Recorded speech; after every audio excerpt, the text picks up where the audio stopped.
Two monks were traveling together down a road turned to thick, heavy mud by a recent storm. They reached a river crossing where a person stood, unable to get across the rising water without help. One monk immediately offered his back, carried the person through the current, and sets them down on the dry ground of the opposite bank. The monks continued walking for miles in silence. Eventually, the younger monk could no longer contain his frustration, complaining about the difficulty of the crossing and the terrible inconvenience of the person they had to help. The older monk stopped walking and looked at his companion. "I set that person down at the riverbank hours ago," he said quietly. "Why are you still carrying them? As you prepare for sleep, notice which parts of your day you are still carrying. The river is far behind you now. You have the choice to leave those burdens on the bank and walk on alone. When we stop carrying the past, we find our attention resting on this single dot, the only moment that actually exists. To stay here, we have to recognize the stories our minds tell. Imagine rowing a boat on a foggy lake when, out of the mist, another vessel strikes yours with a sharp collision. Your first instinct is a rush of heat. You clench your fists and prepare to shout at the person who was so careless, so blind that they crashed into you. But as the boats drift closer, you see that the other vessel is completely empty. It was just a hollow shell caught in the current. In a second, the anger that felt so justified simply vanishes. Most of the things that frustrated you today, the traffic, the emails, the tone of a voice, were just empty boats drifting in the fog. There was no intent behind them. Without intent, there is nothing left to be angry at. Even when you are facing real difficulty, the physical present remains a sanctuary. There is an old story of a traveler being chased by a tiger toward the edge of a high cliff. He swings over the edge on a vine, only to look down and see another tiger waiting for him at the bottom. He is suspended between two dangers, unable to go up and unable to drop down. Just inches away, he notices a tiny plant growing from a crack in the rock, holding one bright red wild strawberry, heavy with dew. He reaches out, plucks the fruit, and puts it in his mouth. He focuses entirely on the burst of cool juice and the tart, vivid flavor, a single sensation so real that the tigers on either side of him temporarily cease to matter. Right now, your strawberry is the feeling of your breath. Focus on the cool air entering your nose and the warmth as it leaves. In this one physical cycle, you are safe.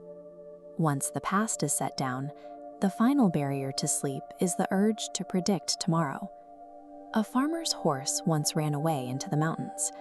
His neighbors came by to offer their sympathy, calling it a great misfortune. The farmer only replied, "We'll see."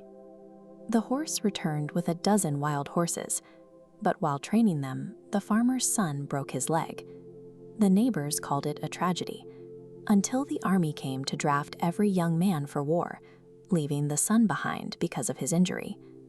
To every change in fortune, the farmer gave the same two-word response. He refused to judge the story before it was finished. You don't need to solve tomorrow tonight. By refusing to label what's coming as good or bad, you allow your mind to finally go still. High in the mountains, a monk named Riku stands at the edge of a lake that has been frozen solid for months. The water is still there, but it's inaccessible, locked beneath a layer of ice that is thick, protective, and incredibly rigid. This unyielding surface is exactly how our minds feel at the end of a long, high-pressure day. We build these barriers to keep the stress from overwhelming us, until the tension itself becomes our new environment. When we finally close our eyes and try to sleep, our first instinct is often to attack that tension. We try to fight the racing thoughts, desperate to break through the ice and reach the calm underneath. But blunt force only creates more disturbance. Shattering the ice creates jagged edges and fractured pieces that are even harder to manage than the smooth surface we started with. Riku doesn't strike the lake. He kneels, leans close, and exhales. He lets his warm, quiet breath settle over a small patch of ice. As the frost turns to water, something inside him shifts. By focusing on that one point of warmth, the internal alarm systems begin to quiet. The brain stops scanning for threats because it is finally occupied with a sensation that is gentle, immediate, and safe. Those rigid mental walls don't need to be broken. They just need the warmth of our own non-judgmental attention to return to their natural, fluid state. The path leads away from the frigid heights, winding down into a valley where the air is heavy with the scent of damp earth and growing things. Here, an older monk named Isamu spends his days in the monastery garden, his hands moving slowly through the soft, dark soil. He is joined by Tio, a young man who has spent the last few hours trying and failing to find a sense of quiet. Tio is frustrated. He followed the instructions, he sat in the silence, yet his mind is still a whirlwind. He feels like he's failing at the one thing that should be simple. We often treat peace like a light switch we can just flick on. If we do the right thing, we expect a sudden, dramatic change in how we feel. Isamu says nothing. He simply points to a row of new seedlings, barely an inch tall, reaching toward the light. A garden operates on a slow, non-linear curve. You cannot command a seed to grow faster or bully a living system into skipping its natural stages. When pressure is applied, it doesn't accelerate, it withdraws, collapsing under the stress of the demand. This is exactly why the harder we try to fall asleep, the more awake we become. That mental effort is a signal of stress, and the body responds by pumping out the very adrenaline that keeps us alert and guarded. Deep rest is cultivated, not manufactured. It requires us to step back and let the mind cycle down at its own unhurried biological pace. Night falls over the monastery. The garden fades into shadow. As we reach an ancient stone well, its mossy walls cold to the touch. Two monks, Yugji and his teacher Gentaro, stand by the well in the deepening silence.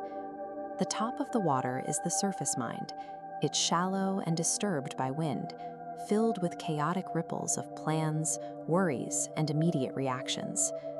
To find truly still water, the bucket must drop straight through the agitated layer into the vast, undisturbed volume below. This descent requires a total surrender of control. We have to let go of the rope and trust the weight of our own awareness to sink past the noise. As the bucket moves deeper, the sensory world falls away. It's cool, dark, and perfectly quiet. In this lightless space, the brain's electrical activity begins to lengthen. The rapid, jagged waves smooth out into the deep, rhythmic pulses of restorative sleep.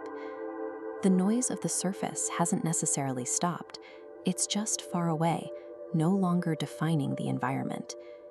Down here, in the cool and the dark, the mind finally finds a space large enough to hold everything it's been carrying. Imagine walking along a narrow, quiet mountain path.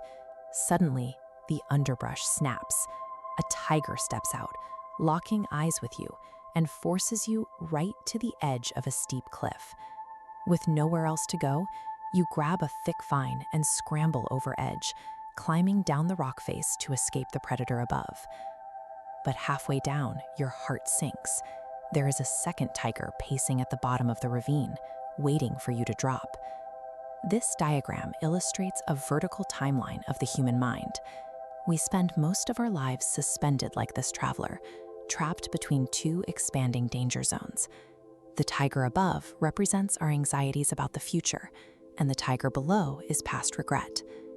Clinging to that vine, terrified, you notice something small jutting out of the rock wall right beside you. It's a wild strawberry plant, holding a single bright red fruit. Instead of staring at the claws above or the teeth below, you reach out, pluck the strawberry, and place it in your mouth, completely absorbing its perfect tart sweetness. For that exact second, the threats above and below cease to matter. Your mind is entirely occupied by the physical reality of tasting the fruit. The regrets of yesterday and the fears of tomorrow are mental phantoms. True comfort is only ever found by fully anchoring yourself in the physical reality of the present moment. To see how we actually find that anchor, we need to leave the quiet mountains and step into the chaos of a modern city, right outside the walls of an ancient, beautiful sanctuary. Inside, a visitor sits trying to clear their mind, but the endless roar of traffic and sirens outside keeps intruding, making peace feel impossible. An old caretaker notices the struggle and gently directs the visitor to listen closer, pointing toward a crack in the sanctuary's wooden pillar. From inside the wood comes a tiny, rhythmic pulse. It's a single cricket singing. This sound wave graph shows the room's acoustic environment. Massive, jagged red spikes representing city noise completely dominate the screen, while a tiny, steady golden frequency pulses continuously underneath. The visitor is astonished that such a fragile sound can be detected beneath the overwhelming roar. Suddenly, the caretaker drops a heavy metal coin onto the stone floor. The loud clatter echoes, and everyone turns to look. The caretaker smiles. We hear what our minds are trained to listen for, prioritizing loud, sudden disruptions over quiet constants. That coin is the phone notification, the sudden workday stressor, the unexpected argument. The cricket is the ever-present quiet peace that continues underneath it all. Calming a racing mind requires a deliberate choice. You have to stop automatically scanning your environment for loud worries and intentionally tune your focus to a steady, quiet physical anchor, like the simple rhythm of your own breathing. When we finally locate that quiet anchor, our mind resembles a still mountain lake at twilight, its surface acting as a perfect silver mirror for the moon. A tired traveler sits by the shore, watching the water, longing for their own racing thoughts to reflect that exact same untouchable stillness. A local guide picks up a stone and tosses it into the water. Concentric ripples explode outward, completely shattering the reflection of the moon. The traveler sighs. That fragile piece was instantly ruined by a single careless external force. But the guide points out a crucial detail. The water didn't fight the stone. It didn't tense up or resist. It simply yielded to the impact, allowed the ripples to form, and naturally began the process of returning to calm. This cross-section shows the turbulent waves are completely isolated to the surface. The deep water below remains perfectly smooth and undisturbed. Our anxieties operate the exact same way, just stones hitting our consciousness. These shallow ripples are real, but slowly return to calm. Achieving deep rest doesn't mean building a wall to prevent the stones from falling. It means recognizing that you are not the temporary ripples on the surface. You are the vast, untouched, perfectly calm water underneath. In a small, quiet village, an old farmer relied on one horse to work his fields. One day, that horse suddenly kicked through its wooden fence and bolted into the vast, empty hills. The neighbors rushed over immediately. They looked at the broken fence and immediately labeled the event a disaster, telling the farmer he was cursed with terrible luck. The farmer didn't panic. He just looked out at the empty fields and quietly replied, "We'll see." A week later, his runaway horse came back, but it wasn't alone. It brought an entire herd of wild horses with it. The same neighbors sprinted back to the farm, flipping their judgment entirely, and declared him incredibly wealthy. The next day, the farmer's only son tried to train one of those new wild horses. He was thrown violently and shattered his leg. Right on cue, the villagers plunged back into despair, mourning this obvious tragedy.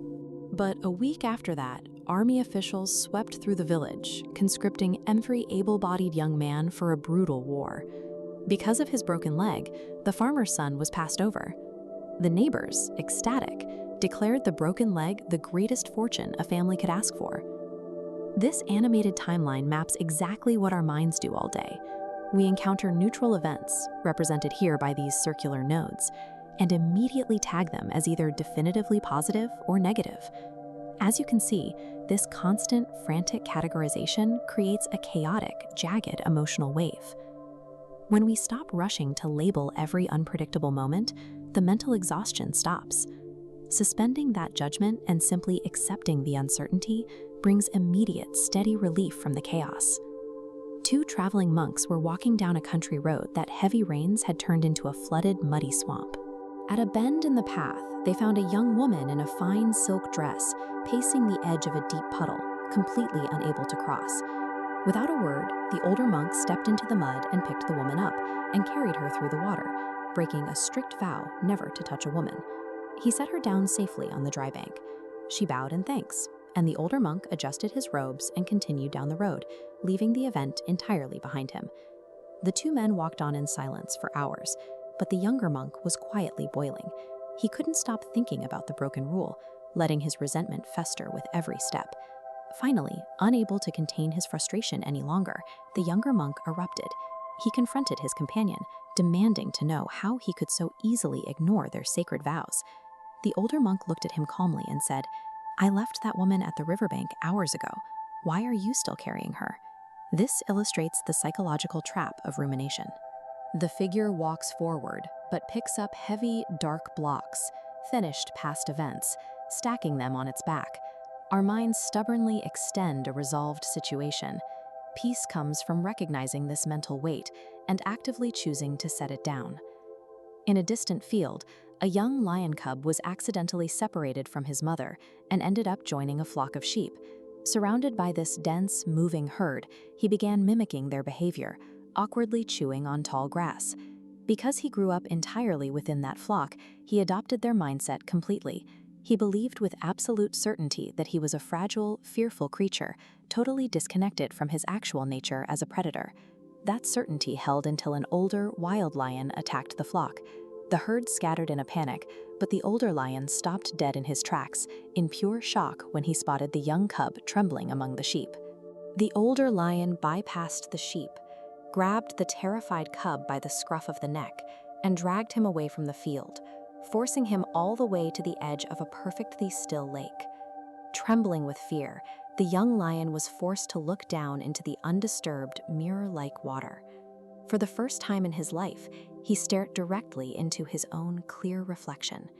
In a single glance, he realized that his entire identity as a fearful, helpless sheep was an illusion. It was a narrative constructed entirely by his surroundings, not by biology. As that false identity shattered, his internal reality caught up with his physical form. He opened his mouth, and a powerful roar echoed. Beneath the heavy layers of daily anxiety, our snap judgments, and the false identities we pick up along the way, we don't have to build a peaceful mind from scratch. Our core nature is already deeply calm, whole, and perfectly at peace. High in the canopy of a quiet, misty forest, a single raven sat on a branch and wept. It looked at its dark feathers and decided its life was miserable, wishing to be absolutely anything else. Below that branch sat an old monk, resting in quiet meditation. Hearing the bird's grief, he looked up and made an offer. He knew a mantra that could transform the raven into whatever creature it desired. There was only one condition. Before the monk would cast the spell, the raven had to find the bird it wanted to become and ask it a single question: "Are you truly happy?" The raven immediately flew off in search of a swan. It was convinced that the swan, with its pristine white feathers and elegant grace, had to be the happiest bird in existence. We spend so much of our waking hours doing exactly what this raven did.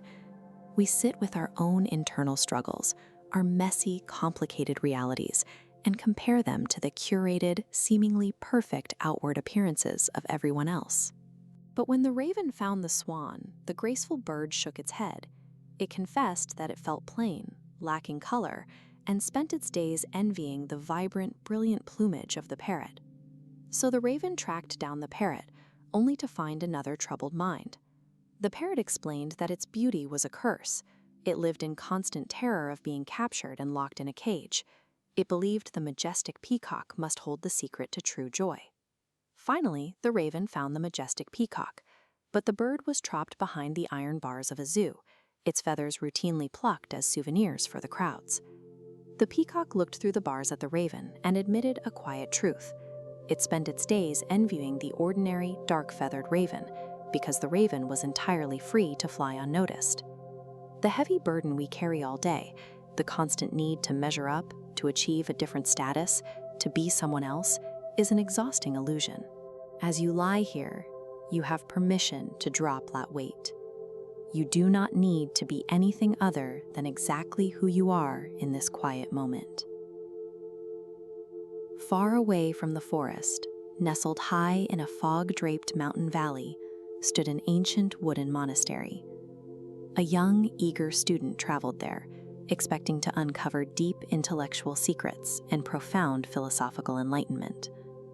Instead of handing him sacred scrolls or teaching him complex theology, the head of the monastery gave the young man a single, grueling physical chore. He was instructed to pound rice for the 500 monks who lived there. In the beginning, the young man's mind fought the work. He was frustrated, his thoughts racing with indignation. His ego demanded more important, meaningful tasks that would recognize his sharp intellect. But over time, the simple physical rhythm took over. Months turned into years. The monk would wake up, lift the heavy wooden pestle, strike the rice, and go to sleep. The expectations and frustrations simply wore themselves out. When the mind is starved of new, complex problems to solve and is anchored entirely to a single, repetitive physical action, it naturally gives up its striving. It settles into a state of deep, effortless peace. 12 years passed in that quiet room. By doing nothing more than focusing on the steady rhythm of his chore, the humble rice pounder achieved a profound state of enlightenment, completely bypassing decades of rigorous academic study. The Zen tradition calls this state mushin, or no mind. It is the experience of being entirely present in an action, without the interference of self-conscious thought, anxiety, or future planning. The mental noise simply untangles. You can use this exact same mechanism right now. As you rest in bed, let the simple, repetitive rhythm of your own breathing become your rice pounder. Let the steady rise and fall of your chest clear away whatever thoughts are still lingering from the day. In a grand ancient kingdom, there lived a royal advisor known for his unwavering calmness. No matter what disaster struck, he lived by one steadfast rule, repeating a single phrase: "Whatever happens, happens for good." One evening, while the king was carefully cleaning his favorite sword, the heavy blade slipped. It fell directly onto his foot, cleanly severing his toe in a sudden, painful accident. Watching the king bleed, the advisor calmly repeated his famous phrase, "Whatever happens, happens for good." This deeply enraged the injured monarch. Furious at the apparent lack of empathy, the king ordered his guards to throw the advisor into a cold, damp dungeon. The king's reactive anger is a mirror for our own instincts. We immediately reject painful or unexpected disruptions to our plans, born from the confident but mistaken belief that we know exactly what is good or bad for our future. Weeks later, his foot mostly healed, the king ventured deep into an unfamiliar forest. Without warning, he was ambushed and captured by a hostile tribe, intent on offering him as a human sacrifice in their evening ritual. But as they prepared the altar, the tribe's leader noticed the king's missing toe. Their traditions strictly required a physically complete offering. Deeming the king unsuitable, they abruptly untied him and let him go. Stumbling back to his castle, the king realized that his painful accident had literally saved his life. He immediately rushed down to the dungeon to free his advisor, apologizing profusely. But he had to ask, "I understand how my injury was for the best, but why was your miserable time in this cell for the good?" The advisor smiled and provided a profound answer. If he had not been locked in the dungeon, he would have been traveling in the forest alongside the king, and since his body was physically complete, the tribe would have sacrificed him instead. We cannot possibly see the full tapestry of cause and effect. The events we stress over today may be the very things protecting us tomorrow. So release your tight grip on the future. You don't need to have it all figured out. Let go of the worry, surrender to the quiet of this moment, and allow yourself to finally rest. Imagine a path winding up into a silent mountain forest at dusk. The air is cool, the pace of the world slows down, and the only sound is the wind moving through the ancient pines. This is where a powerful man named Governor Kagaki came seeking rest. But even as he arrived at the quiet temple gates, his mind was still back in the city, weighed down by the heavy expectations of his high-status office. He handed the attendant his calling card to present to the resident Zen master. The card was dense with ink, proudly listing his status, his worldly achievements, and his grand titles. The attendant returned a moment later, shaking his head. The master refused to see him. He sent back a simple message. He had no business with a governor, only with a human being. Kagaki understood. He took back the card, picked up a brush, and struck a heavy line of ink straight through his titles, leaving nothing but his name. He handed it back. This time, the master opened the doors himself, greeting him with a warm smile. By shedding his social identity, Kagaki was finally allowed to enter. To find true rest tonight, you have to do exactly what Kagaki did. Leave your titles, your daily responsibilities, and your work self at the bedroom door. You are no longer an employee, a boss, or a problem solver. Right now, you are just a person, allowed to simply exist. We carry our titles, but we also carry our thoughts. Deep inside the temple walls lies a library, holding centuries of recorded knowledge, philosophy, and debates. Here, a young monk named Masaru spent his nights exhausting himself. He pored over scroll after scroll, desperately trying to read, analyze, and record the wisdom of everyone who had come before him. His mind was a crowded room of other people's voices. He was so busy processing all this information and planning how to apply it that he couldn't find a single moment of quiet for himself. The head librarian, Takashi, watched this struggle. One evening, he walked over, gently slid the heavy texts away from Masaru, and replaced them with a single book. When Masaru opened it, every page was completely blank. Takashi gave him a simple instruction: stop reading other people's lives.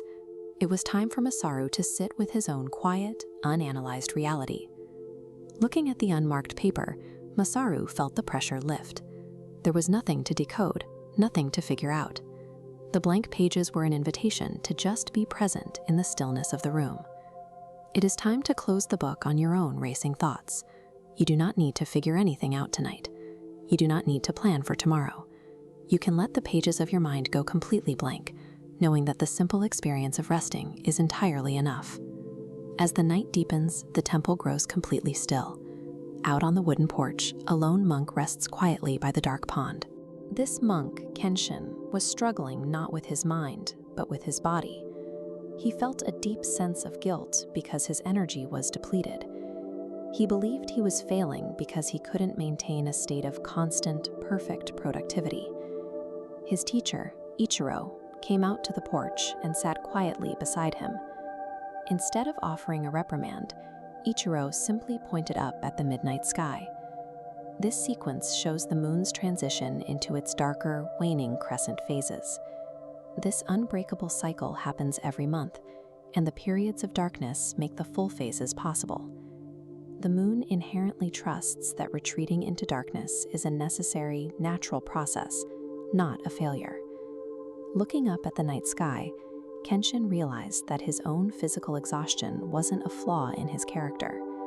His cycles of activity and rest were simply nature working exactly as it should within his own body. Right now, it is your time to wane. Your physical exhaustion is valid, and you have full permission to surrender the heavy weight of your body to the bed. You can safely let the darkness take over. Trust that your light and your energy will naturally return tomorrow. There was once a raven who spent his days convinced he was entirely unloved. He looked at his own dark feathers and felt a heavy, familiar restlessness, a constant, exhausting urge to compare his life to the lives of every other creature he saw. One afternoon, the raven spotted a swan gliding across a still pond. He looked at her flawless, pure white feathers and assumed she must have the secret to perfect happiness. He told her she was the most beautiful thing in the world, living a life without blemish. The swan shook her head. To her, a single, solid color felt plain and boring. She spent her days watching the parrot, envying the bird who possessed a dozen different colors at once. The raven flew off to find the parrot, expecting to meet a creature completely satisfied with its existence. But the parrot was anxious. His brilliant colors made him a target, and he lived in constant fear of being trapped. He told the raven that if he wanted to see true glory, he should look at the peacock. The raven traveled until he found the peacock. He saw massive crowds gathered to admire the magnificent bird. But as the sun began to set and the crowds went home, the reality set in. The peacock was locked inside a heavy, inescapable zoo cage. When they finally spoke, the peacock revealed the cost of his beauty. His stunning feathers were constantly plucked by admirers who wanted a piece of him for themselves. His external brilliance was the very thing that kept him imprisoned. The two birds looked out through the bars at the open horizon. A cage can offer a predictable, secure existence, but trading the sky for an audience is a heavy bargain. They both realized that an unbothered flight through the clouds is far more valuable than living on display. The weight of measuring your life against a highlight reel is a sack of stones you can simply choose to set down. When the stories you tell yourself about everyone else's perfection dissolve, you are left with the simple freedom of the open sky. You can stop looking through the bars and just be. An old farmer lived a modest life in a quiet village until his only horse broke through the fence and disappeared into the mountains. His neighbors rushed to his property, projecting immediate disaster onto the situation. They loudly declared that without his horse to work the fields, he had suffered a terrible tragedy. The farmer did not match their anxiety. He listened to their worries, looked out at the empty stable, and simply replied, "We'll see." A few days later, the horse returned from the mountains. It didn't come back alone. Trailing behind it was a whole herd of wild horses. The villagers came sprinting back, this time full of excitement. They immediately projected a future of immense wealth onto the farmer, celebrating his incredible luck and declaring him the most fortunate man in the valley. The farmer refused to attach himself to the emotional high. He looked at the new herd, nodded at his neighbors, and offered the same response. "We'll see." The following week, the farmer's son tried to tame one of the new horses. He was violently thrown to the ground and broke his leg badly. Right on cue, the villagers returned, plunging straight back into despairing judgments over this new misfortune. Then a war broke out. Military officials swept through the village, drafting every young man into a dangerous conflict. Because of his broken leg, the farmer's son was bypassed. He was allowed to stay home, safe with his father. The farmer's maybe was a tool for staying upright when the wind changed. He knew that the event that looks like a disaster on Monday is often the foundation for survival on Friday. Since the full story is still unfolding, you can stop trying to outguess the future and let the path reveal itself in its own time. Deep inside a field of tall crops, a mother sparrow sat quietly in her woven nest. The evening breeze swayed the stalks around her as she watched over her young children, providing a hidden sanctuary. The young birds panicked when they overheard the farmer walking nearby. He announced that the crops were finally ready, and he would send his sons to harvest everything the very next morning. The babies begged their mother to flee. The mother sparrow remained still. She told her children that as long as the farmer was waiting on others to do the work, their home was safe. Days passed, and the crops remained untouched. The farmer returned, frustrated that his sons hadn't shown up. He declared he would go into town and hire laborers to clear the field immediately. Again, the young birds were absolutely terrified. The mother sparrow barely shifted. She knew that depending on external forces often brings delays and empty threats. She told her babies to stay put. Another week went by before the farmer walked into the field a third time. Looking at the overripe crops, he let out a long sigh. He realized he had wasted enough time relying on others, and stated firmly that he would wake up at dawn and harvest the field himself. The threat moved from a rumor to a reality the moment the farmer reached for his own tools. The mother sparrow didn't wait for the sons or the laborers. She saw the shift in intent and quietly gathered her children. Before the first light hit the grain, the nest was empty. You have spent the day sorting through 1,000 signals, deciding what matters and what is just noise. Like the sparrow, you have the discernment to know when the world is finally quiet. You can trust that instinct. The harvest has stopped, the voices have faded, and you are secure right where you are. It is time to sleep. At the end of a long day, the mind rarely just switches off. It echoes with the friction of the last 12 hours, the lingering frustrations, the arguments you wished you'd won, and the residual flashes of irritation that still feel hot to the touch. In one ancient story, a woman plagued by a quick temper sought out a wise teacher, desperate for a way to calm her restless mind. The teacher listened to her story of constant quarreling and handed her a small glass vial filled with a mysterious medicine. The instructions were strict. Whenever she felt frustration rising, she was to place 4 drops on her tongue and hold them in her mouth for exactly 10 minutes.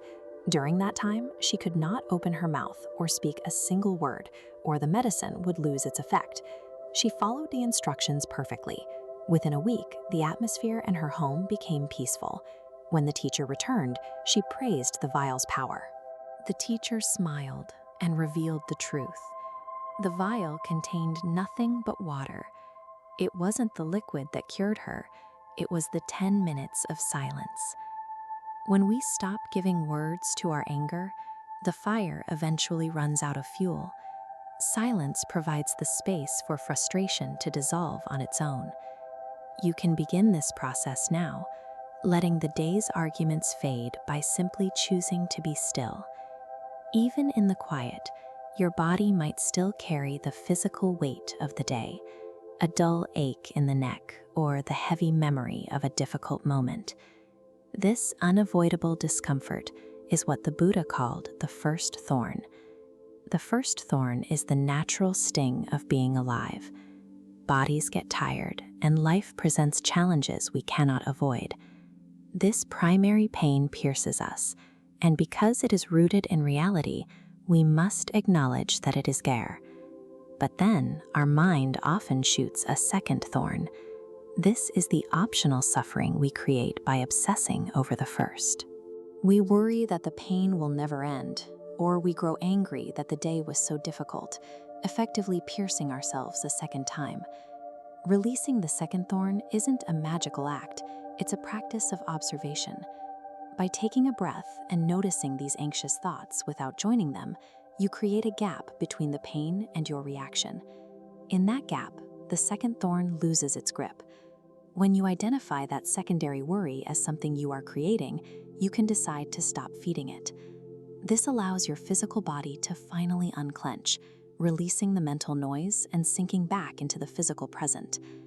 Deep subconscious anxieties, the pressure to perform or the fear of failing, can keep the mind on high alert. Imagine an archer standing on a narrow cliff. On solid ground, his skill is perfect, but here, the dizzying height makes his hands shake and his breath shallow. His mind is divided. One part is trying to aim the arrow, while the other is consumed by the possibility of falling. Because he is focused on his own survival and the consequences of failure, he can no longer perform the very task that would keep him safe. His teacher explains that mastery is found in total immersion. Security does not come from securing the future or obsessing over the cliff. It comes from the dissolution of the self who is worried about success. The archer begins to shift. He lets go of the image of himself as a success or a failure. He stops fighting the height and instead merges his awareness with the bow, the target, and the air itself. The cliff hasn't changed, but his relationship to it has. As the archer moves from self-consciousness to pure presence, the internal noise settles into a single focused point. By releasing the ego's desperate need to guarantee tomorrow's outcome, you allow the mind to find a natural, steady rhythm in the here and now. We often lie awake searching for external validation to prove we are enough. A student was once given a beautiful stone and told to take it to the marketplace to discover its worth, with one rule: he must not actually sell it. An orange seller looked at the stone and offered a few pieces of fruit. A vegetable vendor offered a sack of potatoes. They weren't seeing the stone. They were only seeing what it was worth within the narrow context of their own stalls. Finally, a master jeweler examined the stone under a steady light. He sat back in awe, recognizing it as a priceless gem. The stone's nature hadn't changed during the journey, only the capacity of the person looking at it. Society often functions like those market vendors, judging your value based on their own limited inventory of knowledge and status. When you realize that their dismissals are a reflection of their perspective, not your essence, the need to defend yourself fades. Your inherent worth exists independently of the waking world's opinion. Accepting this allows the ego to surrender its constant need for external proof. You are already the gem. You can stop the search and safely rest. In the deep quiet of an autumn forest, a single leaf holds tightly to a high branch. It has been part of the tree for a long time, and it grips the wood with an exhausted, shivering tension, terrified of what happens when it lets go. The leaf resists the inevitable change, clinging to the only identity it knows.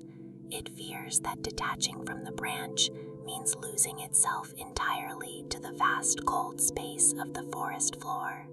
A gentle wind arrives, moving with the seasonal current. The stem finally softens its grip, and the leaf parts ways with the branch. The leaf drifts. It follows the natural curve of the air, moving through the very space it once feared. The descent is a slow, rhythmic transition from the height of the canopy toward the stillness of the earth. As the leaf settles onto the dark, cool ground, it finds a rest that the branch could never provide. You are invited to follow that same path, releasing the day, letting go of the identity of the worker and the seeker, and resting deeply in the stillness. High in the mountains, a young student named Kenji sat in the cold morning air, staring intently at the horizon. He was determined to find a profound spiritual lesson in the sunrise, analyzing every shifting shadow and ray of light for a hidden message. His teacher, Tenzo, sat quietly beside him. When he noticed Kenji's brow furrowed in concentration, Tenzo gently interrupted the young man's analysis. He told Kenji to abandon the search for a lesson and simply look at the light. As Kenji dropped his mental filters, the indigo sky softened into rose and gold. He felt the pine-scented air and the first touch of warmth on his skin, standing in the direct, wordless presence of the morning. We often approach our lives with a furrowed brow, trying to aggressively plan or extract meaning from every event. Releasing the compulsion to figure everything out creates a gap in the noise, allowing your mind to settle into the simple reality of the present. Inside a quiet temple, a monk spent his days polishing an ancient mirror that had been obscured by decades of thick grime and soot. As the reflective surface began to emerge, the monk realized that the mirror's clarity existed independently of his labor.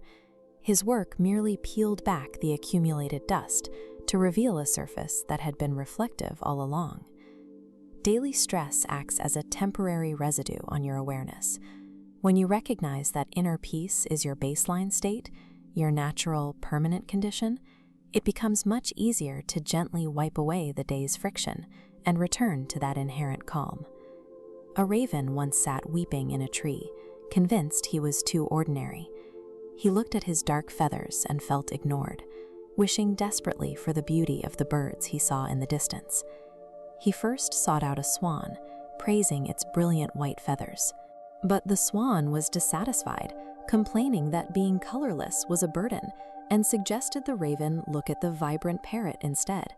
The raven found the parrot, but the bird was living in a state of constant fear. Its bright colors made it a target for hunters, and it spent every hour watching for the cage it was certain would come. Finally, the raven encountered a peacock held inside a zoo. The peacock looked at the raven and sighed, explaining that its celebrated beauty was the exact reason it had been trapped and stripped of its freedom.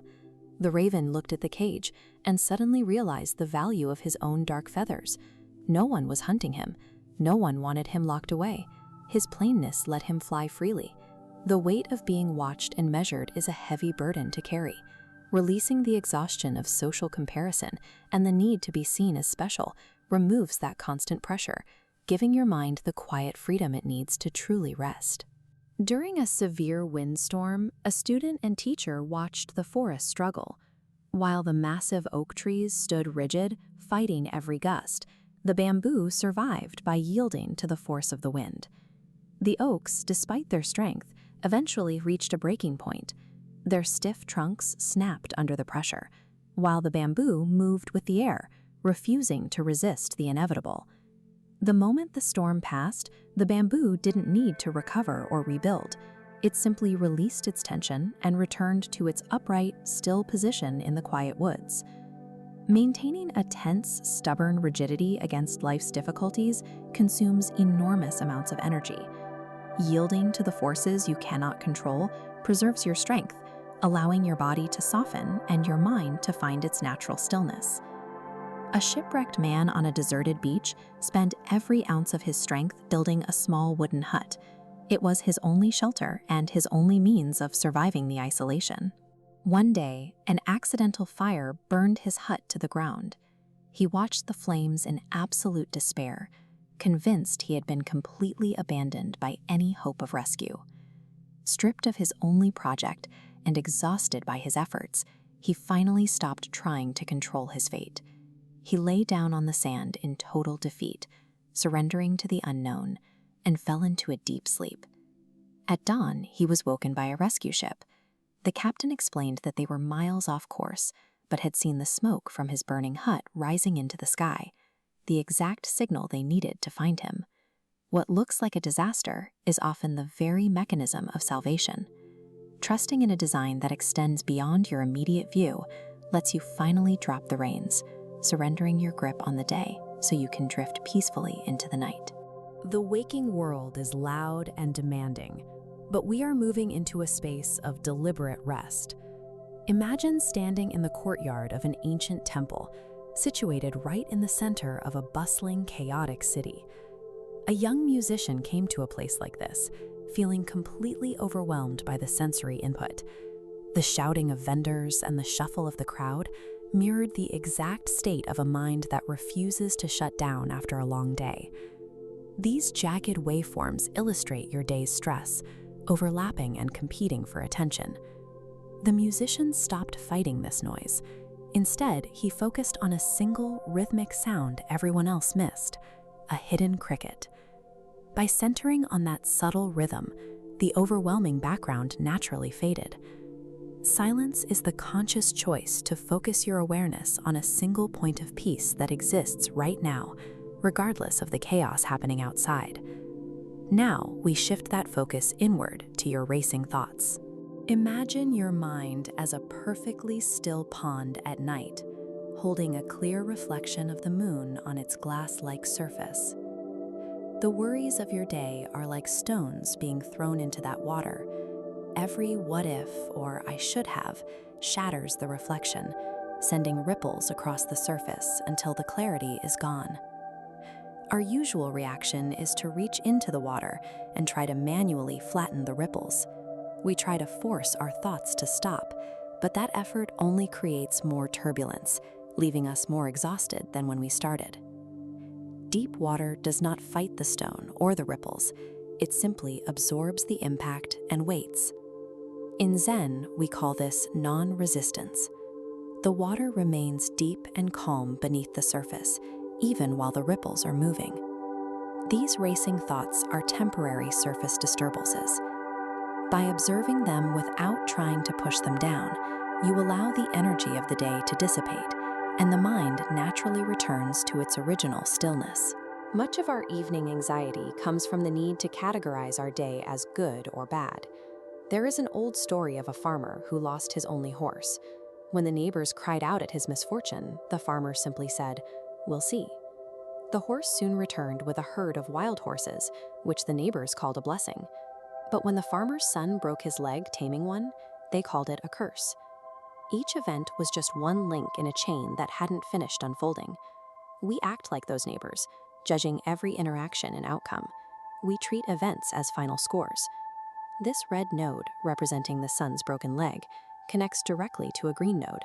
It spared him from war. Zooming out, individual labels disappear.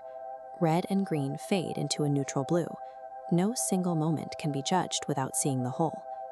Since you cannot possibly see the full story of your day yet, you can release the need to analyze it. You have permission to simply let the day's events exist without a label. Notice the physical effort you are making right now just to fall asleep. You might be clenching your jaw or holding tension in your breathing, trying to force your body into rest. Think of a musician tuning a lute. If the strings are wound too tightly, they will snap under the pressure. If they are left completely loose, the instrument cannot produce a single note. The mechanical reality of the instrument is that it only works when the tension is balanced perfectly in the middle. Forcing sleep is the same as over-tightening that string. This exertion creates physical resistance that actively blocks the quiet state you are trying to reach. Sleep arrives only when we consciously loosen our grip. By dropping the effort, you create the exact conditions necessary for rest to find you. Your life operates within a gentle, natural rhythm that simply doesn't require your constant control, anxiety, or supervision. Imagine a traveler facing a series of frustrating delays, a missed alarm, a flat tire, and a dead phone. They spent their entire day in a state of anger, feeling as though the universe was actively conspiring against their plans. This traveler felt the same frustration you might feel right now about a closed door or an unfulfilled goal. It is the anxiety of being held back when you want to move forward. But the next morning, that traveler discovers that those specific delays kept them off the road during a catastrophic storm. The very obstacles they hated were the mechanisms that kept them alive. When we apply the farmer's logic to your day, we realize that your missed connections and frustrations carry a weight we can't measure yet. Like the traveler, your setbacks act as a protective buffer, placing you exactly where you need to be to avoid storms you'll never face. The day's work is done. Your path has led you here, to a place of safety, where you can finally surrender to the night. A scholar sits in a cramped study, hidden behind stacks of heavy books and complex maps that attempt to categorize every inch of the world. He reads a letter from his mother, who tells him that no amount of reading can replace the feeling of the earth. Studying the geometry of a forest is nothing like actually walking through the trees. This map shows a world built from a rigid grid of definitions, attempting to organize a reality that refuses to be contained. But as the scholar steps into the woods, No's intellectual lines dissolve into the soft, borderless shapes of a living forest. We spend so much time accumulating information about the world that we often forget to simply be in it. Peace isn't found in a better map. It's found when we finally set the map down. In a quiet garden, a young helper is finishing his work. He picks up a wooden bucket and is about to toss a tiny leftover splash of water into the dirt. An elder stops him, asking the young man to look at what he is about to throw away, as if it were a burden rather than a gift. He explains that this single drop has the power to reach a thirsty root, and that if you look closely, its surface reflects everything happening in the sky above. It holds the entire world, the vast blue sky and the softly shifting clouds above, contained entirely within a tiny shimmering sphere. We often wait for a massive revelation to change our lives, but a single drop of water can be just as significant if we actually take the time to notice it. Some things are better understood through silence. An elder once sat before a group of students, and without saying a single word to the crowd, he simply held up a beautiful wild lily for everyone to see. The crowd leaned in, whispering and searching for a complex hidden truth. But one student simply watched the way the white petals held the light, and his face broke into a quiet smile. A moment of wonder. Held in that aged hand, the flower wasn't a symbol or a puzzle. It was just a lily. Some things don't require an explanation to be understood. When the chatter of the mind finally stops, we're left with a clear, silent recognition of the world exactly as it is. This recognition changes our perspective on everything. Imagine sitting atop a high, cold mountain peak, looking down at this sweeping landscape miles below. From this height, the things that felt heavy in the city, the deadlines, the arguments, the daily anxieties, become vanishingly small. They are just tiny movements in a vast, silent world. But we aren't meant to live on the peaks forever. While the view brings a sense of space, we eventually have to return to the warmth and the noise of the world below. The traveler descends back into the valley. He brings that mountain calm with him, using it to navigate the messy, immediate interactions of daily life with a new sense of ease. This diagram shows the relationship between the mountain and the valley. It's an infinite loop between the quiet perspective of the heights and the active compassion of the world below. Following this rhythm, we step back to breathe and we step in to care. Neither state is the whole story. They rely on each other to keep us balanced. As the day ends, evening shadows settle into the valley. The noise of the village begins to fade, and the light grows dim. Peace isn't a destination we have to reach through effort. It's a natural state that's always available when we finally stop fighting the moment. For now, you can simply let go and rest. Imagine a young student given a strange physical test. He must carry a massive, heavy fruit on his head through the center of a bustling village without letting it fall. He walks with rigid, painful concentration. Every muscle is tight. He is terrified of making a mistake, bracing himself against the humiliation of dropping his burden while the crowds point and laugh. When he finally reaches his destination, he expects solemn praise for his endurance. Instead, the old master bursts into warm, joyful laughter. The master explains that the challenges we navigate are undeniably heavy, but facing them with overwhelming seriousness only adds unnecessary suffering to the load. Approaching your daily burdens with a light heart and a sense of humor is the first step to releasing the physical tension you've been holding on to all day. Consider a village square where a crime has just occurred. A merchant's goods are gone, voices are raised, and the air is thick with interpersonal conflict. A wise judge arrives to settle the matter, but rather than angrily interrogating the crowd, he does something seemingly absurd. He orders the arrest of a stone statue. He then charges the baffled onlookers with contempt of court, demanding a specific fine of cotton cloth from everyone present to silently test their reactions. The true thief is exposed the moment the merchant recognizes his own stolen cloth hidden in the pile. The judge found the truth without a single raised voice or forced confrontation. True peace of mind rarely comes from forcefully wrestling our problems into submission. It comes from having the patience to step back and let the truth gently untangle itself. High in the mountains, a red pagoda sits beside a waterfall. But despite the quiet isolation, the monks living there are plagued by endless anxiety. They guard a pristine statue whose flawless beauty attracts thieves. The villagers' shocking solution is to paint its nose black, intentionally ruining its material perfection. By deliberately defacing the art, they eliminate the threat. The thieves stop coming, peace is restored to the temple, and the sacred meaning of the space remains completely intact. We spend so much energy projecting a flawless image to the world. Letting go of the exhausting need to appear perfect is often the only way to truly guard your inner tranquility. Let's follow another journey. 5 travelers set out from their home, beginning a long walk into the dark night. Before they left, they received a clear warning. The road ahead is incredibly long, and hundreds of beautiful distractions will relentlessly test their focus. As the night deepens, one of the travelers finds a comfortable home, becomes enamored with a sudden distraction, and completely abandons his intended path. We often view this kind of detour as a failure of discipline.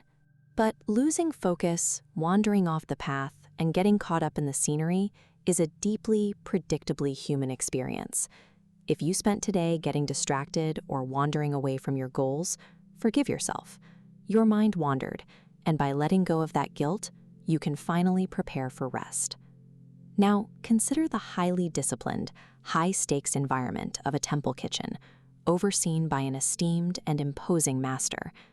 The head cook realizes he has made a disastrous mistake. He has accidentally served the master a ruined, impure dish. Rather than panicking, making frantic excuses, or spiraling into shame, the cook takes a radical approach. He simply bows, takes the bowl back, and quietly consumes the mistake himself. The master watches this silent acceptance. He gives a simple nod. By fully owning the error without a single word of defense, the matter is instantly and completely finished. Absolute peace arrives the moment we stop defending our egos. There is no need to justify the mistakes you made today. With nothing left to argue and nothing left to carry, the day is finished.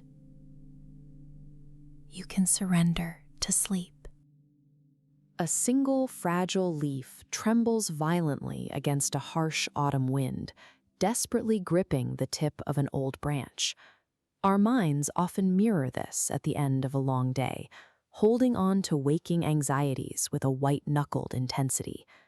The leaf treats the branch as its only safety, fearing the vast, unknown ground below.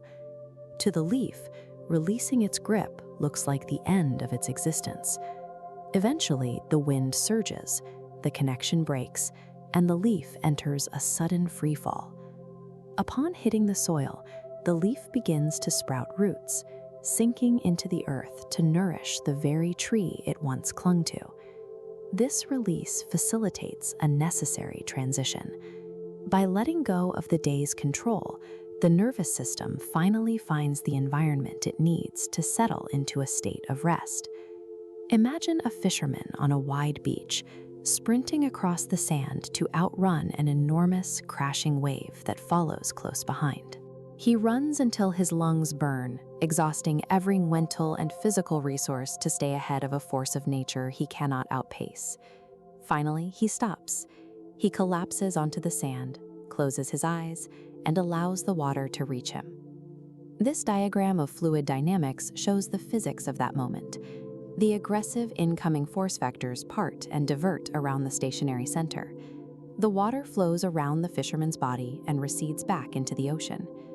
When we confront residual anxieties instead of fleeing from them, they lose their kinetic energy. This allows the brain's threat detection system to recognize the absence of danger and stand down. We often demand a state of constant production, burning like a sun that refuses to stop shining, even when a cloud moves in to block the view. The cloud exists in its natural state. It provides a necessary layer of shade, a cooling pause in the intensity of the day. Continuous radiation would scorch the earth. The relief of darkness ensures the system survives. As this feedback loop shows, every peak in energy expenditure requires an equal recovery trough to maintain equilibrium. Sleep provides the essential opposing force that makes continued productivity possible. A frustrated caterpillar looks up at a butterfly, demanding to know the exact technique for flight so it can begin immediately. The butterfly explains that flight is a biological process governed by timing, not a skill that can be forced through effort. The caterpillar stops striving. It retreats into the darkness of a cocoon, suspends all active movement, and simply waits. Sleep requires a total suspension of active problem solving. Quiet patience acts as the catalyst that triggers the body's internal shift toward rest. A visitor enters a garden and asks the gardener why there is no harvest to show for his labor. The gardener explains that his work centers on the rhythmic act of tending the soil, finding purpose in the presence of the task rather than the eventual yield. Releasing the need for immediate results quiets the analytical mind. You step away from the pressure of the future to exist in the present. Imagine walking into a misty grove of tall bamboo, guided by an ethereal melody echoing through the stalks. You stop moving and let the sound envelop you. You search the mist for a musician, but the grove is empty. The melody exists because the silence within you has finally become loud enough to hear. This is autogenic stillness. When external stimuli are removed, chaotic, high-amplitude spikes flatten into a smooth, low-frequency sine wave. Your brainwaves are synchronizing, returning to a steady internal baseline. This internal baseline is a sanctuary that remains once you stop searching. Breathe. Let the stillness rise. Allow the day to dissolve. High in the canopy, there is a constant, restless flicker of movement. a sudden rush through the leaves that never finds a landing place. A monkey leaps from branch to branch, gripping one vine, immediately reaching for the next. It is driven by a momentum that demands continuous, frantic action. At the end of a long day, our thoughts often move with this same erratic rhythm, reaching for the next branch of worry before the last one has even settled. But if you simply watch, you'll notice this energy doesn't need to be wrestled into submission. It has its own limit, and eventually it begins to tire. The monkey finds a thick, steady limb. It pulls its limbs in close, grows heavy, and finally releases the urge to leap. Restlessness has a way of exhausting itself when we stop fighting it. Allowing the momentum to run its course, it naturally dissolves into a quiet, unforced peace. Down along the shoreline, a rough, jagged stone sits where the land meets the incoming water. Its edges are sharp, catching on everything that passes. For hours, the tide moves with a slow, rhythmic pulse. The water sweeps in, covers the stone completely, and then recedes back into the deep. The water never strikes the stone with anger. It doesn't struggle against the sharp corners or try to break them off. It simply offers a soft, repeating embrace with every pass. Over time, this patient, gentle contact does what force never could. The jagged points wear down, leaving behind a perfectly smooth stone, cool to the touch. The sharpest mental anxieties eventually yield to this same kind of steady, rhythmic patience. In the soft repetition of rest, our rough edges find their way toward stillness. Near a quiet pond, a dragonfly descends through the golden air and settles onto the tip of a single green reed. It doesn't carry the weight of the distance it just traveled. It leaves the path it took behind it, holding no memory of the wind or the heat of the flight. It also doesn't lean forward into the next moment. It isn't planning its next move or calculating where it will need to land when the light eventually fades. It is simply there. Its wings catch the fading sun, appearing as thin and transparent as the air itself, held in a moment of perfect, unblinking stillness. When the heavy weights of where we've been and where we're going finally drop away, we find ourselves in this same effortless presence, clear, light, and at rest. Just below the dragonfly, a mountain river flows directly toward a massive, heavy boulder that has sat in the channel for 1,000 years. The boulder makes no effort to block the water or turn the river back toward its source. It simply remains rooted, solid and indifferent to the speed of the current. And the water doesn't try to destroy the stone. It doesn't push against it with resentment. It merely moves around the obstacle, continuing its journey downstream. There is a deep harmony here. The water is in constant, rushing motion, while the stone exists in a state of absolute, undisturbed quiet. We don't need to stop the thoughts rushing through our minds to find this peace. We only need to be the unmoving awareness that allows them to flow past. On the soft bank of the river, a delicate lily and a wild, tangled weed grow side by side in the damp earth. The soil beneath them is impartial. It doesn't prefer the beauty of the flower or try to push away the uneven leaves of the weed. It nourishes both with the same quiet depth. The plants themselves share the same light and the same air. They don't wrestle for territory or struggle to prove which one deserves to stand in the garden. They simply grow together, two different expressions of the same life, existing in a state of mutual, silent permission. A profound rest arrives when we stop trying to weed our own nature. When the parts of ourselves we prize and the parts we've tried to hide are permitted to share the same space, the internal conflict simply ends. Looking up from the riverbank, a massive oak tree stands silhouetted against the deepening blue of the evening sky. A steady wind begins to move through the valley. It pushes against the heavy branches, making the leaves rustle with a dry, rhythmic sound. The tree doesn't fight the pressure of the air. It uses the weight of the wind as a reminder to push its roots even deeper into the dark, cool safety of the ground.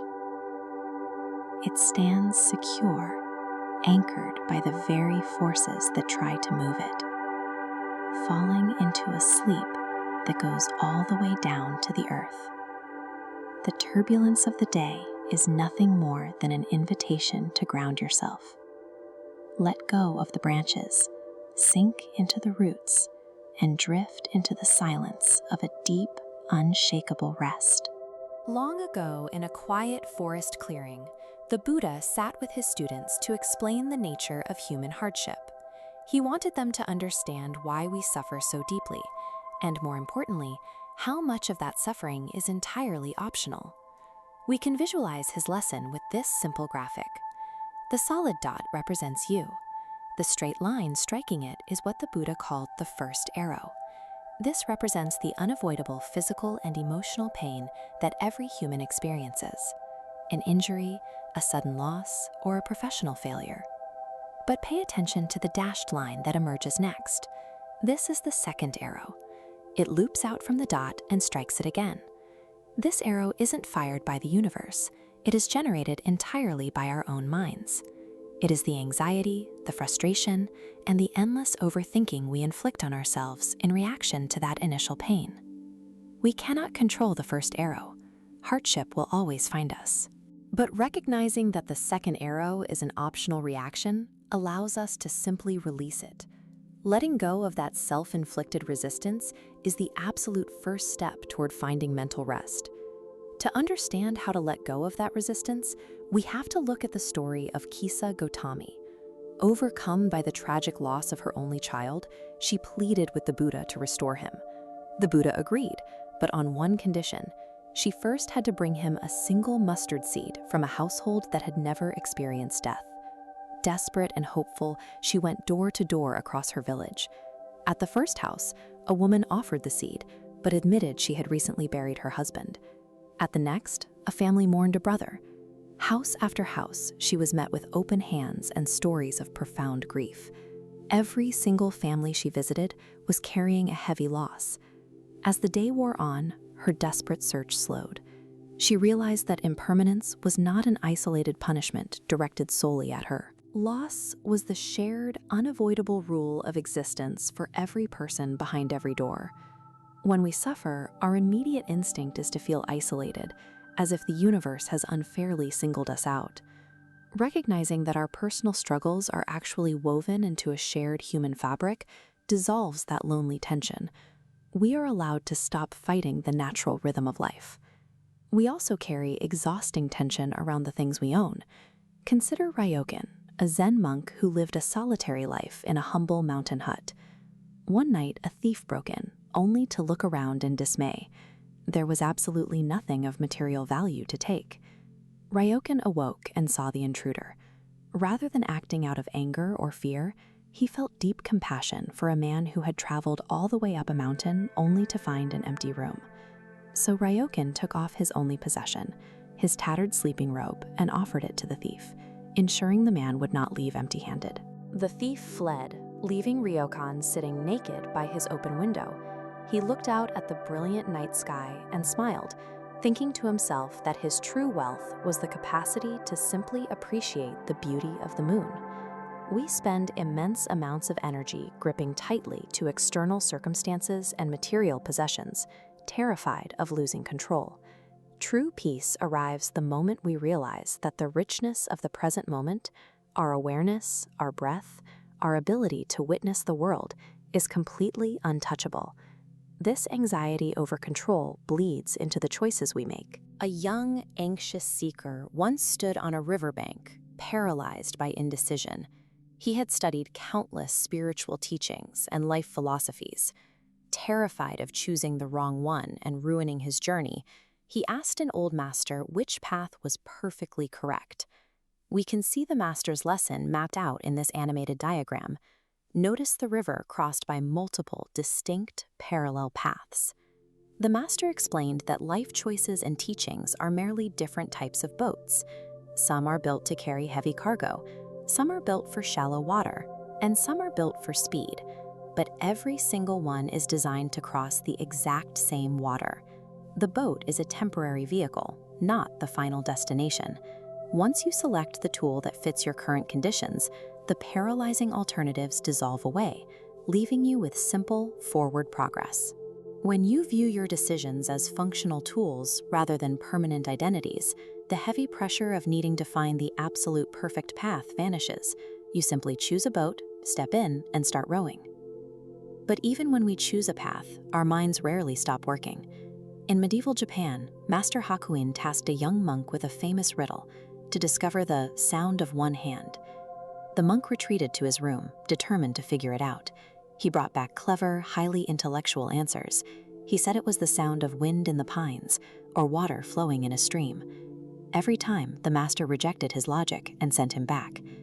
The monk exhausted himself, treating the riddle as a math problem waiting to be cracked by a brilliant thought.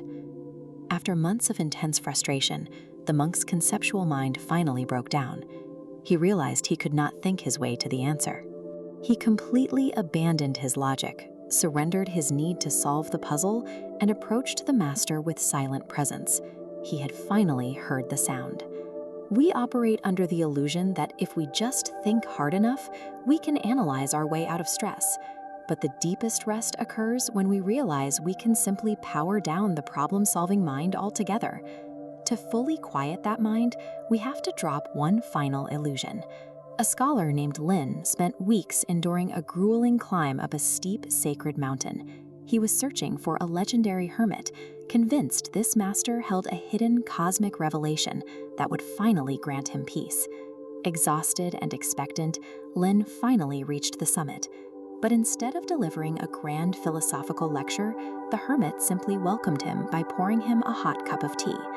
Lin was thoroughly confused, demanding the ultimate truth.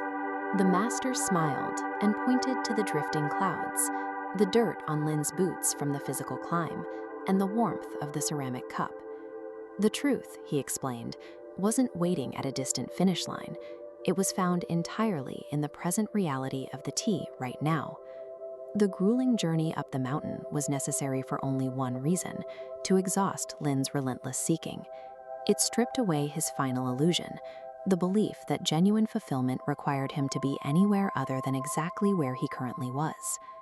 When there is nowhere else you need to be, when there is no hidden secret you need to find, with nothing left to seek, no problems left to solve, and no illusions left to carry, your mind is finally permitted to set down the day and rest. Picture a traveler walking along a vast beach. They reach down, scoop up a handful of golden sand, and squeeze it shut. The harder they clench their fist to keep that sand safe, the faster it escapes. The grains force their way out between their fingers, leaving the hand exhausted and empty. Now, the traveler tries a different approach.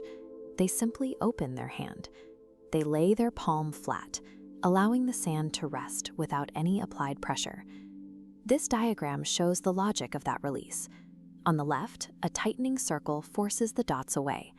On the right, the open bowl allows them to collect in the center. Human attachment works the same way. Grasping causes us to lose what we hold, while an open hand allows things to stay. Move from the shoreline to a wide, quiet river. The water holds a clear reflection of the blue sky and the white clouds passing overhead. The river doesn't reach up to catch those clouds. It makes no effort to hold them back from their natural path across the sky. The water acts as a mirror. It watches the clouds float past, making no attempt to control them. Thoughts and worries are like those clouds, drifting across our awareness. By observing these thoughts without grabbing at them, the deep water of the mind stays still. In a warm, quiet room, a potter sits at a wheel. The wet clay spins at a high, blurring speed. The outer edge is a swirl of chaotic motion, yet the potter's hands are slow, deliberate, and steady. This diagram reveals how the wheel functions. The arrows on the outside show high-velocity motion, but the entire structure relies on a single, still point at the center axis. The shape of the bowl is a result of that center. Stillness allows the form to hold, even while the world around it continues to rush. Imagine a lone traveler walking through a dark, windy valley, carrying a single paper lantern. The wind sweeps through the gorge, trying to blow out the light. Fighting the gust rigidly would only tear the paper to shreds. Instead, the traveler gently cups a hand around the flame and bends with the breeze, leaning with the wind like a stalk of bamboo. Surviving a storm requires protecting that inner light while yielding to the circumstances outside. A precious pearl slips from a hand, drops into a shallow pool, and vanishes into the soft mud at the bottom. A person wades into the pool, splashing and digging through the bottom, frantically trying to find it. As this diagram shows, the panic makes the search impossible. Jagged movements stir up hundreds of particles, clouding the water. But when the person steps back and sits still, the mud eventually sinks, the water clears, and the pearl reveals itself. Clarity arrives when the frantic search ends, and the mind is given time to settle. In a dark forest at night, a single ancient pine tree stands tall. A heavy wind blows through the branches. The tree allows the air to move through its needles, turning that force into a soft, humming song. If we stop resisting and just listen, the disruptions of the day become a gentle music. Picture a furious man storming up to a quiet-seated teacher, screaming insults. His face is twisted in rage, hurling accusations to onlookers. The teacher doesn't flinch. He just lets the man shout until he is completely out of breath. Then he asks a simple question. If someone offers you a gift and you refuse to accept it, who does the gift belong to? The man pauses, confused by the calm response. It belongs to the person who offered it, he says. The teacher nods. Exactly. You offer me your anger, but I do not accept it. We move through life assuming that when someone throws negativity our way, we have to catch it. But we actually have a choice. We are never obligated to carry the heavy, toxic emotional baggage that other people try to hand us. This same weight appears in our positive interactions too. Once, a wealthy merchant brought an incredibly expensive, perfectly woven silk robe to a monk, secretly hoping the extravagant gift would boost his own social standing. The monk politely declined. He told the merchant that if he wanted to experience the real value of giving, he should go find someone shivering in the streets and wrap the robe around them instead. When the merchant handed the silk over to a freezing stranger, he felt something shift. His original plan was a transaction. He was buying status, and that felt heavy. Giving the robe to someone who desperately needed it felt entirely weightless. True peace starts when we drop the transactional nature of the ego. By stripping away external noise and the expectation of getting something in return, we are left to act with simple, unburdened compassion. That psychological weight often takes the form of defending our reputations. Consider the Zen master Hakuin. He lived a quiet, highly respected life until a local teenager became pregnant and, out of fear, falsely named Hakuin as the father. His reputation was instantly destroyed. Furious parents stormed his temple, screaming at him and demanding he take responsibility. Hakuin didn't argue. He didn't mount a defense. He simply replied, "Is that so?" and took the baby in, caring for it peacefully while the whole village treated him as an outcast. Years later, the young woman finally confessed the truth and named the real father. Her parents rushed back to Hakuin, bowing in deep apology, begging to take the child back. Hakuin handed the child over, offering the exact same response. "Is that so?" This illustrates equanimity, a state of mental balance that remains undisturbed by the highs and lows of experience. Hakuin showed the immense relief that comes when you release the exhausting need to control what other people think of you. Faster, more urgent tone. We see this same release in how we handle failure. Imagine a high-stakes temple kitchen where a monk accidentally serves his master a bowl of soup with a dead lizard floating at the bottom. The natural human instinct here is to panic, make excuses, blame the lighting, or beg for forgiveness. Instead, the monk steps forward, picks the dead lizard out of the bowl, and eats it. The master watches him do this, gives a single nod, and walks away. No punishment, no lecture. The matter is instantly and permanently closed. Defending our mistakes, building elaborate excuses, carrying the guilt, that is a massive psychological weight. True freedom is found in total, wordless accountability. You make the mistake, you own the consequence, and you move on. But even spiritual practice can become a heavy burden if we aren't careful. A highly stressed student once pushed himself to maintain strict mindfulness at all hours, exhausting his mind trying to actively practice even while he was asleep. His master pulled him aside and told him to stop compartmentalizing his life into practice and rest. The instruction was incredibly simple. When you walk, just walk. And when you sleep, just sleep. Ultimate rest isn't a technique you perform. It requires dropping the active effort of trying to do life right and allowing yourself the permission to simply exist. We block this state by constantly retreating into our own heads. One night, a scholar sat with a Zen master, spending hours spinning complex, tangled intellectual theories about the exact nature of the mind and reality. Finally, the master stands up, pulls a warm iron fire poker out of the coals, and gently taps the scholar on the shoulder with it. The scholar stopped talking. In that split second of direct physical contact, he realized that his endless conceptualizing wasn't bringing him closer to the truth. His overthinking was the very obstacle keeping him from a direct, peaceful experience of the world. When the mind finally exhausts itself, when it relinquishes the need for concepts, labels, and endless worries, you aren't left with an empty void. You are left with the quiet, weightless reality of the present moment. Imagine standing on a small, rocky island. There are no buildings, no roads, and no other people. There is only the steady, rhythmic wash of the ocean over smooth stones. Throughout the day, we carry a heavy collection of social masks. We perform roles for our colleagues, our families, and even strangers, carefully managing our expressions and tone to meet 1,000 invisible expectations. In total isolation, the energy required to maintain those performances has nowhere to go. The need to impress or defend your character simply evaporates, leaving you in a state of unvarnished presence, where you are finally permitted to stop. These social roles are like heavy packs we strap on each morning to navigate the world. By recognizing them as equipment rather than our true selves, we find the permission to set them down and rest in quiet awareness. There is an old story of a traveler named Hote walking down a dusty road at sunset. He moved with a peculiar lightness, carrying only a single small sack over his shoulder. When a child asked him how he remained so joyful, Hote pointed to an invisible burden that most people drag behind them, a second sack that is much heavier than any physical luggage. This second sack is packed with the weight of time. One part pulls backward, filled with the regrets and arguments of yesterday. The other part pulls forward, expanding with the worries and plans for a tomorrow that hasn't arrived yet.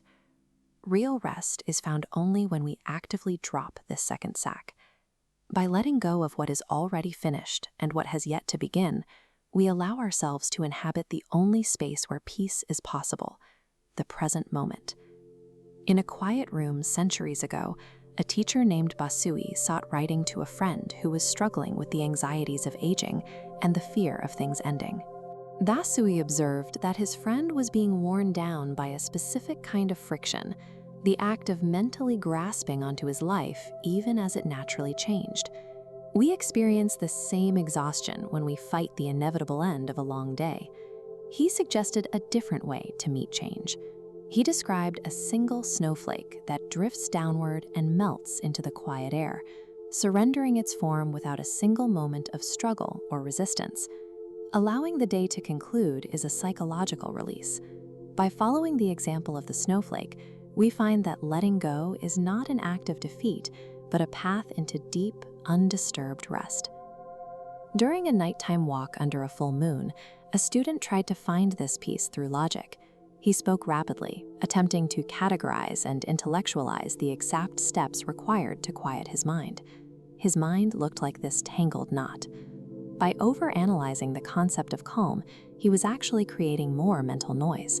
The tension only begins to unarchive when we stop trying to think our way into a state of stillness. The teacher didn't respond with another complex theory. He simply stopped walking and pointed up at the moon, forcing the student to look past his own words and engage with the reality of the moment. A quiet mind cannot be achieved through analysis. Rest happens only when we stop studying the finger of our own thoughts and simply experience the direct, silent presence of the world around us. High on a mist-covered mountain, a traveler approached the Master Gute. He had spent his life searching for a way to stay calm regardless of his circumstances, and he begged the master for guidance. The traveler's mind was racing with anticipation. He expected a grand lecture or a complicated ritual that would finally solve his restlessness. Gute offered no explanation. He simply raised a single finger in the quiet air, and the traveler's mental chatter was forced to stop. We often believe peace requires a grand achievement, but it is actually found in the most basic units of existence. It is the stillness found in this exact second, before the next thought has a chance. Imagine standing now at the edge of a perfectly still pond. You pick up a small stone and drop it into the center. From that single point of impact, ripples move outward in perfect circles, connecting the center to everything else. Our internal quiet follows this pattern. As thoughts settle, stillness naturally ripples outward, easing tension until the day's boundaries fade away. Let your mind mimic the surface of that pond now. Allow every remaining ripple of thought to lose its momentum, settling into a perfect glassy stillness as you drift into rest. Imagine a man drifting quietly down a river at dawn. The fog is so thick he can barely see the bow of his own boat. Suddenly, the silhouette of another vessel appears in the mist, heading straight for him. He shouts a warning, but the other boat doesn't change course. It keeps coming, faster now, caught in the current. His pulse quickens. He screams into the fog, furious at the careless driver who is about to ruin his peaceful morning. The boats collide with a heavy thud. The man stands up, ready to unleash his rage, only to look down and realize the other boat is completely empty. It slipped its moorings upstream. Instantly, all his anger vanishes. He is left yelling at nothing but wet wood. The collision still happened. The physical impact was exactly the same, but the malice he felt was entirely invented. Someone cuts you off in traffic or ignores a message. We assume intentional disrespect. Once we realize most of these actions are just events drifting on the current, the frustration simply dissolves.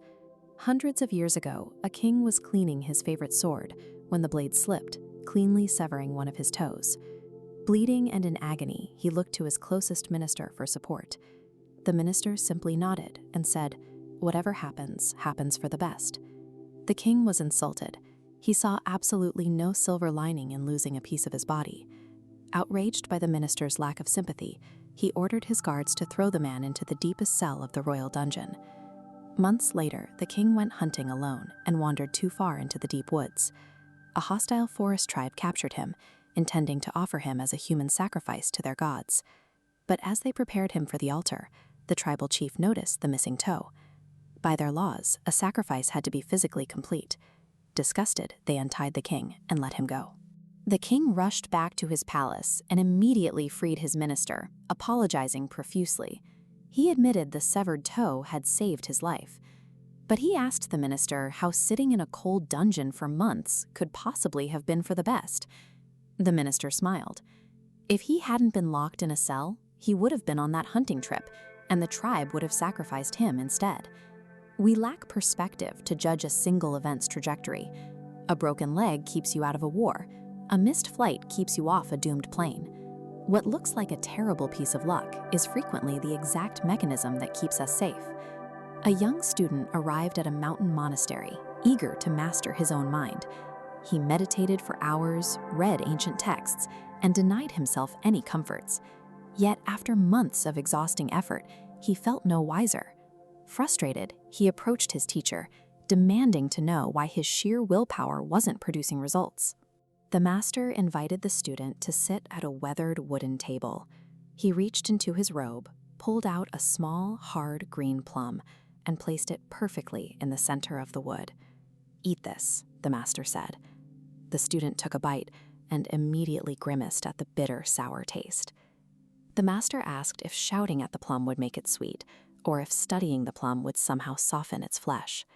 The answer was obvious. The fruit wasn't broken or flawed, it was simply early in its cycle. No amount of effort, tension, or desire could bypass the natural progression of time required for it to ripen. We often treat our own minds like machines we can force into gear. We expect instant maturity and demand immediate wisdom from ourselves the moment we start trying.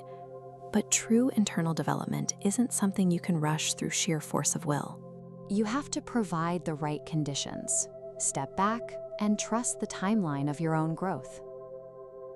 High in the mountains, a heavy spring rain sent a surge of water rushing down a narrow riverbed. In the middle of this path sat a massive, immovable boulder. As the floodwaters arrived, the two forces slammed into each other, creating a chaotic churn of white foam and deafening noise. The river wanted to tear straight down the valley, annoyed that this heavy stone was ruining its momentum. The rock, firmly planted in the earth, felt battered by the endless pressure of the current, exhausted by the effort of trying to hold its ground against the onslaught. Slowly, the dynamic shifted.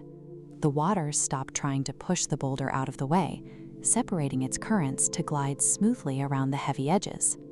At the same time, the rock stopped fighting the current, allowing the water to rush over its surface and gradually polish away its roughest corners. Neither force had to destroy the other to exist. They simply stopped resisting.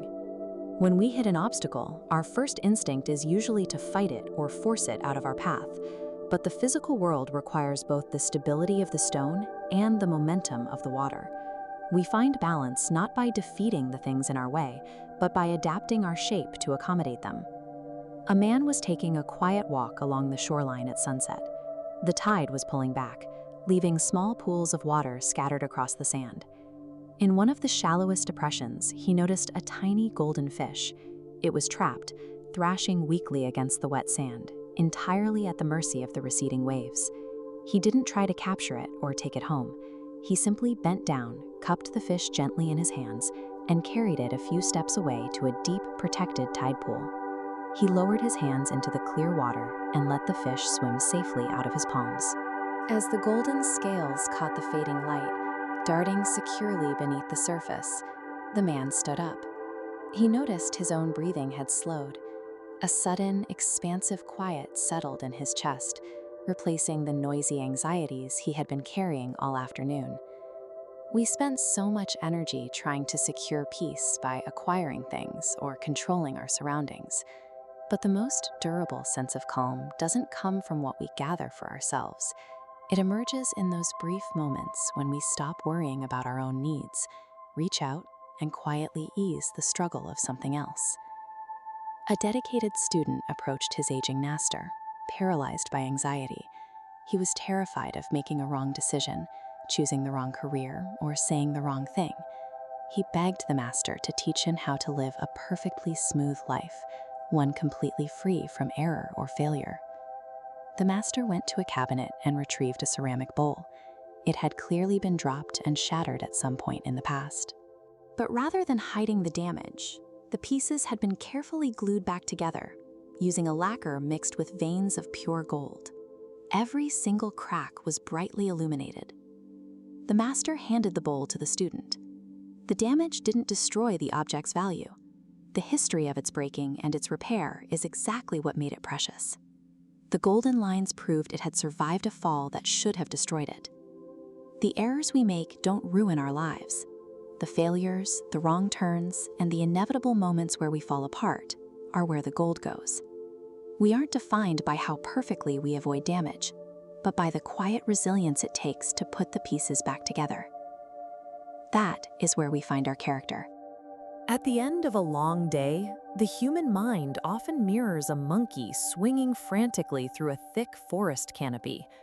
Thoughts race from one branch to the next, agitated and unable to find a quiet place to land. We often fall into the trap of trying to wrestle these thoughts into submission. We demand that the mind stop its movement, yet this struggle only provides the monkey with more chaotic energy to burn. Stability begins with passive observation. By simply watching the monkey's movements without judgment or interaction, we create a necessary distance between our awareness and the chaos. Without the fuel of our engagement, the monkey eventually loses its momentum. The swings become heavier and slower as the restless energy begins to dissipate on its own. Mental settling occurs when we allow our anxieties to naturally tire themselves out, choosing to watch the movement rather than joining the climb. This shift toward yielding becomes a survival mechanism during the sudden windstorms of our daily lives. When rigid pressures mount, they act like a gale-force wind whipping through a forest. A stiff, unyielding tree attempts to meet this force with pure resistance. Because it cannot move with the pressure, the wood eventually splinters and snaps under the weight of the storm. Bamboo survives by bowing deeply toward the earth. It yields to the wind's direction, bending its entire length to accommodate the pressure without breaking its roots. Strength is found in this capacity for flexibility. By yielding to the forces we cannot control, we preserve the ability to gracefully return to our center once the wind passes. As the storm of the day recedes, we can look toward the water's edge to find a perfectly round, flawless pebble resting in the sand. This shape is the product of continuous, patient friction. Over many years, the steady movement of waves and sand has slowly worn away the sharp edges, polishing the stone into its current state. Finding peace requires a similar kind of geological patience. We often expect instant tranquility the moment we close our eyes, forgetting that internal calm is shaped through incremental time. You can release the urgent demand for immediate peace tonight.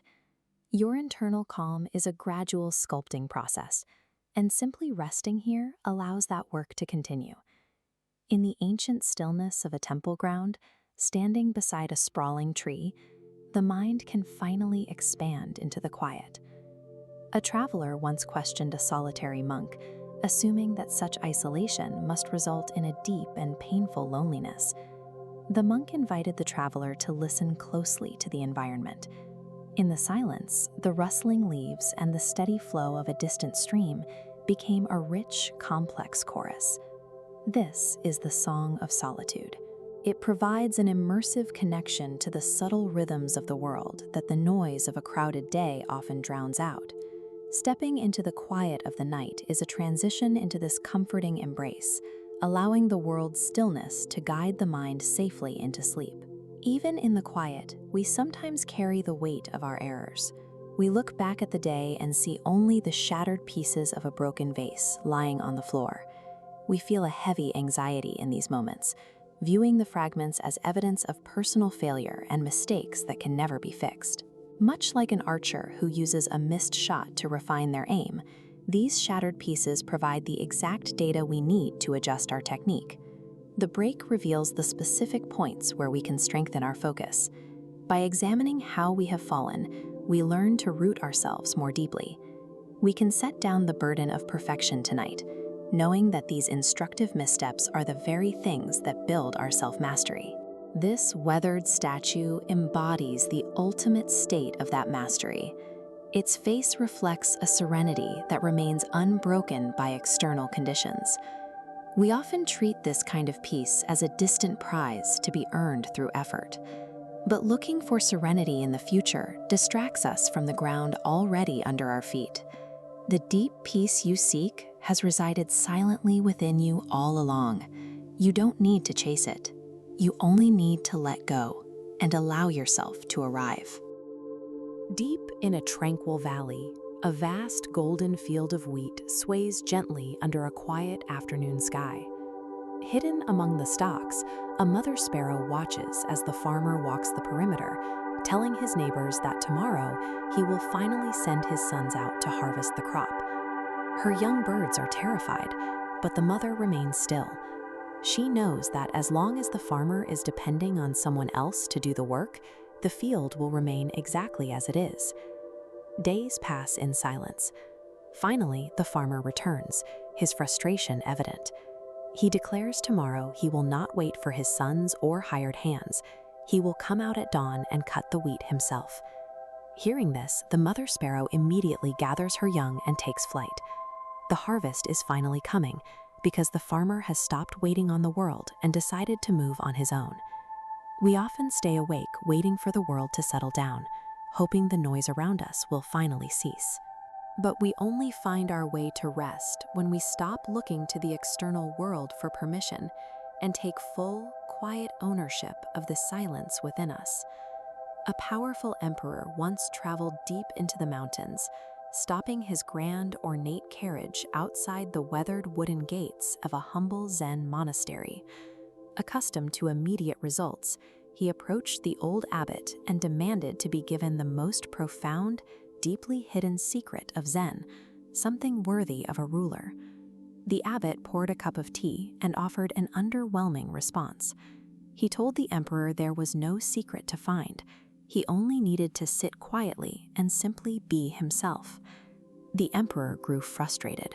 He had traveled across the country expecting a revelation or a tangible prize, something he could physically carry back and add to his treasury. But the abbot stood firm. He explained that a peaceful mind has nothing to do with acquiring new things. It requires leaving every worldly title and expectation at the door. By the time evening falls, we are often exhausted by the weight of the roles we play. Rest arrives only when we willingly set down our titles, our daily masks, and the pretense of who we are supposed to be. A turbulent river surges through a dark forest, its current demonstrating a relentless physical power that sweeps everything in its path. A tiger, normally the most fearless creature in the woods, finds itself paralyzed by the deep water. To cross, it climbs onto the broad, steady back of a traveling ox. As they wade into the rushing current, the tiger panics. Its claws instinctively extend, digging deep into the ox's hide in a desperate attempt to hold on to safety. But this panicked grip only makes things worse. It causes the ox to stumble, and the tighter the tiger tries to control the situation, the closer both animals come to being pulled under the water. The ox speaks over the roar of the river. He tells the tiger that the only way they will survive the crossing is if the tiger entirely relaxes its grip. Slowly, the tiger retracts its claws. It stops fighting the sway of the current and surrenders to the ox's movement, allowing the current to pass by without resistance until they reach the far bank. Anxiety tricks us into believing that gripping tightly will keep us safe. But we find our way through the dark when we release our tense, anxious hold on life, trusting the current to carry us rather than exhausting ourselves fighting it. In a silent palace, a sharp sword slips from its scabbard, clattering against the marble floor next to the royal crown. The falling blade catches the king's foot, leaving a minor but painful cut. Immediately, his wisest minister observes the injury and calmly declares that the event is actually for the best. The king is insulted. Angry and in pain, he orders the guards to throw the minister into the dungeon for daring to call a personal misfortune a good thing. Days later, the king is scheduled to lead a journey through a dangerous mountain pass, but his wounded foot forces him to stay behind. He soon learns that a violent ambush had been waiting for his carriage on that exact road. The realization washes over him. The minor pain he was so angry about was the only thing that kept him safely at home. That brief moment of bad luck was actually a protective shield. We spend so much energy trying to control every detail of the future, but we can sleep soundly when we trust that today's unexpected setbacks are often hidden protections, guiding us away from a harm we cannot yet see. High in the misty mountains, a massive monastery hums with the intense focus of hundreds of monks sitting in rigid rows, memorizing complex scrolls. When a new student arrives, the master gives him a unique assignment. He is forbidden from reading a single word. Instead, he is sent to the quiet kitchen and told to manually pound rice, day after day. For 12 years, he swings the heavy wooden mallet, up and down. Slowly, the repetitive, rhythmic physical action drains the worldly thoughts and daily anxieties completely out of his mind. Meanwhile, the learned scholars inside debate endlessly. Their minds are constantly churning, heavily cluttered with theories, definitions, and intellectual striving. When the master eventually tests his students, it is not the scholars who understand. It is the simple rice pounder who achieves ultimate clarity effortlessly, precisely because his mind is finally empty. Lasting peace is never found by untangling racing thoughts. It is found in the quiet, repetitive physical act of simply setting those thoughts down, one by one. A perfectly still, dark pond in the middle of the night acts as a flawless mirror to the bright, glowing moon overhead. The moon is always present in the sky, but its light can only be perfectly reflected when the water below is entirely undisturbed. Every anxious thought acts like a stone dropped into the deep, a disruption turning a clear reflection into chaotic waves. We find peace not by fighting those ripples, but by refusing to throw any more stones. As you let the ripples of the day finally settle, the unburdened mind becomes perfectly clear, beautifully empty, and ready for rest. Step back into the dust and noise of the 13th century. Here we find Rumi, a man known as a respected, strictly rigid academic. He is surrounded by the constant hum of complex theology, yet beneath all that knowledge, he carries a deep, unfulfilled longing. His early life is a physical and geographical journey across the ancient East. By the time his family settles in the city of Konya, Rumi is fully immersed in a highly structured world. He spends his days cataloging the precise rules of law and the strict interpretations of scripture. Then, a wandering dervish named Shams of Tabriz arrives and disrupts this orderly existence. Shams poses a single, uncomfortable question. Are the written words on your pages worth more than the living, experiential fire inside your heart? Following this encounter, Rumi's stacks of parchment began to feel like walls rather than bridges. He stepped away from the lecture halls to find divinity in the laughter of children and the rhythm of the marketplace. The rigid scholar dissolved, leaving behind a poet who viewed the entire universe as a continuous, ecstatic dance. This realization gives birth to a specific physical practice.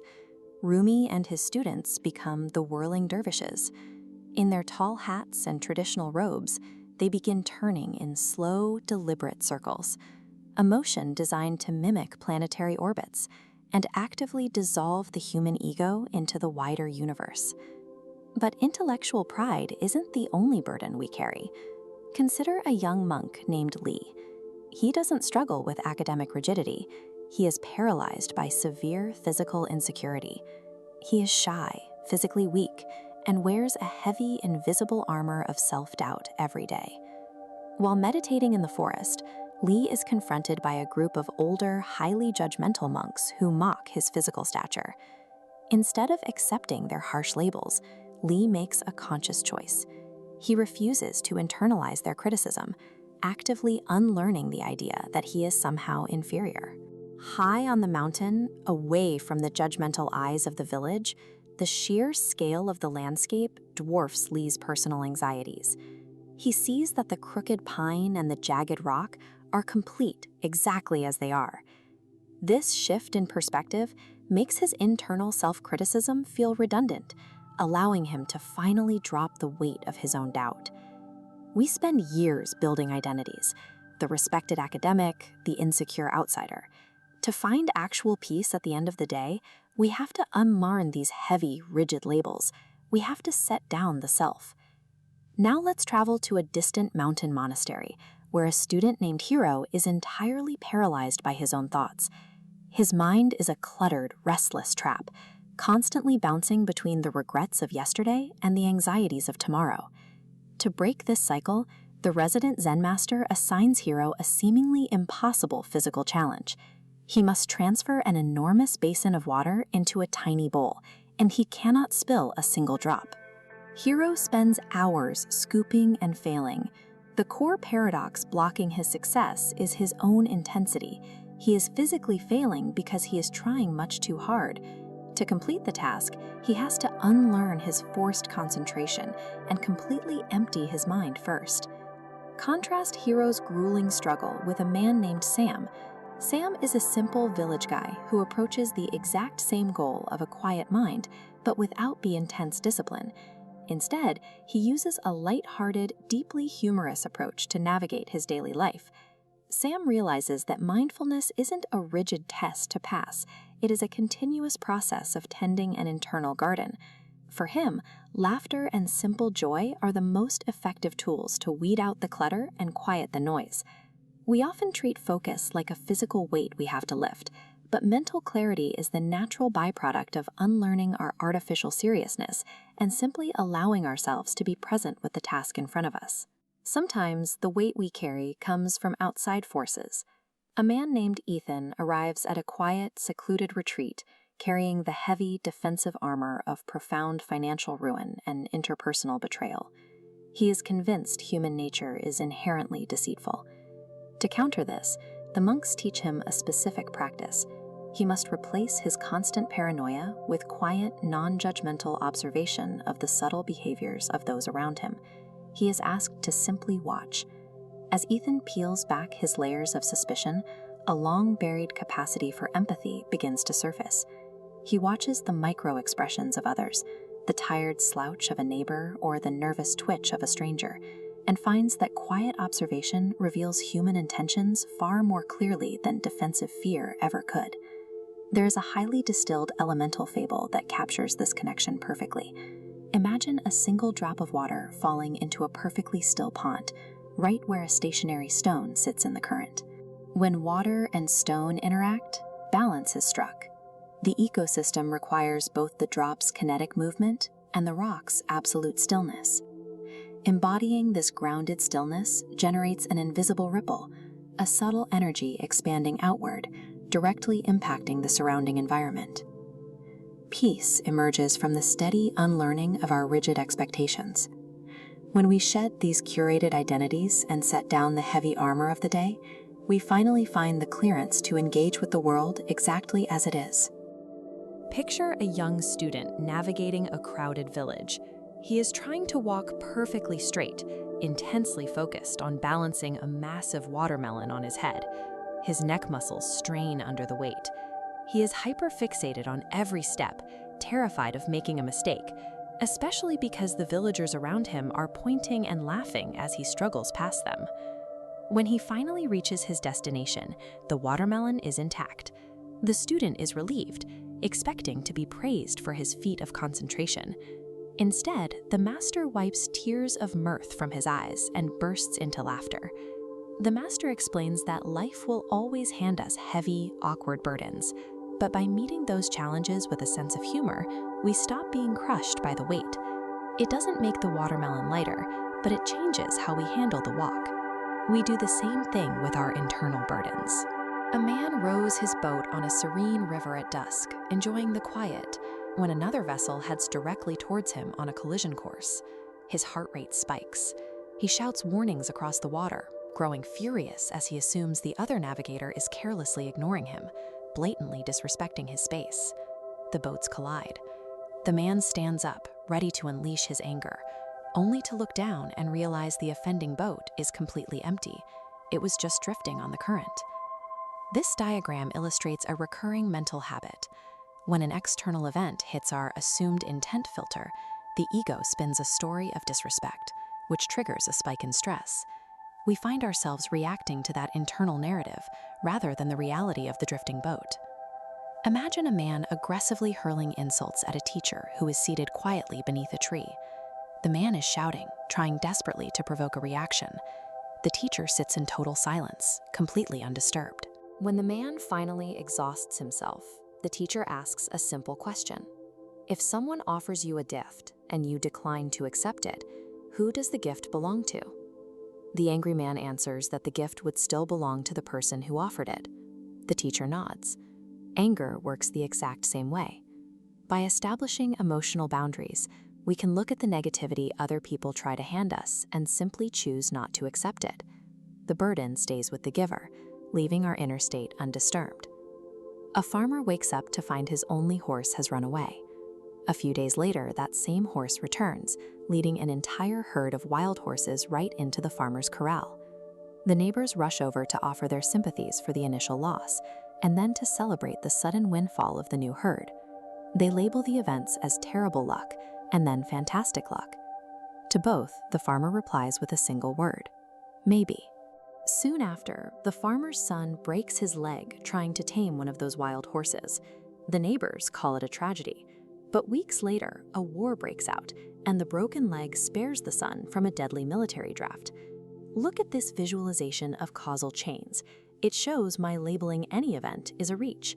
A single node branches out into thousands of intertwining trajectories. We rarely have the perspective required to know if today's misfortune is actually a hidden blessing. Practicing equanimity means suspending that immediate judgment. By letting the timeline play out, we decouple our inner peace from external unpredictability. To see how this mindset functions under pressure, picture a monk hanging from a cliffside vine. A tiger snarls above him, and another paces below. He is physically trapped between the memory of the predator he just fled and the fear of the one waiting for him to fall. But as he hangs there, the monk notices a single wild strawberry growing from a crevice in the rock. He reaches out and plucks it. He places the fruit in his mouth. In that split second, the flavor of the strawberry is intensely, perfectly sweet. Absolute presence functions by cutting off the mental energy we usually spend on the tigers of the past and future. By anchoring into the strawberry, the monk finds that even in a crisis, there is a space where anxiety cannot exist. A Zen master sits in meditation, gently holding a flawless clay teacup. It is pristine, beautiful, and completely intact. He looks at the students gathered around him and tells them that, in his mind, the cup is already broken. By mentally acknowledging the inevitable end of the object, he removes the underlying anxiety of trying to perfectly protect it. This is the reality of impermanence. Every relationship we value, every physical object, and every phase of life is subject to a natural, unavoidable end. Accepting mistruth does not cause us to love things less. It actually allows us to love them more deeply because we are no longer holding on out of a fear of loss. By fully embracing the fragile, temporary nature of the present moment, we finally earn the freedom to set our burdens down entirely. Calm, steady. Think of your mind at day's end as a perfectly still pond. Then a stone drops, and that glass-like reflection shatters. That stone is a sudden deadline, a sharp remark, or a lingering worry.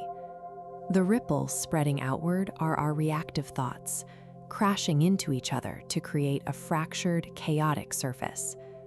But if you look deeper, that disturbance only exists in the top fraction of an inch. A few feet down, the water remains entirely untouched by the movement above. True quiet comes when we stop trying to catch the stones. Instead of fighting the ripples, we can choose to identify with the silence of the deep water.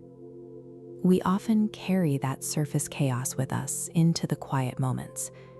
Imagine walking up a wooded hill at dawn, surrounded by silence, yet your mind is still sprinting through an analysis of yesterday's mistakes. This is the cloud layer of the mind, a constant stream of interpretation and judgment that obscures our view of actual reality. Then the sun crests the horizon. A sunrise doesn't ask to be figured out, and it doesn't wait for your approval. It simply happens, offering itself to anyone quiet enough to watch. Finding rest in the present moment requires no effort. It arrives the second you let the clouds of thought part, revealing the world as it actually is. Sometimes finding that clarity means removing the noise. Picture sitting alone on a bare, weathered rock, miles out to sea, completely isolated from society. Out here, the heavy pack you carry all day begins to fall away. With no tasks to complete and no one to impress, Your social roles, the parent, the employee, the expert, begin to dissolve. What remains is simple awareness. This is the foundational state of existing that persists once all external titles and daily pressures are stripped away. True rest arrives when you stop performing. Your simple, stripped-down presence is already sufficient. Eventually, we leave the island and return to the rush. Imagine a shallow, fast-flowing riverbed where a smooth, gray stone sits firmly in the middle of the current. The stone doesn't brace itself to fight the current, and the water doesn't try to move the stone. The water naturally adapts, flowing around the obstacle without conflict. This rushing water is the reality of your day, a constantly shifting stream of circumstances and demands that you cannot stop. You are the stone. You can remain deeply rooted in your internal stability, even as the day's chaos flows past you. Resilience means remaining internally solid while allowing external events to flow smoothly around your edges. To stay rooted, you must make peace with your entire self. Look at a twilight sky where the setting sun and the rising moon share the horizon at the same time. The sun brings vitality, but its light is too intense to see the stars. It takes the cool, quiet light of the moon to reveal the depths of the sky that the day ignores. Our internal shadows work the same way. A flash of jealousy points directly to what you deeply value, while judgment reveals the standards you hold for yourself. Profound peace is found not by fighting to eliminate your flaws, but by gracefully accepting your entire, complete nature. Even with that acceptance, we often carry the day's bruises. Imagine stepping onto a vast frozen lake, the ice representing the emotional armor we build to protect ourselves from daily pain. We tell ourselves this numbness is strength. But while the ice protects us from being hurt, it also keeps us distant from genuine peace and true feeling. As you stand there, you might notice your own breath forming warm clouds in the cold air. That warmth is your own attention, a patient, gentle awareness capable of melting even the thickest defenses. The ultimate rest at the end of the day comes when you lay down that armor, allowing the quiet waters of your heart to safely flow once more. On the banks of a surging, turbulent river, a man stands violently hurling heavy stones, crashing into the rapids. With every rock he throws, he is convinced he is casting his own anxieties into the current, hoping the water will sweep them far away. A traveler walking along the bank stops to watch this exhausting display, asking what exactly the man expects this frantic effort to accomplish.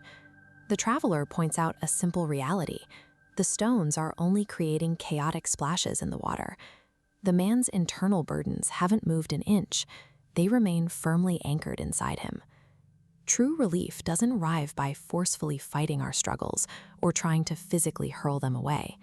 It comes when we stop throwing stones, acknowledge the tension, and simply let the water pass on its own. In a quiet, open field, a seasoned master guides his student through the ancient discipline of archery. The student approaches the practice with a rigid mindset. He believes that the only arrow carrying any value whatsoever is the one that flawlessly strikes the dead center of the target. The master steps in to correct this assumption. He places a successful arrow next to one that missed completely, explaining that both hold the exact same worth. The missed arrow provides something the perfect shot cannot: essential, irreplaceable feedback. It reveals how to adjust grip, shift the stance, and focus for the next attempt. Missteps and missed targets are not failures demanding our frustration. They are necessary, gentle guides directing us, step by step, toward mastery. In a crowded village square, a wise elder finds himself suddenly confronted by an aggressive, escalating argument. While the crowd around him buzzes with volatile, rising energy, the elder reacts by becoming completely unmoving and perfectly still. This animation shows how this works.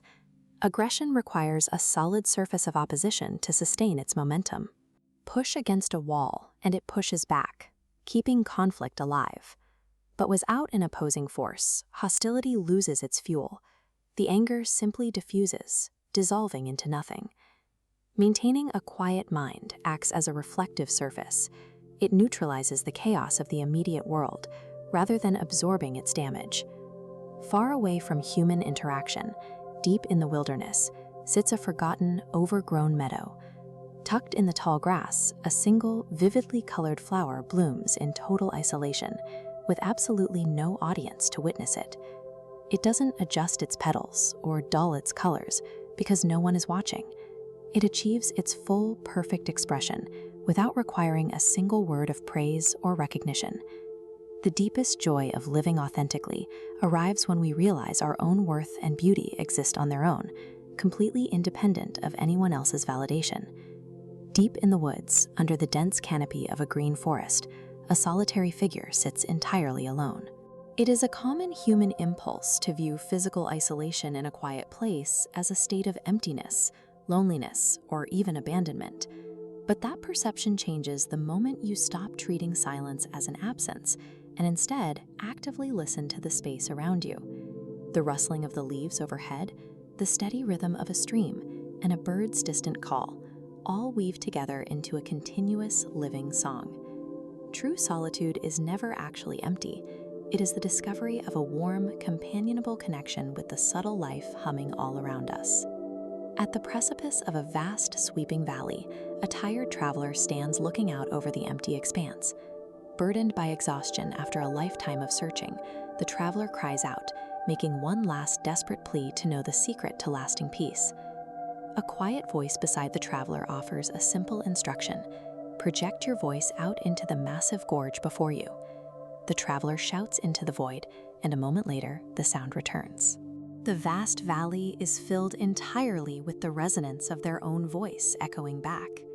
Peace is not a distant prize to be hunted down or constructed from scratch. It is an inherent quality already residing inside you, waiting patiently for your mind to be quiet enough to hear it. There was once a lion cub separated from his own kind who wandered into a flock of sheep. He spent his formative months imitating them, eating grass, bleating at the wind, and shrinking back whenever a shadow crossed the field. But as his mane began to grow, so did a sense of internal friction. His body felt heavy and mismatched. He was suppressing a biological drive for strength just to remain part of the herd.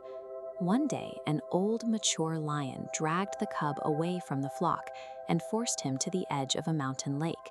He held the cub there until the water's surface reached a state of perfect stillness.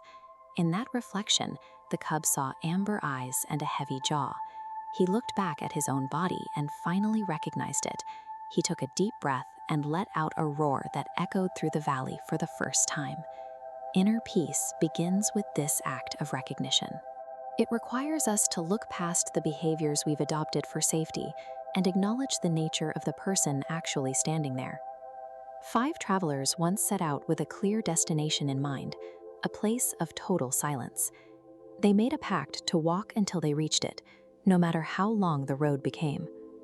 Only a few days in, the first traveler met someone in a small village. He was offered a home, a warm meal, and the immediate safety of a life he already understood. He chose the comfort of staying behind over the uncertainty of the destination. Later, the group entered a village of skeptics. A second traveler felt his face flush as the locals mocked their journey.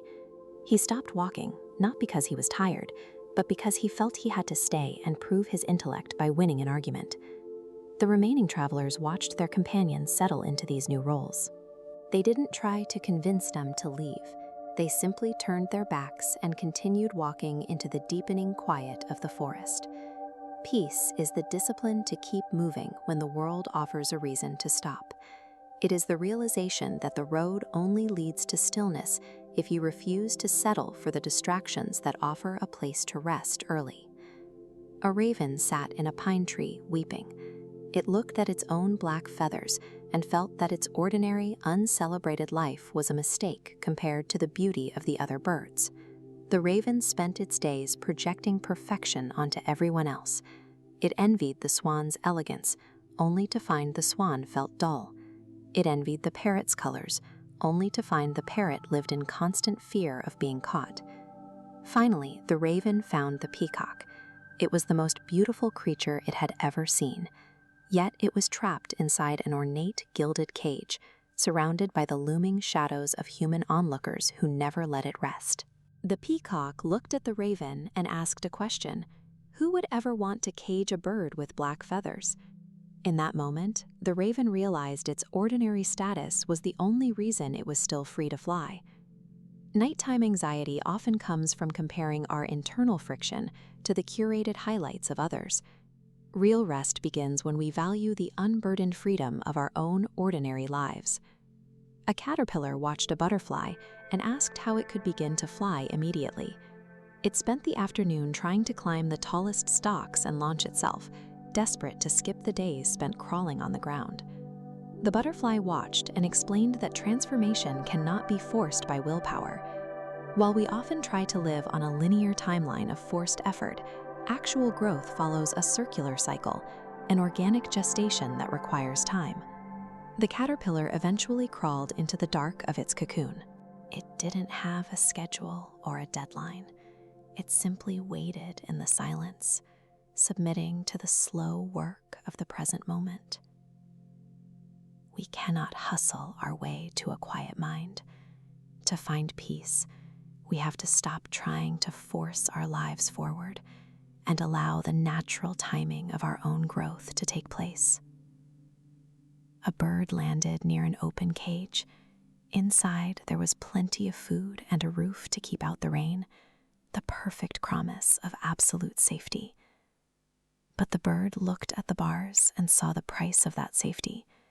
It turned away and flew back into the vast, unpredictable sky, choosing the risk of the wind over the certainty of the cage. On the ground below, a solitary tree was facing that same wind. Its trunk was bending dramatically, its branches whipping under a pressure that looked like it would snap the wood in half. As the wind pushed harder against the leaves, it forced the tree to exert a counter-pressure downward. Every gust of the storm was actually driving the roots deeper into the dark, solid earth. By the time the storm passed, the tree was no longer fighting. It stood in the sudden calm, more firmly anchored than when the day began. The friction you felt today was the wind. It has driven your roots into solid ground, and now that the pressure is gone, you can feel how deeply you are anchored. You can set down the day. You are safe to rest. The afternoon is winding down. The sun sits heavy on the horizon, casting long orange light across a pond that, for the moment, is as flat and still as a sheet of glass. Then a stone drops. The impact is sudden and violent, sending concentric circles of chaos across the entire surface. The reflection of the trees and the sky shatters into 1,000 moving pieces. But if we look beneath the surface, the physics tell a different story. These chaotic wave vectors are localized. They only have enough energy to disturb the top few inches. Down here, the weight of the pond takes over, and the water remains perfectly still. The surface is where we collide with the world, where we meet the news, the traffic, and the noise. But the surface is only a tiny fraction of the water. When we learn to shift our focus downward, we find a part of ourselves that isn't just watching the ripples, but is entirely unreached by them. As the light shifts into the golden hour, imagine you are rowing a boat down a wide, peaceful river. You are in perfect sync with the current, enjoying the solitude. Suddenly, a massive wooden boat slams into yours. The collision is jarring. Your heart rate spikes, and you prepare to unleash your frustration on the careless person who wasn't looking where they were going. But you look over, and the other boat is completely empty.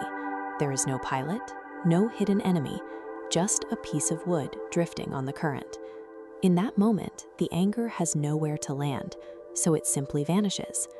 The collision happened exactly as you felt it, but the story you were telling yourself about why it happened changed. Most of the boats we bump into in life are empty. They are events drifting on a current, not personal attacks designed to sink us. The sky turns a dusky purple. An old farmer stands by his fence, watching the horizon. Today, his only horse broke through the gate and disappeared into the mountains. His neighbors gather at the fence to offer their condolences, calling it a tragedy and a stroke of terrible luck. The farmer just watches the sunset and says, maybe. A week later, the horse returns, leading a dozen wild stallions back into the corral. The neighbors celebrate, calling it a miracle. The farmer leans against the gate, watches his new wealth, and says, maybe. By refusing to label the event, he avoids the emotional whiplash that everyone else is feeling. He knows that the story of his life is still being written, and today's disaster is often just the setup for tomorrow's turn of events. Deep in the woods, as the light fades, a traveler walks through a thicket and feels the sharp, sudden sting of a thorn piercing their hand. The skin breaks. It is a physical fact, an unavoidable moment of pain that occurs the second the thorn makes contact. But watch how the mind reacts. Instead of just tending to the wound, the traveler begins to curse the bush, the path, and their own clumsiness. This is the looping arrow on the right. It strikes the same wound over and over, long after the physical thorn is gone. Life will always provide the first thorn, the sudden loss, the physical pain, the unexpected setback. But the second thorn, the one we drive into ourselves through resentment and rumination, is the only one we have the power to put down. In the early evening, that traveler is confronted by a stranger on the road who is red-faced and shouting, hurling every insult they can think of. The traveler stands perfectly still, waiting for the shouting to stop. When it does, they ask, if you offer someone a gift and they refuse to take it, who does the gift belong to? The answer is obvious. If the package isn't accepted, the sender has to take it back home. They're still the one carrying the weight of it. We think we have to react to the negativity others throw our way. But anger is a delivery that requires a signature. If you don't sign for the package, it stays with the person who brought it. We move inside. A single candle flickers in a quiet room, illuminating a delicate ceramic teacup. It is beautiful, flawless, and completely intact. But the teacher who owns it looks at it with a strange kind of peace. He explains that he can only truly enjoy the cup because, in his mind, it is already broken. He understands that the nature of the cup is to eventually shatter. By accepting its end before it ever happens, he removes the invisible weight of worrying about when the crack will cure. When we stop clinging to the idea that things must be permanent to be valuable, the fear of loss evaporates. We are finally free to appreciate the tea, the cup, and the moment exactly as they are. We step back out into the night. The sky is a deep, starry navy, and the air in the forest is perfectly still. Somewhere in the deep wilderness, a single flower is blooming in the silver moonlight. There is no one there to photograph it, to name it, or to tell it how beautiful it is. The flower doesn't care. It doesn't need an audience to fulfill its purpose. It simply exists, blooming as fully as it can, because that is its nature. We spend so much of our lives waiting for a signal from the outside world that we are enough. At the night reminds us that we are whole in the silence. Peace isn't something we earn from others. It's what remains when we finally stop asking for their permission to be here. When we plant a cherry seed in the ground, we often struggle against its natural timing. We get anxious, feeling a sudden urge to dig it up or tug on a sprout to see results. But authentic growth happens in total darkness, completely out of sight. Down in the soil, the seed is establishing its root system, entirely independent of our active effort or monitoring. If we try to rush that timeline or constantly dig up the dirt to measure its pace, we physically tear those fragile roots. The act of trying to force a result destroys the potential of the seed. True progress requires trusting the unseen, silent work that only occurs during periods of rest. If we look up from the earth to the night sky, we see another rhythm we rarely allow ourselves, the cycle of the waxing and waning moon. Modern society operates under a delusion of constant maximum energy. When our capacity inevitably drops, we tend to label those periods as personal failures or a loss of drive. This diagram shows a bright, solid circle slowly dissolving into a thin crescent. It illustrates our energy capacity as a consistent cycle. This waning phase is a functional necessity, a time to release and power down. Seeing this reduction as a systemic requirement rather than a flaw eliminates the friction of psychological guilt. This state of low energy acts as a required interval of preparation. It creates the necessary space for your capacity to eventually return. We carry a heavy mental library of intellectual anxieties, complex planning, and endless overthinking. We treat our minds as machines designed to process an infinite stack of problems. Compare that frantic analysis to the direct experience of holding a blank book. When the pages are empty, the mind achieves quiet by simply existing in the space provided.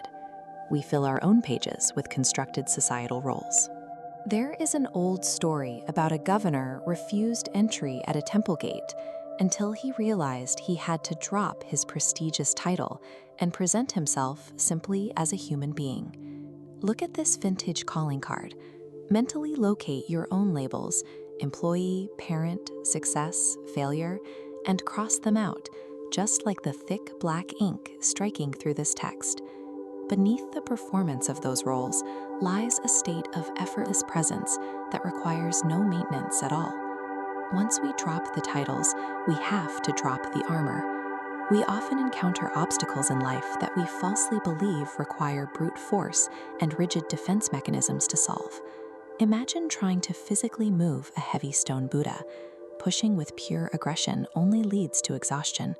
But approaching that same problem with sudden, creative playfulness, rolling it or simply walking around it, strips away its weight. That same lightness applies to self-acceptance. If a diner finds a lizard in their soup, they can rage and fight reality, or they can simply accept the situation, push the bowl away, and move on. When you stop defending a mistake and drop the endless excuses, the physical tension of the act evaporates. Owning a flaw without a fight allows the nervous system to finally power down. Surrendering the need to be right or in control shatters the ego's armor, replacing anxiety with weightless relief. We spend our lives fixated on the choppy, chaotic waves at the surface of the mind, waiting for them to smooth out into perfect glass. Instead of fighting the waves, imagine lowering a bucket deep past that turbulent surface, descending quietly down into the dark. At the bottom of this well, you find a quiet reservoir, completely untouched by whatever weather is happening up on the surface. This deep, still water is the true baseline of human awareness. It is accessible the moment we stop reacting to our own surface noise. Now, pull your perspective up from that isolated well and look out over a vast, shared pond. This is the reality of interconnected consciousness. This diagram illustrates a single stone dropped into perfectly still water. You see concentric circles expanding uniformly from a single point. Every movement shifts the entire body of water, showing how one change ripples through the whole environment. As you watch those ripples fade, the isolated, stressed self dissolves with them. You are untethered from your daily anxieties and the rigid boundaries you used to define yourself. You are no longer an individual fighting against a heavy current. You are a peaceful, resting ripple in a vast, quiet body of water. Look at this space. It seems like the perfect place to clear your head. But for a student sitting on a porch just like this one, the quiet was maddening. He sat by a still pond, trying to force his mind into a state of meditation, only to find his thoughts racing faster the harder he tried to suppress them. His struggle broke when a single dragonfly landed gently on the back of his hand. He stopped fighting his thoughts and simply watched the insect. It sat in absolute, unbroken focus, perfectly attuned to its immediate surroundings. Watching this tiny creature, the student stopped trying to achieve a specific mental state. He allowed his own breathing to sync with the natural stillness in front of him. Without forcing it, the tension melted away. This realization appears in a story about a solitary monk living deep in a mountain forest. A traveler stumbled upon his hermitage and, looking at the isolation, asked how the monk could endure such a lonely, empty silence. The monk didn't answer right away. He pointed to the trees and told him to listen. Slowly, the traveler noticed the wind moving through the leaves, the distant rush of a stream, and the call of birds. It built into a rich, living chorus. Silence provides a rhythmic chorus that grounds an active mind. existing as a constant stabilizing presence once we stop generating our own internal static. That instinct to actively fight our thoughts is a tough habit to break. In another teaching, a monk walked along a riverbank and found a man frantically hurling heavy rocks into the current. He was throwing his worries away, hoping the water would wash them downstream. The monk gently stopped him. He explained that physical exertion, throwing rocks, pacing the floor, or aggressively trying to reject anxiety, cannot discard an internal burden. The worry remains inside, fueled by the very energy spent fighting it. Instead of fighting the current, the monk offered a different approach. You acknowledge the anxiety is there. You let it surface. And then, by choosing not to engage with it, you allow the mind's natural current to carry the thought away without your interference. The danger of constant resistance is best illustrated by a student who approached his teacher, completely exhausted. He felt his internal resolve fracturing under the unrelenting strain of his daily difficulties. He was trying to push through the exhaustion, believing that resting meant failing. The master offered a simple lesson in physics. Think of a string pulled tight across a bow. If you keep that string under maximum tension indefinitely, it will eventually snap under the pressure. It has to be loosened to regain its strength and flexibility. Taking a step back is a mechanical necessity. Deliberately loosening your own tension is the exact process required to maintain your resilience over the long term. When we fight our mental burdens or try to force our way through exhaustion, we tighten our minds to the breaking point. True peace requires the deliberate, guiltless suspension of effort. That suspension of effort also dictates how we react to the world around us. Consider a highly disciplined, tightly wound samurai. He approached a Zen master and demanded to know the absolute distinction between heaven and hell. Rather than answering philosophically, the master looked at the imposing warrior and delivered a vicious, unprovoked insult. The samurai's face flushed red, his pride wounded. He instantly drew his sword in a violent rage, preparing to strike the old man down. With the blade poised in the air, the master looked up calmly and said, "That is the gate of hell." It was a deliberate provocation. The master showed the samurai that yielding to blind, uncontrollable reactivity is exactly what it means to live in hell. Struck by the realization, the warrior took a breath and slowly sheathed his sword.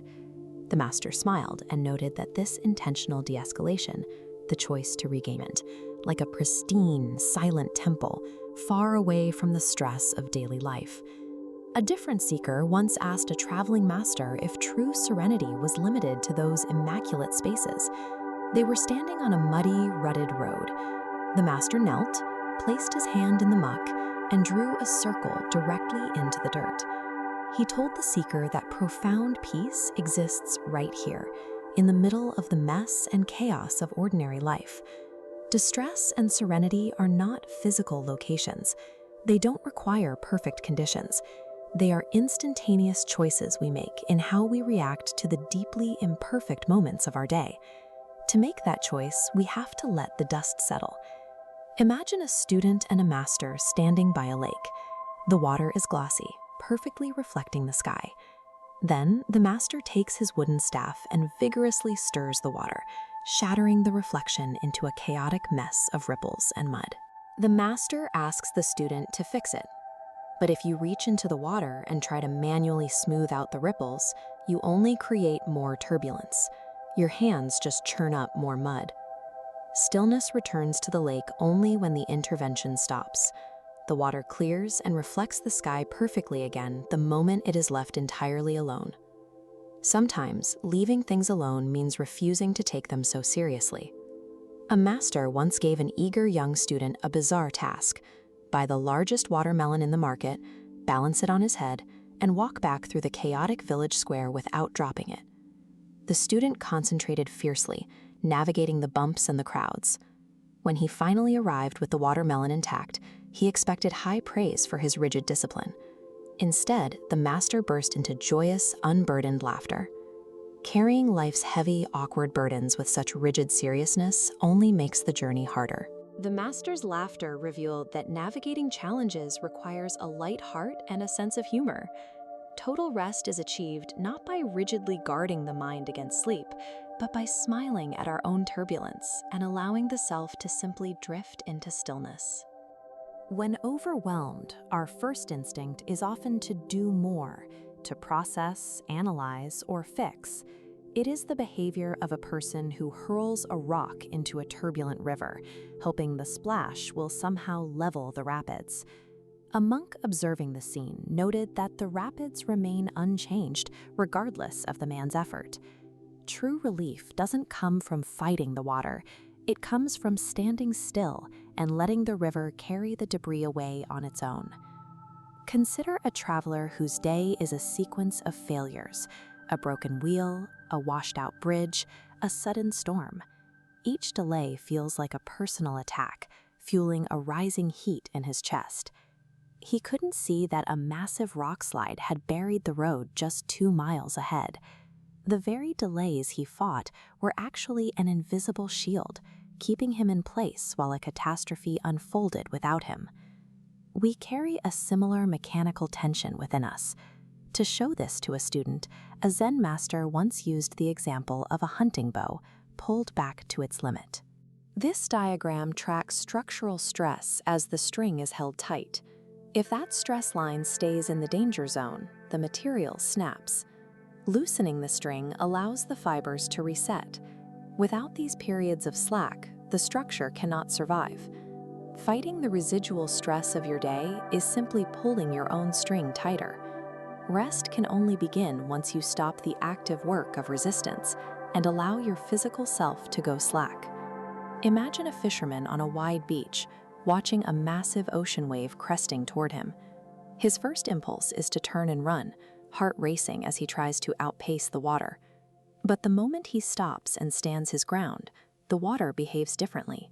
It doesn't knock him over, it simply flows around his legs, finding its own path to the shore, and recedes back into the depths. We see this principle of yielding buoyancy in the wild. A tiger, caught in a deep river, often exhausts itself thrashing against the current, paralyzed by the fear of sinking. When that tiger stops fighting and climbs onto the broad, steady back of a swimming ox, the danger evaporates. By surrendering to a stronger, more stable force, it is carried safely to the other side. High above the river, a single autumn leaf clings to its branch, resisting the inevitable pull of the wind. As soon as the leaf releases its grip, the air pressure beneath it becomes a cushion. Gravity and the breeze work together, guiding it on a supported drift toward the forest floor. The mattress beneath you right now is that ox's back and that cushion of air. Trusting its structure is a mechanism of safety. You are letting go of the branch so that you can finally be held. To find stillness, we must look at the scale of this stone Buddha. It has sat here for centuries, away from the world's movement. It was this sense of total isolation that a young seeker was looking for when he climbed to the highest peaks to find a silent hermit. The hermit never spoke. He knew that the mind only finds clarity when it is no longer feeding on the noise of other people's opinions, their loud voices and endless demands. Even within the walls of a temple, the pressure to perform remains. A Zen master would often spend his day surrounded by students, moving through these rigid structures and following a strict, observed schedule. That's why every night he chose to walk alone. He sought the space where no one was watching, where his thoughts could exist without being performed for an audience or measured by a disciple. This pattern repeats at a smaller scale. A single flower in a forgotten meadow, blooming at midnight. The flower doesn't need sunlight or a crowd to justify its opening. It doesn't wait for praise or external validation. It blooms entirely in the dark because that is its true nature, perfectly complete and sufficient in its own silent presence. Like that flower, you don't need an audience to justify your presence. As the world outside fades, the need to produce fades with it. You are existing here in the dark, and for now, that is enough. The rain is pouring hard and the mud is thick, dragging at your shoes with every heavy step. The path forward is chaotic, loud. A Zen master walking a road exactly like this didn't seek out a pristine temple to find peace. He knelt down, placed his hand directly in the muck, and drew a circle in the mud. He was demonstrating that clarity and truth exist right here in the middle of the mess. Think of the heavy, immovable obstacles you face today. In a small mountain village, a massive boulder fell from the cliffs and completely blocked the main road. The villagers exhausted themselves pushing it, striking it with tools, trying to break the impossible weight. A passing teacher pointed out that their exhaustion came from trying to force the stone to move. Instead of fighting it, they cleared a gentle curve through the brush, routing a new path around the boulder.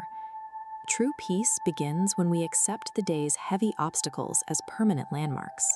When we stop trying to obliterate them, they stop being walls and simply become part of a new route forward.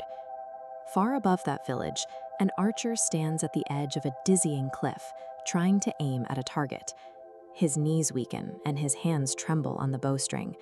A single line splitting into divergent paths illustrates a divided mind. The archer fails because his attention splits between the target and the terrifying drop. To release this fear, he gathers his scattered attention, channeling everything into a single point of presence. To set down the anxiety of the waking day, we must stop splitting our minds between the regrets of yesterday and the fears of tomorrow. All we need to do is draw our focus entirely into the physical reality of this exact moment. Moving inward from the edge of that cliff, imagine stepping into a massive, bustling temple. Traffic blares outside and tourists crowd the halls. It is a loud, cluttered space. Yet, hiding in a small crack of an ancient wooden pillar, a tiny cricket is singing. A visiting musician notices the sound, amazed that such a small note survives the chaos. An old monk explains that everyone hears the loud, demanding noises because that is what they are trained to listen for. Internal silence requires deliberately attuning our attention to the quiet wisdom moving beneath the surface of our thoughts. In the back room of that same temple sits an ancient mirror.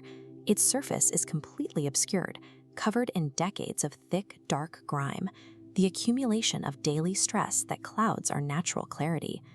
As a hand methodically clears that heavy dust, a perfectly intact, brilliantly reflective surface begins to emerge from beneath the grime. A calm mind is an inherent state that reveals itself once the dust of today's stress is cleared away. We often try to think our way into that calm state. Picture a scholar sitting late into the night, surrounded by towering stacks of texts and scrolls, his mind exhausted from endlessly analyzing information. He finally realizes that the thousands of pages in front of him are just maps of other people's journeys. To find actual rest, he has to close the books and sink into his own direct, simple experience. Look up from those pages to the night sky, where a waning moon hangs partially obscured by the dark. This chart visualizes that natural rhythm as a sine wave. Just as the wave must recede before rising again, our energy cannot remain perpetually full. The moon has its waning phase, shedding light until it reaches the dark of the new moon. Constant, relentless productivity is unnatural. It is safe to let our minds wane, empty out, and finally rest. As the energy empties out, we transition down into the cold, dark earth.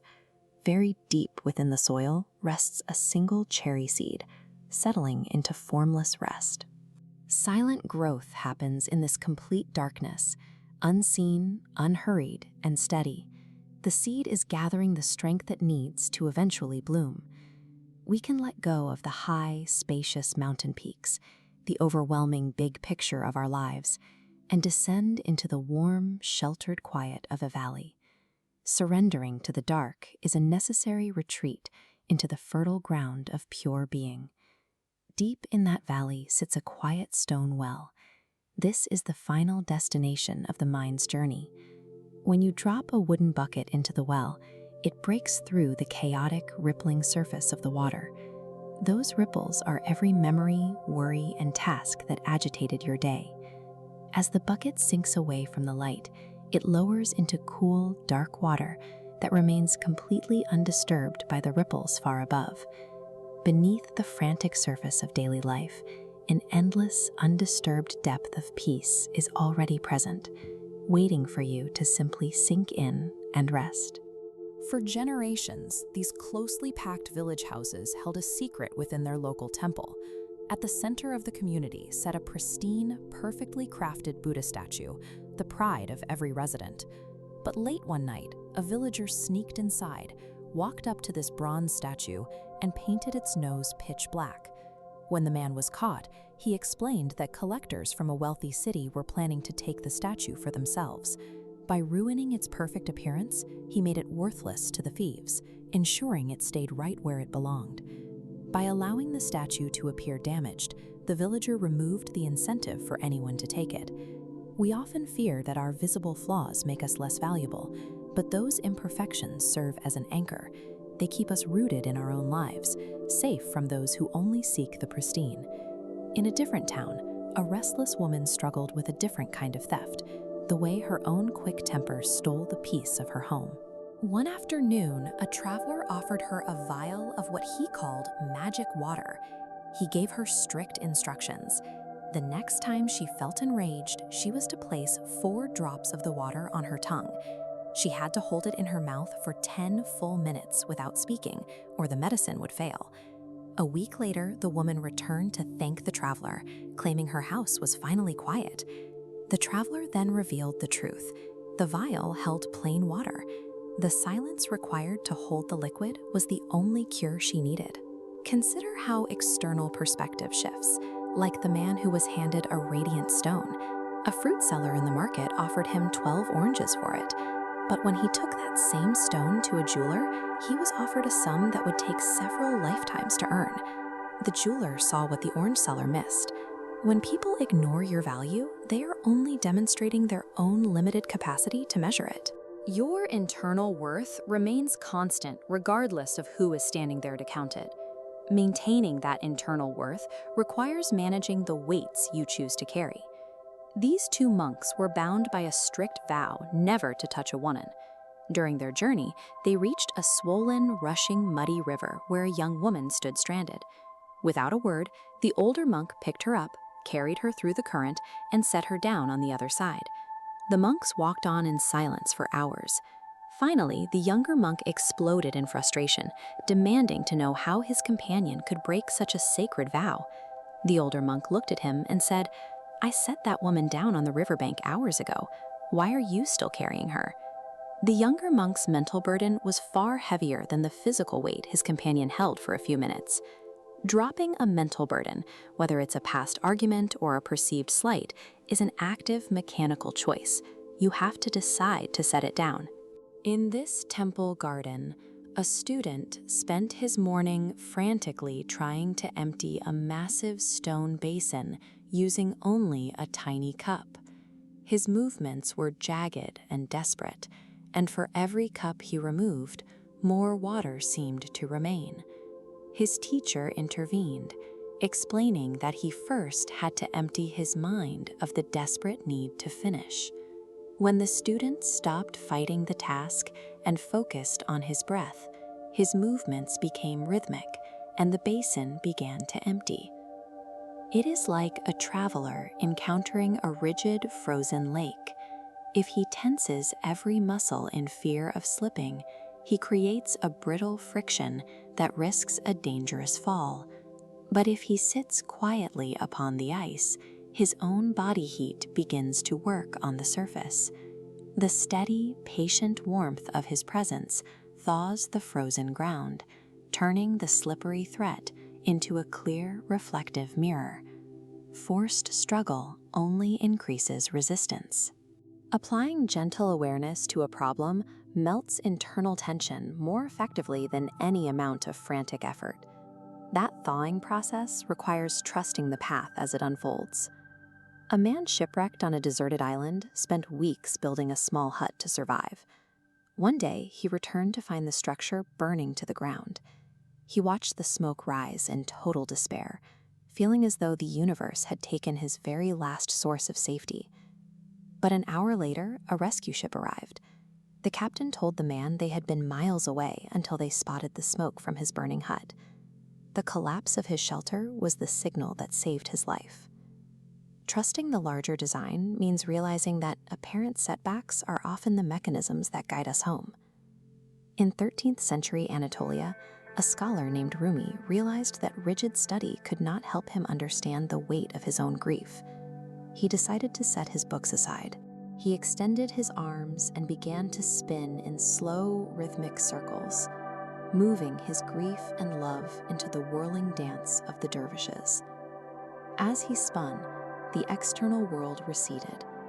The noise of the city, the demands of his scholars, and the friction of his own thoughts all dissolved into the momentum of the turn. Rumi lived the realization that life is a motion to join. When you stop fighting the tempo and match your own pace to the world's natural current, you finally find the silence you've been looking for. Watch a tree caught in a heavy storm. The trunk bends and the branches whip back and forth as the wind tests its structural integrity. Beneath the soil, the physical stress of the gale triggers a biological response. The root system expands, driving deeper into the earth to anchor the tree more firmly than it was before the wind began. Picture a chaotic shoreline where a golden fish thrashes in the crashing surf. A passerby reaches into the white foam, scooping it into the stillness of a glass bowl. Watching the fish swim safely, the rescuer feels a sudden, quiet compassion settle in their chest, realizing this internal shift is the true reward of the effort. We often struggle against the pace of our own lives. A student once stood with a teacher, staring at a green, unripe plum and growing frustrated by its bitterness. The teacher noted that sweetness arrives according to its own natural progression. The plum cannot be hurried. It ripens only when the cycle is complete. The friction of your day, the difficult conversations and unfinished tasks, functions as a necessary structural test. These are natural cycles that find resolution only when we stop fighting their timing. Imagine a traveler standing in a vast, empty valley, shouting their anxieties into the void and waiting for the world to provide an answer. Every shout simply returns as an echo of their own voice.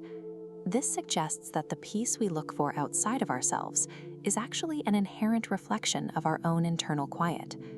To understand the mechanics of this quiet, look to a fast-moving stream where a perfectly smooth rock rests on the riverbed. As this diagram shows, the rock remains still because of its density. The water's kinetic force flows harmlessly around it. Your mind possesses this same capacity. By remaining anchored, external thoughts and daily events flow past you without disturbing your center. We often live like a bird observing an open cage, weighing the familiar confinement of the bars against the intimidating scale of the horizon. True rest requires choosing the open sky, relinquishing rigid, confined thoughts to drift into the vastness of the present moment. An emperor once visited a humble village elder, demanding to be taught how to possess peace so he could bring that authority back to his palace. The elder explained that peace exists only when we strip away titles and simply exist. It is an experience of the present, not a trophy to be packed or transported. An unmovable internal presence allows the world's chaos to drift past, providing a rest that survives without the need for a defensive fortress. A weary farmer once asked a teacher how to finally live with quiet heart. The teacher told him to drop all memory and anticipation. By feeling only the ground beneath his feet and the current breath, the farmer could let the past and future dissolve into nothing. When we fight the inevitable, we are like a fisherman running in terror along a beach, exhausting himself to stay ahead of a massive incoming wave. Eventually, the runner must stop. He closes his eyes and surrenders to the impact he spent the day trying to avoid. Because he stands perfectly still, the wave simply flows around his body and dissipates back into the ocean. There was never anything to run from. Look at a single autumn leaf clinging to a high branch, resisting the inevitable change in the air. Finally, the leaf relinquishes its grip. It drifts downward in total surrender, coming to rest on the soft, waiting earth below. Surrendering to sleep is a necessary transformation. By letting go of the day, you allow your mind to replenish the soil and prepare for a new season of growth. Looking at this monumental scale of stone steps, daily obligations can feel paralyzing, like staring at a 1,000-mile peak. Breaking this paralysis requires total mental isolation. Pull your awareness down to the single immediate step right beneath your feet. Most of us approach stress by bracing against it. We treat obligations like a rigid current we have to fight, creating massive mental friction. This constant bracing leads to the deep exhaustion we feel by evening. Adjusting your sail to flow with the wind removes that pressure. By aligning your focus with the natural direction of the day's current, you maintain your momentum while stripping away the friction that causes burnout.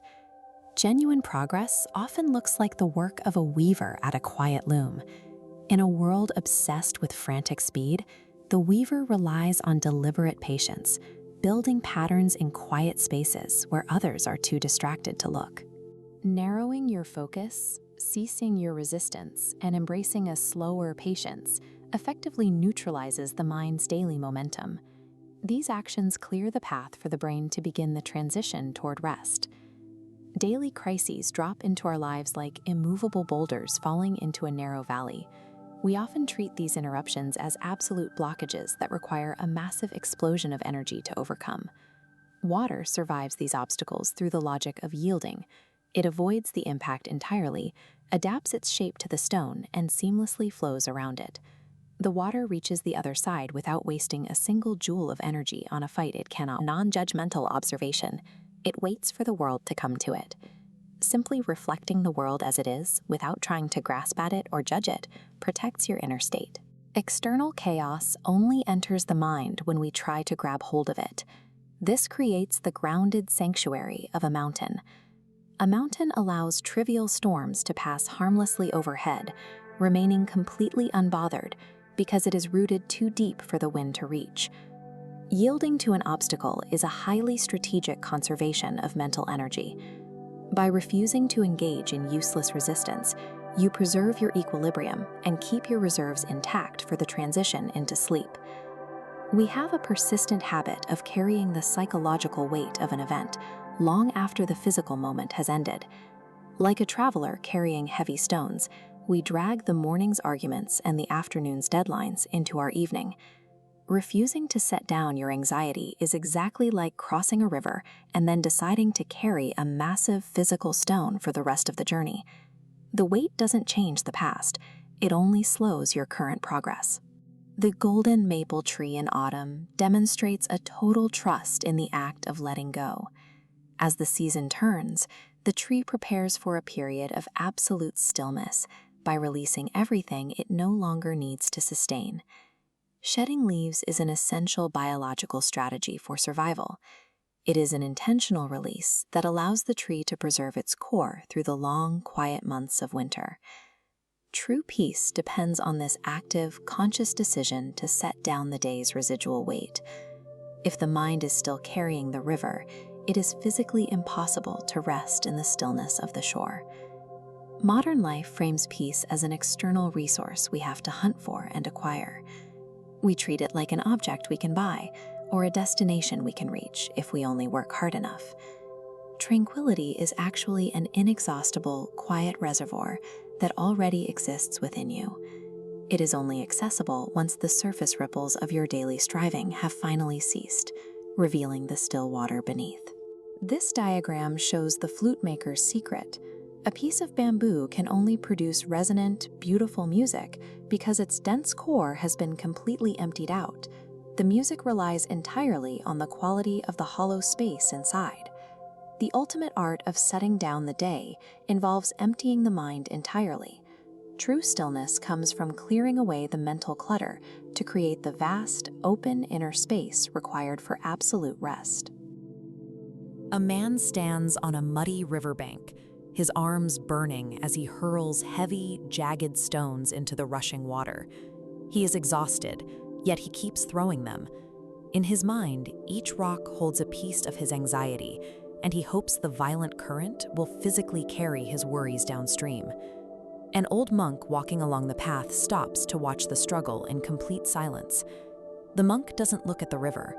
He looks at the man's torn hands, his heavy breathing, and the desperate, self-inflicted tension coiled tightly in his shoulders. He points out a simple reality. The worries are inside the man's head. By attacking the physical world, he is only exhausting his own body, leaving the mental weight entirely untouched. Every time we actively fight our own minds, we create a secondary layer of turbulence.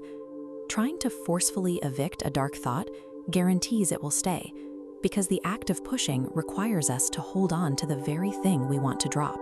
Relief rarely comes from fighting the current. It begins the moment we stop throwing stones, acknowledge the heavy thoughts are there, and simply let them rest. We see a similar struggle play out in a quiet temple courtyard, where a young student approaches a Zen master for help. The student has reached his absolute limit. Between the demands of his study and the compounding pressures of daily life, he feels entirely crushed, mentally rigid, and physically unable to endure another day. The master listens patiently and then answers by pointing to a nearby stringed instrument. To understand why the student is breaking, we can look at this diagram of tension physics. As you can see, when a single string is, the vector line registers a critical stress point. Without intervention, the structure will inevitably snap. But a skilled musician knows how to prevent that failure. Notice how the tension line on our diagram releases its tautness. By deliberately introducing slack back into the system, the red stress indicator vanishes, and the instrument's structural integrity is saved. Just as the instrument requires slack to remain playable, a mind under constant load needs a total suspension of effort. When every waking hour is spent bracing against pressure, the mind loses the elasticity required to solve the problems in front of it. True strength isn't measured by how long you can maintain maximum tension. It is defined by your capacity to loosen your grip, introduce slack into your routine, and grant yourself absolute permission to rest. This physical mechanics of release brings us to a wide open shoreline where a fisherman is sprinting across the sand in sheer panic. Behind him, a massive wave rises and crests. No matter how hard he pushes his legs, the shadow of the water stays right at his heels, acting as the inescapable pressure of life constantly pursuing him. His lungs burn, his legs give out. He reaches absolute physical exhaustion, where he simply cannot take another step, so he stops. He turns to face the ocean, closes his eyes, drops his arms, and completely surrenders to the impact. But he isn't crushed. The wave washes over his feet, flowing seamlessly around his legs before losing its momentum and quietly receding into the tide. The ocean operates on its own scale, governed by tides and gravity. To the wave, the fisherman is simply another part of the landscape to flow over. By refusing to brace for the impact, he offers the rushing water no resistance to push against. The energy that might have swept him away simply divides and passes, leaving him exactly where he began. True inner peace comes not from outrunning life's forces or fighting the current, but from stopping the struggle, surrendering to the present moment, and letting the world wash harmlessly past. Imagine stepping into a quiet garden at the end of a long day. You spot a perfect rose, and the immediate natural human impulse is to reach out and pluck it. But the moment you sever the stem, the flower begins to wilt. By forcing the rose into your possession, you destroy the exact beauty you wanted to preserve. This same friction appears in the natural movement of a river. Picture a single fallen leaf landing on the surface and struggling to swim upstream directly against the current. This vector diagram maps the physics of that struggle. Moving against the flow requires a massive, continuous expenditure of energy.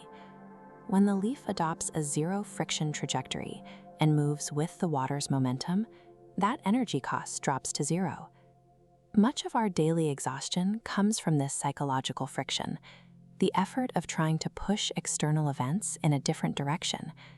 Yielding provides the mechanical release needed to detach from those accumulated frustrations.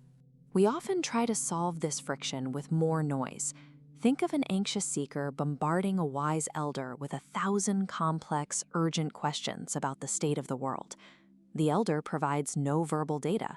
Instead, they settle into a grounded, steady posture, remaining silent while the seeker continues to speak. Eventually, the elder simply watches the sunset. This redirection of focus pulls the seeker's attention away from the need for answers and toward the natural rhythm of the environment. Endless mental questioning creates a loop that cannot be closed with more information. The only way to interrupt the cycle is to establish a state of internal quiet. Building resilience within that quiet requires a specific strategy. If you stand at the edge of a massive chasm, you cannot span the gap by pushing a heavy, rigid iron bridge across. The weight would cause the structure to collapse. This diagram shows the alternative. Bridge the void by casting a single, fragile thread to the other side. Once anchored, use it to pull a thicker string, which then hauls a load-bearing rope. This incremental scaling builds a massive connection through patient actions. Consider a merchant who drops a valuable gold coin into a dark pond. In his panic, he thrashes through the water to find it, but only succeeds in stirring up the mud until he can no longer see the bottom. Only when he stops the struggle does the water settle. As the mud sinks, the surface becomes a mirror that catches the light of the moon. By ending the search for the hidden coin, the merchant finally gains a clear view of his surroundings. Inner peace is cultivated through these moments of unforced stillness. When we allow the mind to settle, it naturally begins to reflect a wider perspective. Endurance is often misunderstood as rigid defense. A wooden post snaps under the pressure of a gale, while a small flame survives the same storm by remaining protected within the walls of a stone lamp. We see this in an ancient oak tree facing a destructive rainstorm. It does not attempt to block the impact of the rain. The tree utilizes its hidden infrastructure to drink the water. It transforms the weight of the storm into the nourishment required to deepen its roots. Protecting our mental stability works the same way. When we stop fighting heavy burdens directly, we can use our internal roots to absorb the pressure and transform it into strength. Imagine a traveler trapped on a rock cliff. Above him is an impossible climb, below a lethal drop. But growing from the stone right next to his hand is a single wild peach. The traveler ignores the climb he failed and the drop he fears. He reaches out, plucks the peach, and tastes it. In that moment, the immediate experience of the fruit is the only reality that exists. We lose this presence when we try to force an outcome. A musician might spend hours agonizing over a composition, only to be interrupted by the chirping of a cricket outside the window. When the musician stops the forced output and simply listens, they realize the cricket's song is already a perfect harmony. The effort to create something was blocking the ability to hear what was already there. At the end of the day, a gatherer washes their woven basket, removing every scrap of debris, and leaves it empty by the door. A mind cleared of daily debris functions like this basket, an open space defined by presence. This state of readiness provides the only true path to rest before the next dawn arrives. A traveler pours steaming tea into a cup already full to the brim. The liquid has nowhere to go, so it spills out and pools uselessly across the wooden table. Your mind operates with a strict carrying capacity. If your attention is filled entirely with the residual chatter and stress of the day, it physically cannot receive the soothing inputs of rest. You have to empty the cup first. Consider a traveler walking up a steep mountain path. Lodged deep inside their boot is a small, sharp pebble. This animated vector timeline demonstrates a psychological concept known as the second arrow. The initial, harmless friction is the first arrow, but the choice to ignore it creates the second arrow, as that tiny irritation exponentially expands into a radiating, deep wound over time. To halt this cycle of compounding pain, the physical action required is simple. You stop the journey entirely. You sit down, pull off the boot, and gently shake out that minor worry before it escalates. Now, step into a quiet winter forest. A heavy snow is falling. Look closely at how the snow accumulates on a rigid, stiff tree branch, compared to a flexible pine branch right next to it. We can observe the physics of yielding in real time. Rather than holding the immense weight until the wood snaps, the pine branch dips gracefully. It allows the heavy snow to slide off and immediately springs back to its original position. The first step to true rest does not involve fighting the heavy weight of the day. You simply recognize the tension, stop your forward momentum, and yield, allowing the burdens to slide off harmlessly. Deep in a quiet village, someone leans over the edge of a perfectly still stone well, looking down at the calm water below. The water reflects only their physical presence.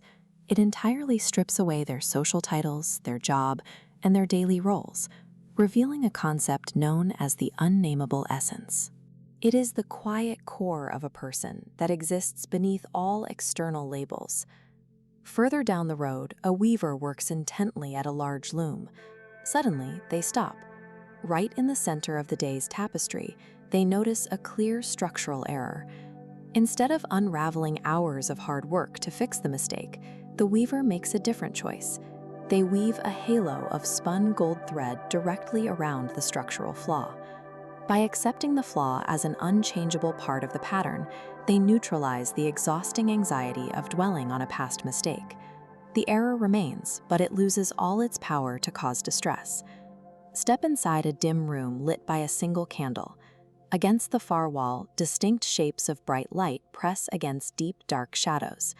This diagram demonstrates a geometric principle of coexistence. A flat, two-dimensional circle only gains the illusion of depth when a dark shadow gradient is introduced to one side. The light and shadow do not cancel each other out.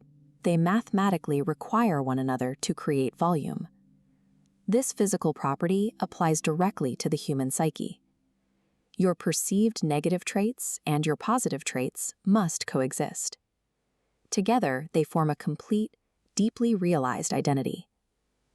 Out on a wide river, a rower pulls their oars out of the water. They stop looking anxiously at the distant shore, turning their focus entirely to the gentle movement of the current beneath the boat. Internal peace arrives when you stop trying to eliminate every mistake or urgently paddle toward a final destination.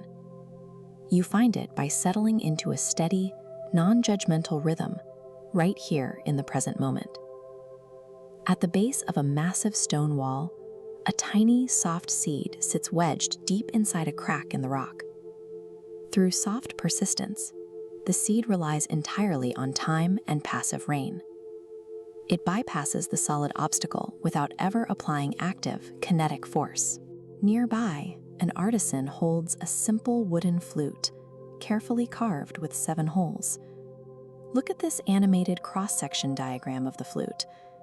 The instrument's ability to create music comes entirely from the empty hollow chamber inside, illustrating the concept of no mind or mushin. The wood provides the structure, but the empty space generates the acoustic sound waves. Mental emptiness is not a terrifying void. It is the necessary, cleared acoustic space required for peace to finally resonate. The sun sinks below the horizon, bringing absolute dusk. In a garden, a flower begins to slowly fold its petals as the light fades. This waning cycle is a biological necessity. The flower doesn't force itself to stay open in the dark. It trusts that the active phase of the day is complete, and it allows its systems to power down. True rest requires ceasing all resistance. You close your mind to the active demands of the day, release your grip, and surrender entirely to the inevitable, comforting rhythm of the night. Out on the water, the only thing that exists is the exact moment the oar blade drops beneath the surface. The rower is not looking at the distant shore hidden in the mist. The entire universe is reduced to the sound of the water parting, the pull of the wood, and the steady breath out. When we fixate on the miles left to cross, the mind begins to manufacture exhaustion. We start carrying the heavy, physical burden of a destination we haven't even reached yet. Peace in this moment requires drawing the boundary of your life tightly around your immediate physical action. You set down the horizon and you agree to carry only the weight of a single breath. In deep winter, holding a firm boundary can actually become a point of failure. A thick branch that insists on staying perfectly rigid against the falling snow will eventually snap under the accumulation. But the great pine survives the harshest months through a different strategy. It gently bows its branches downward. Through the day, we often hold ourselves rigid against external expectations, demands, and stresses. We brace ourselves to hold everything up, which guarantees that eventually we will reach a breaking point. Yielding is the biological countermeasure to that buildup. By relaxing your resistance and letting your posture drop, the accumulated burdens lose their grip and naturally slide away. You release the day's pressure by surrendering to the weight of circumstances, rather than spending your energy fighting to keep them elevated. Imagine a heavy stone thrown into a deep stone well. The impact immediately sends chaotic ripples scattering in every direction. Looking at this cross-section of the well, the surface turbulence is so violent it tricks the observer into thinking the entire body of water is in chaos. But just a few feet beneath that agitated surface, the water is entirely undisturbed, perfectly still. The ripples are your racing thoughts, the minor regrets from the afternoon, and the lingering anxieties about tomorrow. They are loud, but they are incredibly shallow. Rest comes when you stop trying to flatten the surface of the water and instead allow your awareness to sink down, identifying with the deep, quiet foundation of who you actually are. Take a close look at this woven textile. When a master weaver makes a mistake in the fabric, they do not discard the piece. They weave a bright, golden thread directly over the air, highlighting the mend. Imperfections are not ruins that require fixing before you can sleep. They provide the necessary friction and texture that turn a flat existence into a rich, complex life. Think of a small room at midnight, illuminated by a single quiet candle. The flame requires the surrounding darkness to be felt. You can only appreciate the radius of the light because the shadows exist to frame it. The failures and dark moments you experience today sit peacefully right alongside your inner light. Both elements are required to give contrast, depth, and beauty to your personal tapestry. A tiny seed resting in the soil next to a massive, impenetrable stone wall finds itself in an impossible situation. The seed does not expend a single ounce of energy trying to push the stone out of the way. It waits. It relies purely on the slow, passive passing of time to grow over the barrier naturally. Notice the design of this carved wooden flute. For the instrument maker, the most important work is the removal of material to create a hollow chamber inside the bamboo. Emptiness is a highly productive state. It is the empty space, not the solid wood, that allows the music to be born. Embracing internal quiet is not stepping into a void. It is clearing the necessary space that allows you to outlast the hard barriers of the day without having to fight them. Flowers do not struggle against the fading light of the sunset. They trust the natural cycle, pulling their energy inward and gently closing their petals. Rest is an active, required phase of your biological growth. It is entirely safe to power down and mentally close for the night. When the night wind sweeps through the forest, rocking the sleeping trees, its purpose is not destruction. The motion forces the roots to grip deeper into the dark soil, ensuring stability for the morning. The harsh challenges you face today have already finished their work of making you stronger. There is no further striving required tonight. A golden fish suspended in the shallows doesn't swim against the tide to exist. It stays perfectly still, simply breathing water in and out. You hold all. Imagine a dark, muddy pool of water. When it's swirling with debris, the natural human instinct is to reach in and try to scrub the water clean. We want to actively fix the chaos, but scrubbing only kicks up more silt from the bottom. Every frantic motion intended to clear the water makes it murkier. The effort to solve the problem has become the problem itself. The path to clarity requires stepping back. You stop reaching in. You stop interfering. When left alone, gravity takes over.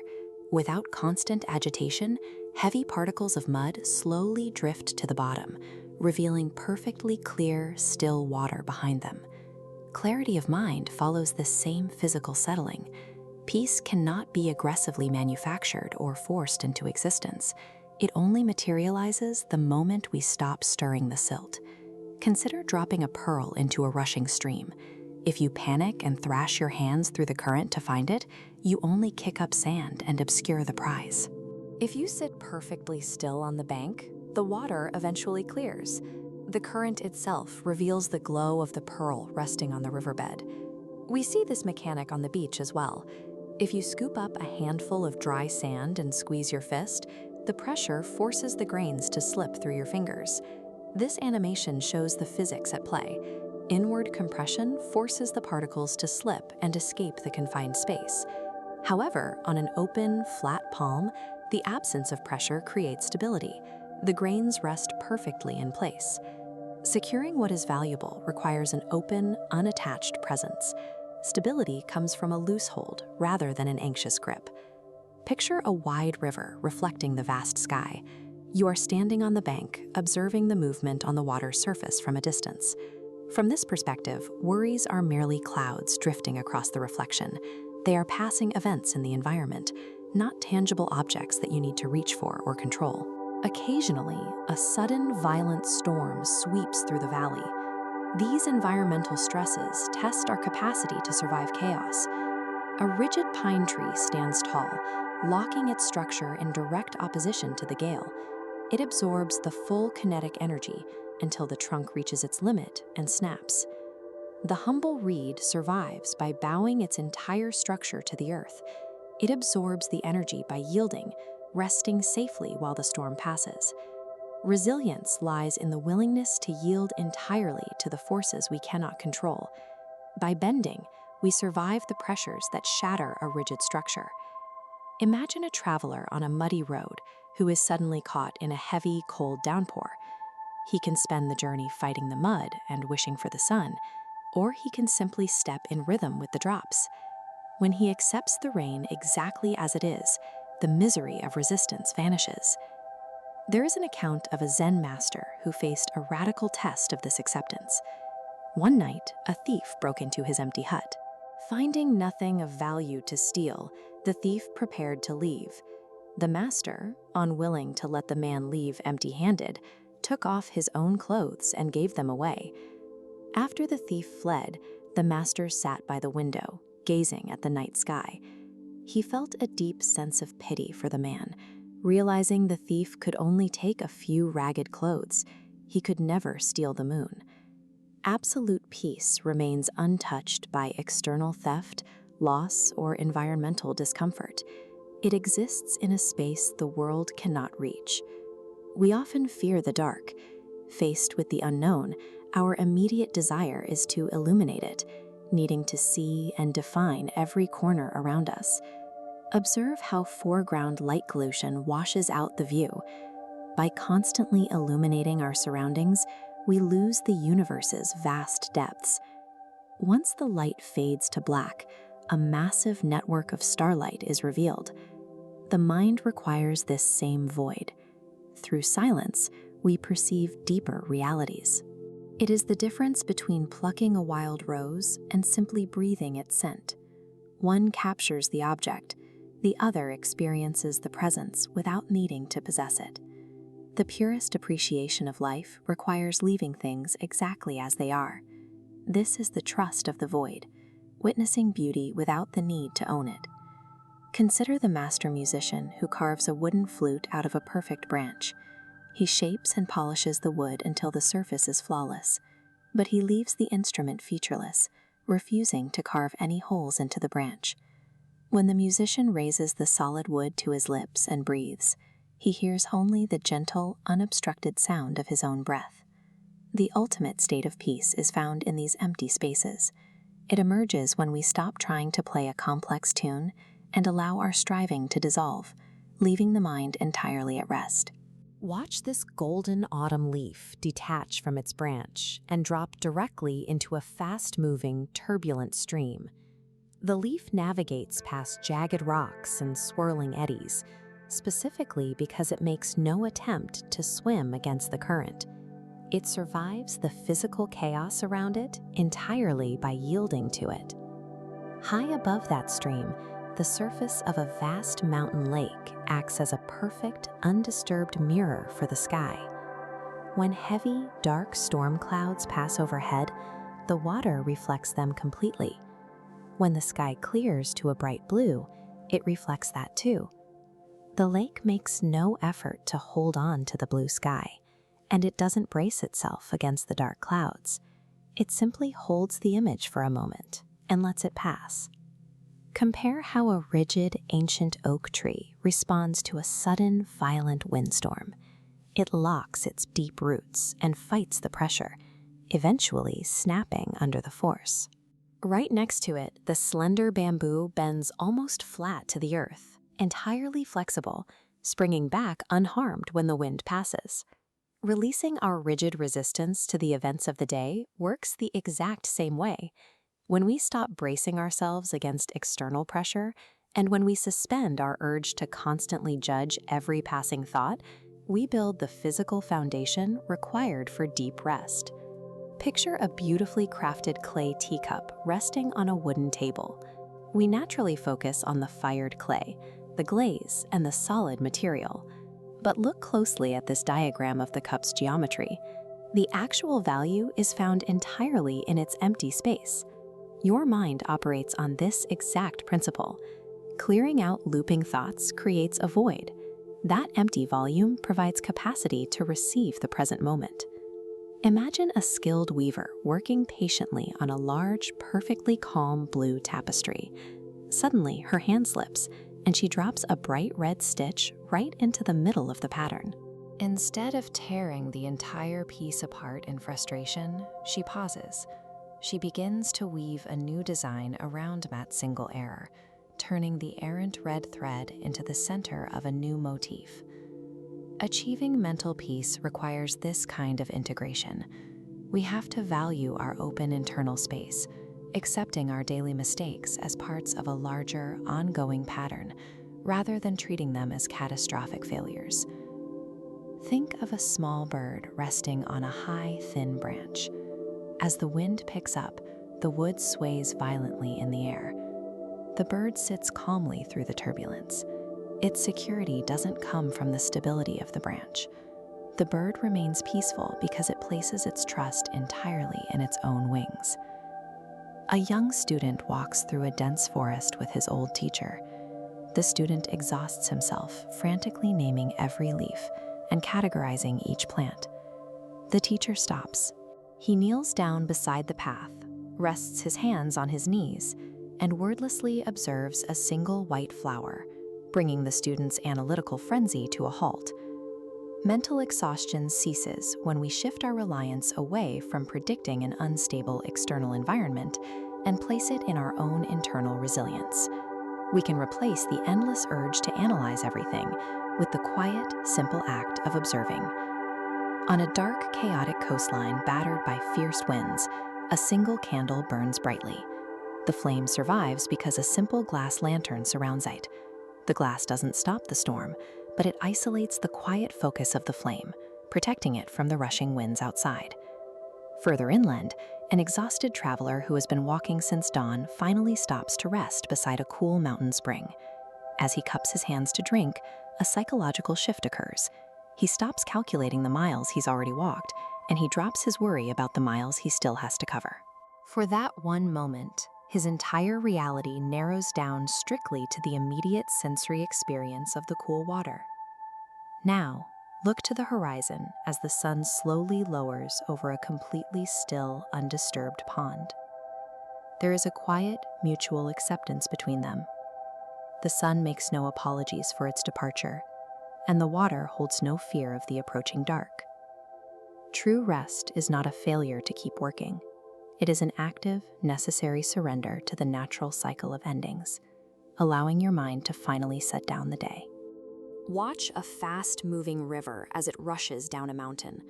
When that current collides with a massive, unmoving stone in its path, it doesn't stop and it doesn't fight. The water doesn't waste a single ounce of energy trying to push the rock out of the way. It instantly adapts its shape, splitting and wrapping around the obstacle to continue its journey downstream. Yet by simply yielding and maintaining its gentle, continuous presence, the water slowly wears away the sharpest edges of that stone. Over centuries, the rock is polished perfectly smooth.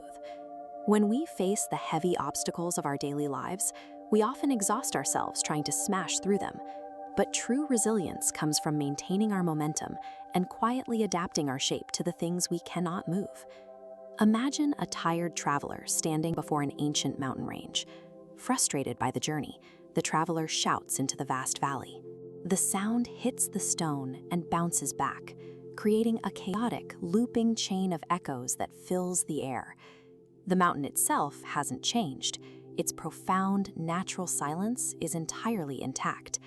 That quiet only returns to the valley when the traveler simply chooses to stop shouting. We see this same principle in water. If you take a stick and stir the surface of a perfectly still, mirrored lake, the reflection shatters.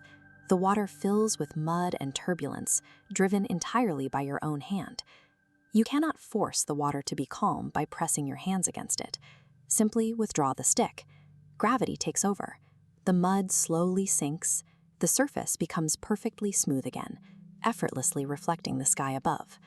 Clarity and inner peace arrive the exact moment we stop actively stirring the waters of our own minds. Consider the structure of a tightly closed rosebud. If you try to pry it open, pulling its petals apart by force, you will only tear the flower and destroy the bloom.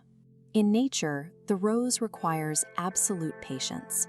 It opens its petals by yielding to the warmth of the sun and surrendering entirely to its own unhurried, natural timing.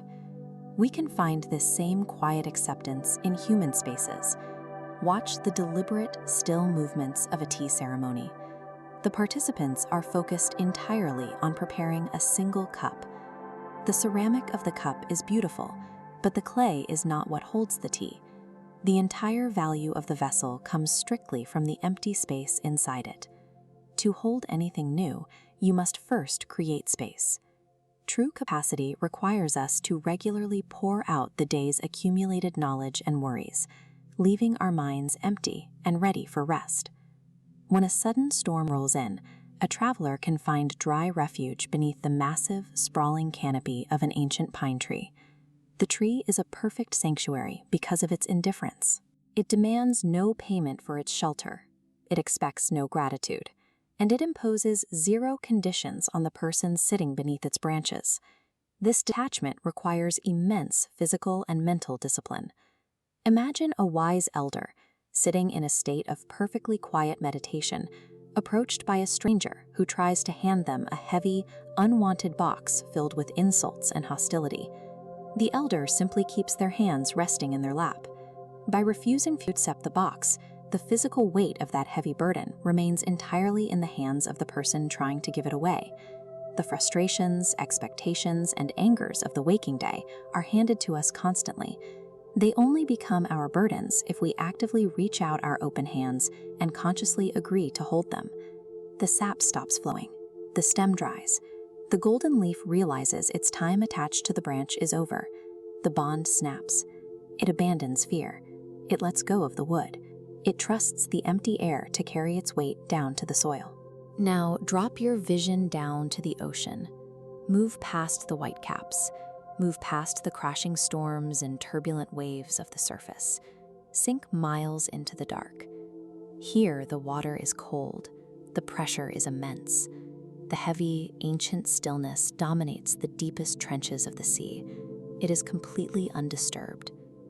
Beneath the chaotic, spinning surface of your daily anxieties, you possess this exact same depth, a heavy, untouched baseline of awareness. It is always there, and it is always safe to sink into.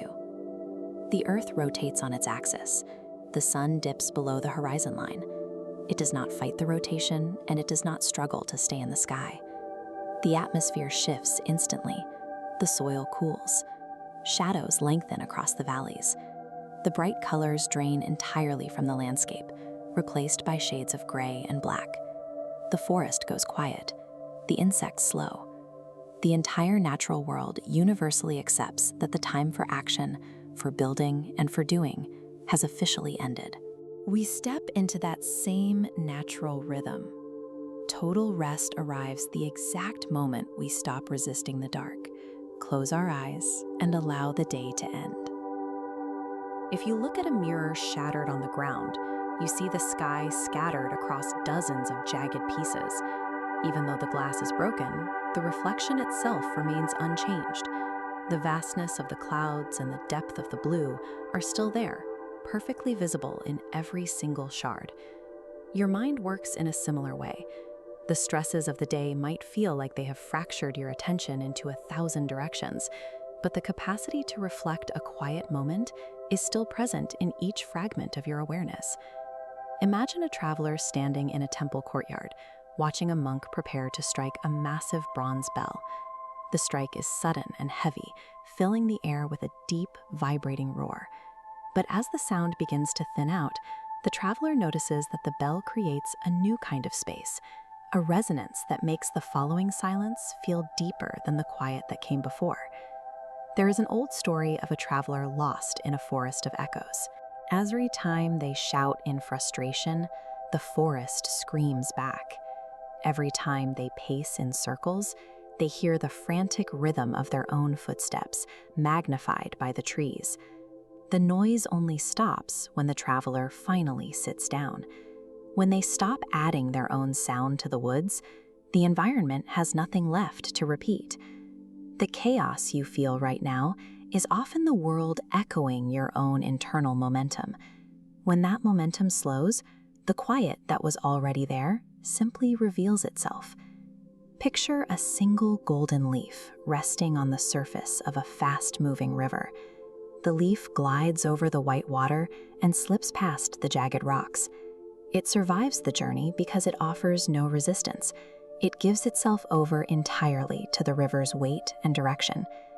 Nearby, a mountain stands against a rising storm. The wind hits the rock face with enough force to snap branches and scatter stone.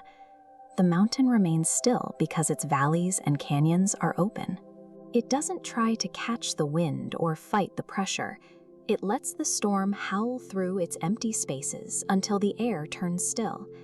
You find a similar stability when you stop trying to dam the river of your thoughts. By letting the day's events pass through you without trying to catch them, you remain as steady as the mountain. Consider the design of a clay jar. We often focus on the material, the thickness of its walls, but a jar of solid clay is useless. It is the hollow center that allows it to hold water. The openness gives the vessel its purpose. A seeker once traveled the world looking for the perfect well, believing the water in their own village was too bitter to drink. They searched for years, only to return home and realize the well in their own yard was fed by the same deep, clean spring they had been chasing. You don't need to go on a journey to find rest. The clearing you need to settle into is already built into your own awareness, waiting for you to simply stop walking. Imagine a vast tapestry woven with thousands of intricate threads. In one corner, a few stubborn knots have bunched together. If you pull at those knots to straighten them, you risk tearing the fabric. But leave them alone, and they become part of the texture, a small imperfection that doesn't stop the silk from being soft. Look at a snail moving across a whetstone. It travels at a pace impossible in our world, a movement so slow it looks like stillness. The snail is in no hurry to reach the edge of the rock. It doesn't worry about the distance it has left to cover. It is entirely present in the inch it is crossing. You reach a state of rest when you stop measuring how much day is left behind. When you realize there is no other destination, you are already home. Imagine a perfectly quiet room. A single wooden bowl sits on a table, filled to the brim with completely still water. The water is so calm that it captures the entire sunset through the window. The brilliant oranges and deep purples are held perfectly within the wood, slowly deepening as the sky outside turns to night. The reflection and the water are now exactly one. The light fades, the colors settle, and everything finally becomes still. The human mind is hardwired to scan for threats, constantly projecting our fears onto the future or dragging them from the past. When we try to outrun these anxieties, we trap ourselves in a cycle of endless motion. The faster we run, the more exhausted we become, yet anxiety stays locked beside us. Consider the Zen parable of a student terrified of his own shadow. He sprints across a field, desperate to escape the dark shape attached to his heels. But the faster he runs, the faster the shadow follows. Finally, he collapses at the feet of his master. The master doesn't offer a technique to run faster. Instead, he simply invites the student to sit down in the shade of a nearby tree. The moment the student stops moving, the shadow vanishes into the shade. A river operates with the same internal logic. If a river becomes anxious about the volume of water rushing through it and tries to halt its own natural current, it doesn't solve a problem. The water backs up. The banks overflow and the surrounding land floods. By resisting its own nature, it creates destruction. Fighting the current reality of our own minds generates that same internal chaos. The tension felt at the end of a long day isn't usually caused by circumstances, but by our rigid resistance to them. Relief begins the moment we stop fighting our natural state and simply allow ourselves to sit in the shade. We often interpret internal heaviness as a problem to be solved. Like a massive boulder rusting at the base of a mountain, we might look up at the drifting clouds and envy their lightness, wishing we could detach and float away from the weight of daily obligations. But when a storm sweeps through the valley, those light, airy clouds are scattered and torn apart by the wind. The boulder, meanwhile, doesn't shift an inch. The torrential rain and gale force winds break against its surface. In that moment of intense pressure, its weight is the very thing anchoring the soil and stabilizing the mountain base. Stillness provides foundational strength. When we stop trying to float away from our immediate reality and accept our own gravity, we discover that staying anchored is a primary defense against emotional turbulence. Once we stop resisting our reality, we can engage the mechanics of mindfulness. This involves finding value in pure presence, completely separate from what we accomplished yesterday or what we need to do tomorrow. There is a story about a family who owned a beautiful harp. For years, its value was tied strictly to the music it produced. When the strings finally snapped, they didn't throw it away. Placed quietly in the corner of the room, its crafted wood and graceful shape began to radiate a stabilizing quiet.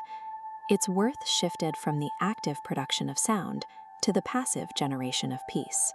Imagine a traveler clinging to a single vine on a sheer cliff face.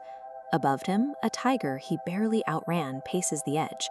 Below, a second tiger waits for him to slip. He is suspended in the thin space between a past threat he can't change and a future disaster he can't yet prevent. While hanging there, the traveler notices a single wild cherry growing out of the rock wall. He frees one hand, plucks the fruit, and eats it. In that isolated fraction of a second, he directs his entire awareness into the intense sweetness of the cherry. The cherry doesn't make the tigers disappear, but it changes the traveler's relationship to them. By anchoring his awareness in a single, vivid sensation, he creates a pocket of quiet amidst the chaos. It suggests that rest is possible even when our circumstances remain unresolved, provided we give ourselves permission to look at what is right in front of us. Our inability to stay in the present often stems from the ego's fear of endings. Think of an isolated wave racing toward the shoreline. As it rises higher, it becomes terrified of crashing onto the sand, believing that the shoreline means its total disappearance. Right before it breaks, the wave reaches a peak of panic. It views its individual form as its entire identity, and that identity appears to be facing imminent destruction against the rocks. This diagram shows a vector cross-section of a wave's kinetic energy. If the wave looks down, it sees that its surface crest connects directly into the deep, undisturbed mass of the ocean. It isn't a separate entity at all, but a temporary expression of the water beneath it. Once the wave realizes it is the ocean, the fear of the impending crash dissolves. The form of the wave will break against the sand, but its energy cycles smoothly back into the vast, deep water it came from. Recognizing our structural connection to a larger whole neutralizes the suffering caused by temporary failures. When a specific project or day ends, we aren't losing ourselves. We are simply returning our energy to the deeper current of our lives. Releasing these psychological burdens brings us to the final phase of rest. When we put down our anxieties and our need to control the future, we are left with a distinct sense of emptiness. Imagine a woven harvest basket left alone in a dark field at night.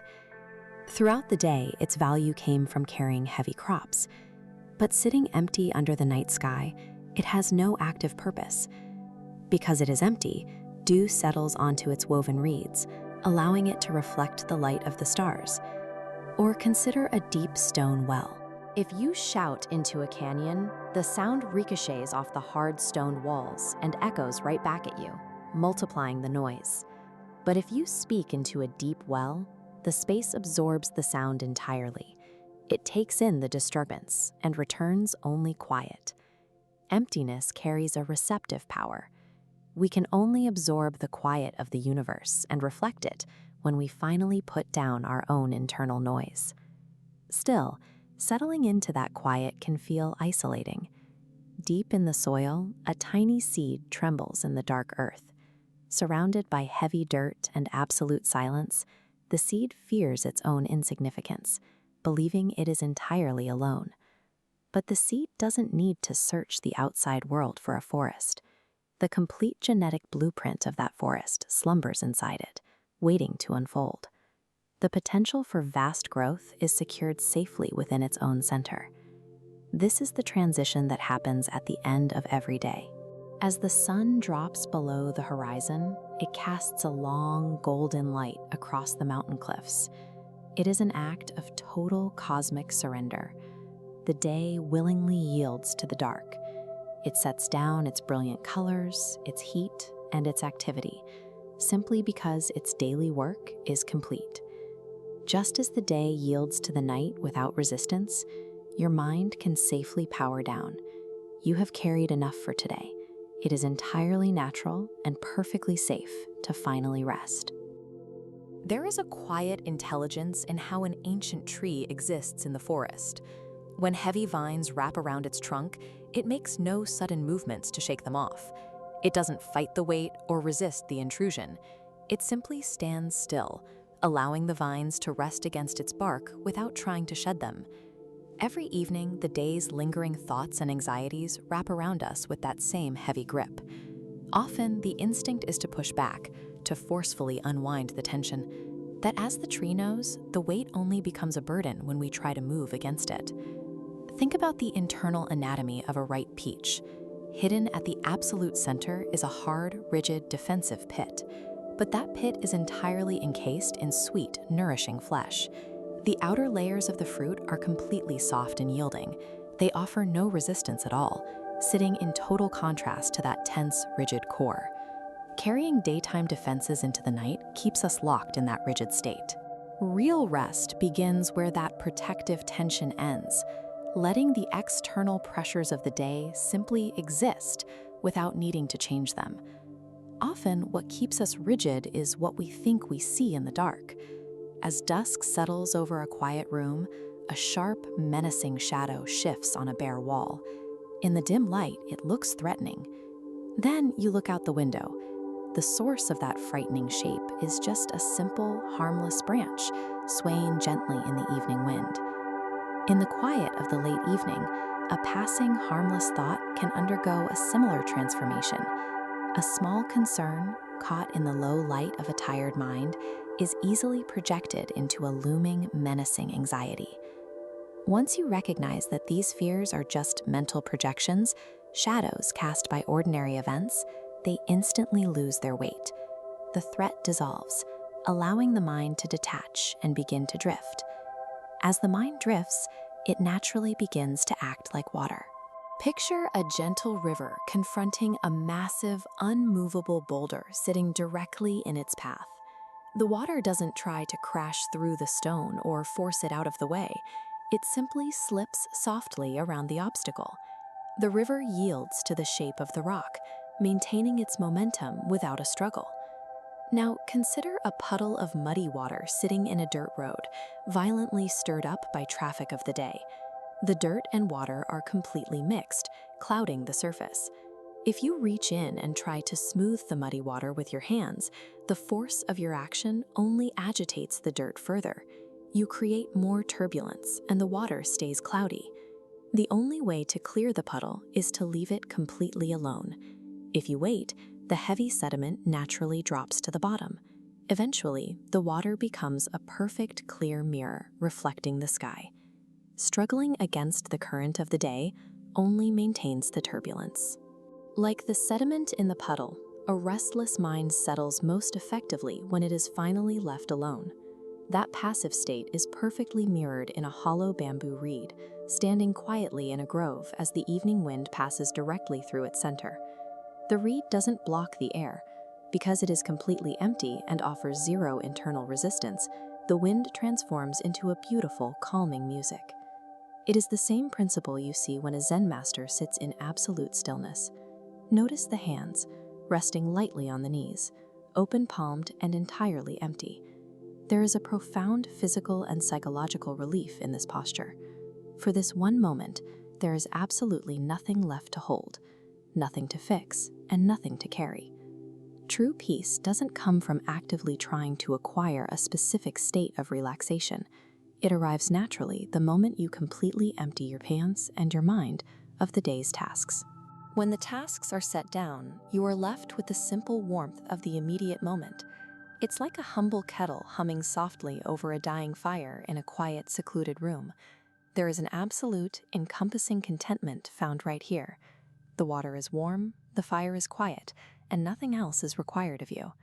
Outside, a solitary candle burns steadily in the vast darkness, and then it is gently and deliberately blown out. Extinguishing this small, focused light doesn't create blindness. Instead, removing that single point of glare suddenly reveals the infinite, brilliant expanse of a million quiet stars above. Turning off our hyper-focused conscious thoughts works exactly the same way. When the sharp light of the waking mind is finally extinguished, it opens you up to the vast, comforting peace of deep rest. In that vastness, the mind finally lets go, like a single golden leaf peacefully detaching from its branch in the cool night air. The leaf begins a gentle, unhurried drift downward. It doesn't fight gravity. It doesn't rush. It simply floats, surrendering entirely to the air around it. Finding perfect sleep is just the natural end to the cycle of the day. It is the quiet permission to let the mind rest exactly where it belongs, as everything else simply fades to silence. As the light fades, a monk sets the final stone into a low garden wall. He doesn't rush. He simply ensures the weight is distributed correctly, so the structure holds through the night. This wall wasn't built to keep the world out in a fit of anger. It serves as a marker, a designated boundary that signals to the master that the time for labor has ended and the time for sanctuary has begun. Finding rest begins with building that same boundary in our own mind. By intentionally deciding where our daytime obligations stop, we create the safety needed for our bodies to finally settle. Imagine rowing across a foggy lake when another boat suddenly bumps into yours. Your first instinct is to snap, to shout at the pilot who wasn't looking where they were going. But as you look closer, you see there is no one inside. It's an empty boat, just drifting on the current. When you realize there was no intention behind the collision, your anger has nowhere to land. It simply vanishes because there is no person to blame, just the natural movement of the water. We often spend our nights rehearsing arguments against empty boats, the driver who cut us off, or the distracted coworker.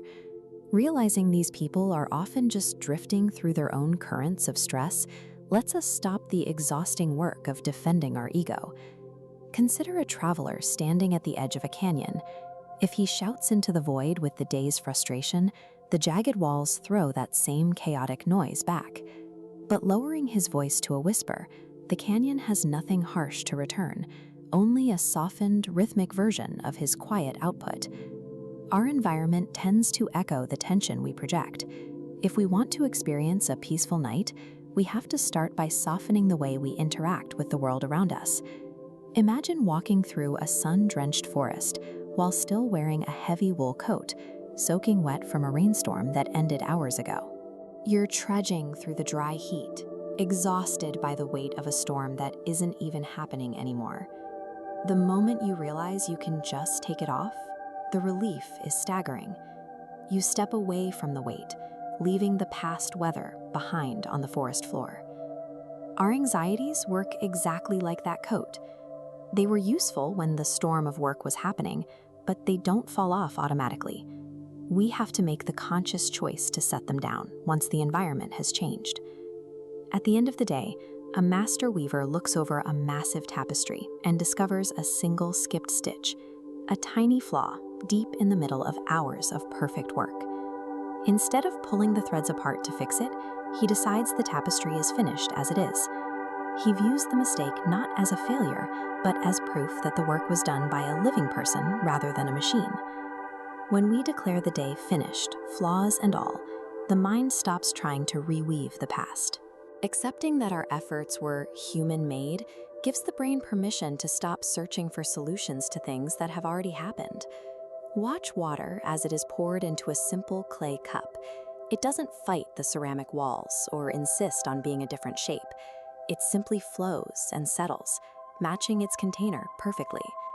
Contrast that with the way we often lie in bed, tensely resisting the reality of our day and wishing it had taken a different shape. Peace is found when we stop trying to be rigid. By matching the shape of things as they actually are, we end the mental friction that keeps us awake and defensive. On a quiet afternoon, a ripe plum hangs from its branch. It grows heavier and sweeter until the moment it can no longer hold on. Then it naturally releases, falling without any struggle or outside force. The fruit doesn't try to fall. It happens because the conditions for release have been met. It is an inevitable result of being ready. We cannot will ourselves to sleep through sheer effort. Like the plum, rest happens on its own when we stop gripping the branch and allow the natural process of let go to take over. In the middle of a dark bamboo grove, a bird sits in total silence. After a day of endless singing and flying, it has seemingly forgotten its song. It doesn't panic or strain to remember. By simply resting in the dark and trusting the quiet, its voice is slowly and steadily restored from within. We often fear the silence of the night, but it isn't an empty void. It is the restorative space where our true selves recover from the noise of our public lives. A mountain pool is often so disturbed by the wind, its surface becomes a blur. All you see are ripples, masking everything beneath the water. But when the wind dies down, the water becomes a perfect glass-like mirror.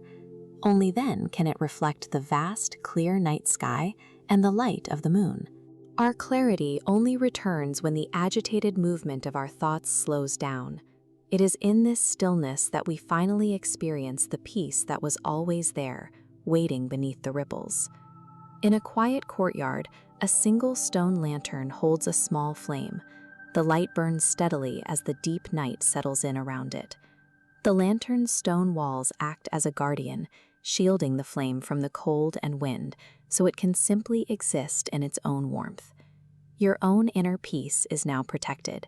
You have set down the burdens of the day, and you are secure in this quiet. Now you can simply breathe, let go, and drift into sleep.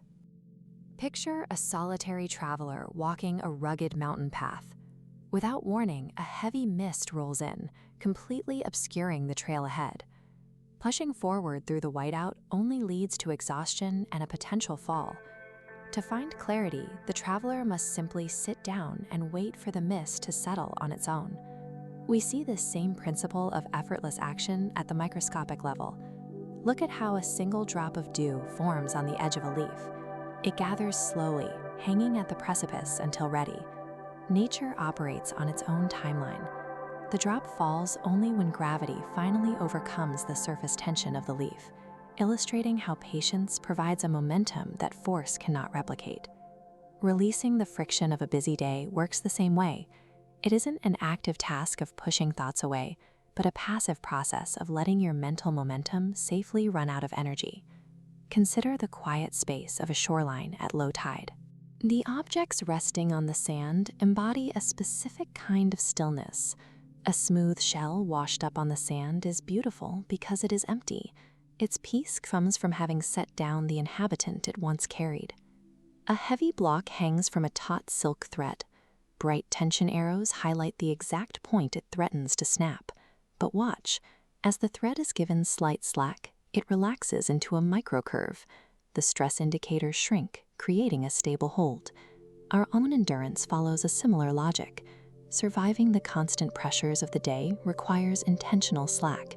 True rest begins the moment we release our rigid grip on the world around us.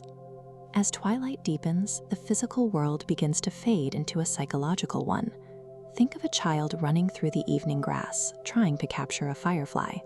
Closing the lid of a jar to possess that light actually extinguishes it.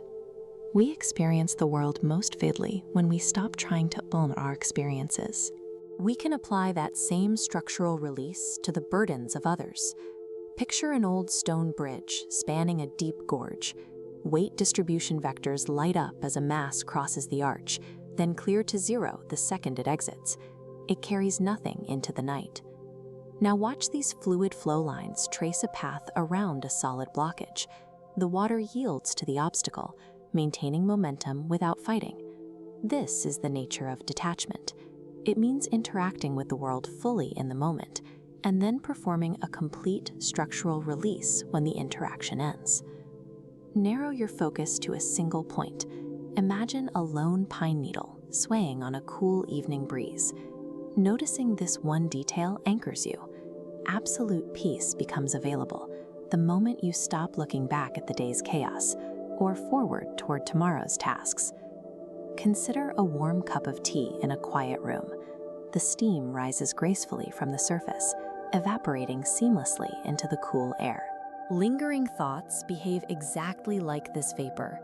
If you simply watch them without trying to grasp them or categorize them, they will eventually rise and disappear on their own.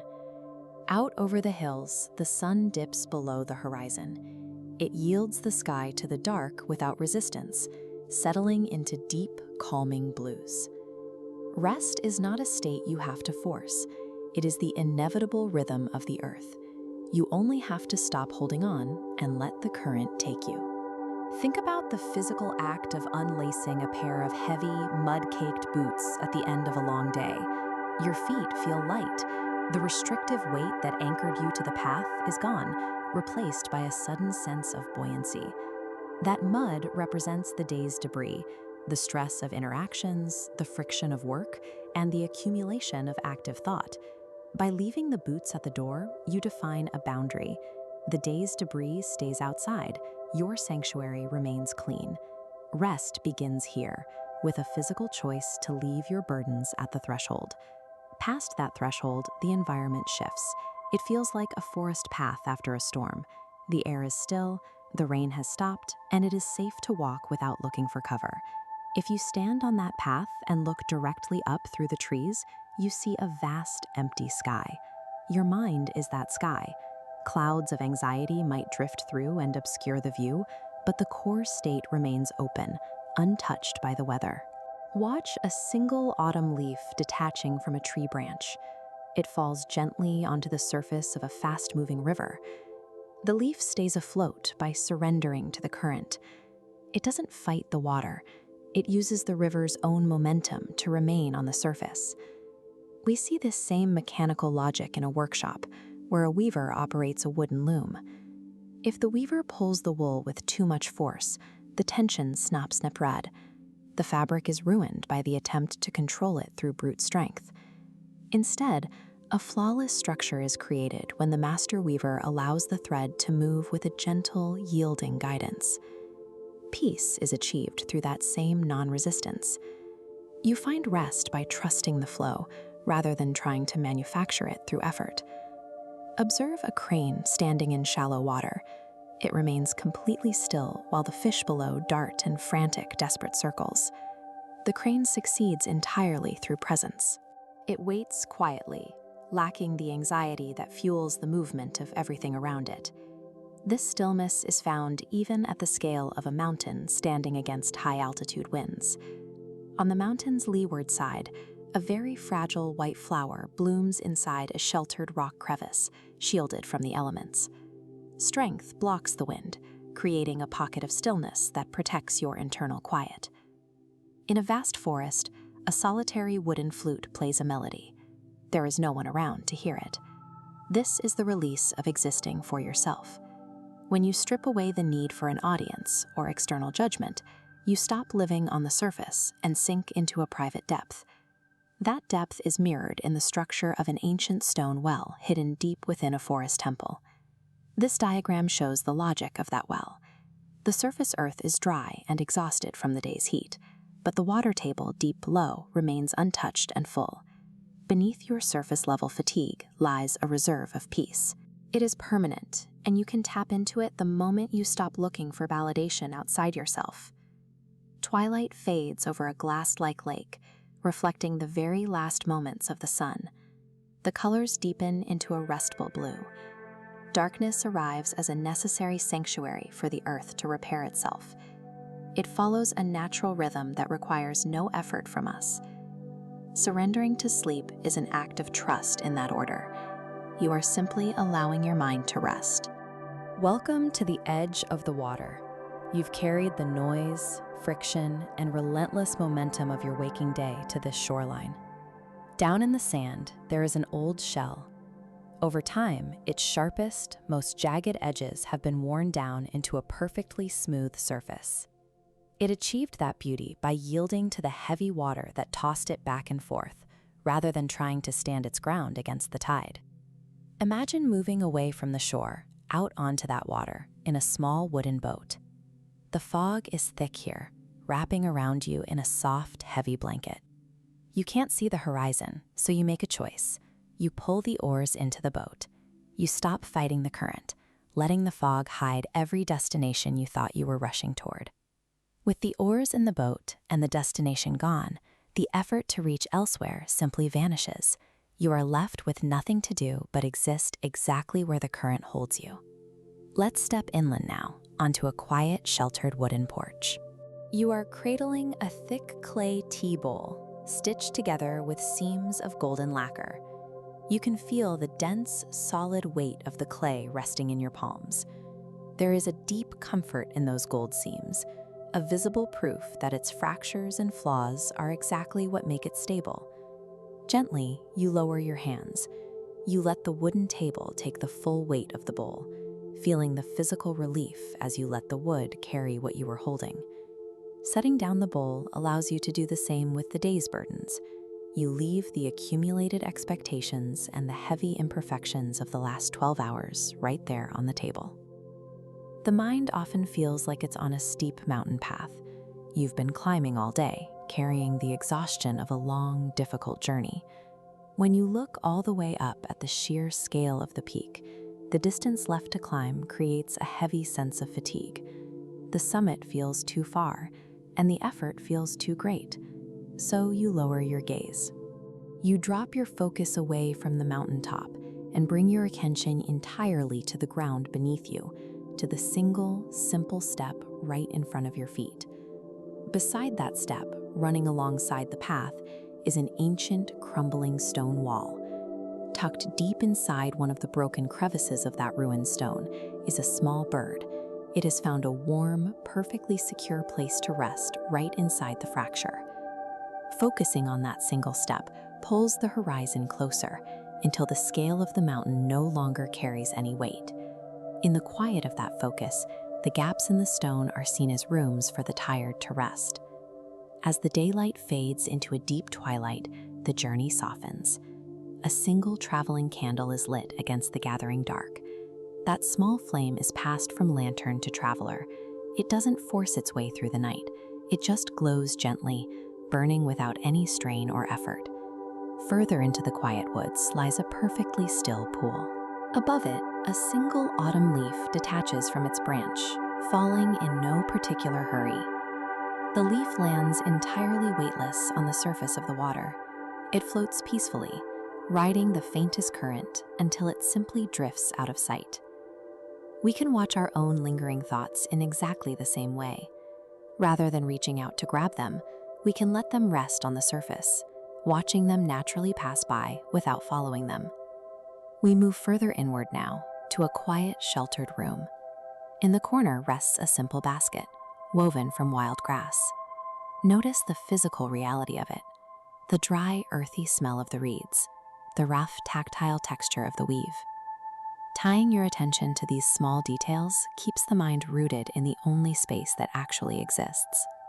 Just outside, an old wooden gate stands in the path of a nighttime breeze. The gate makes no attempt to hold the air back. Because it doesn't fight the wind, there is no creak of strain or slam of resistance, only the sound of the breeze moving through the slats. When you stop bracing against the world simply passes through you.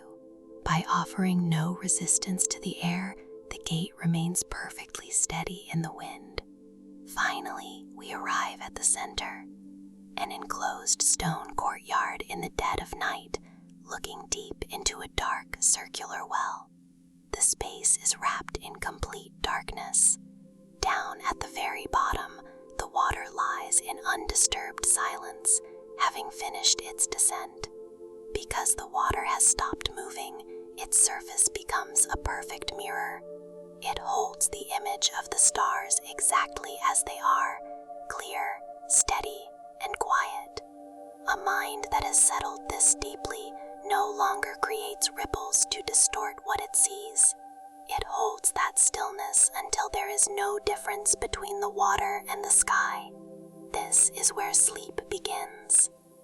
When you observe a clear night sky, the sheer scale of the cosmos immediately dwarfs the anxious energy of a single day. Billions of stars hang in the vacuum of space, yet there is no gravitational tension, no structural strain holding them up.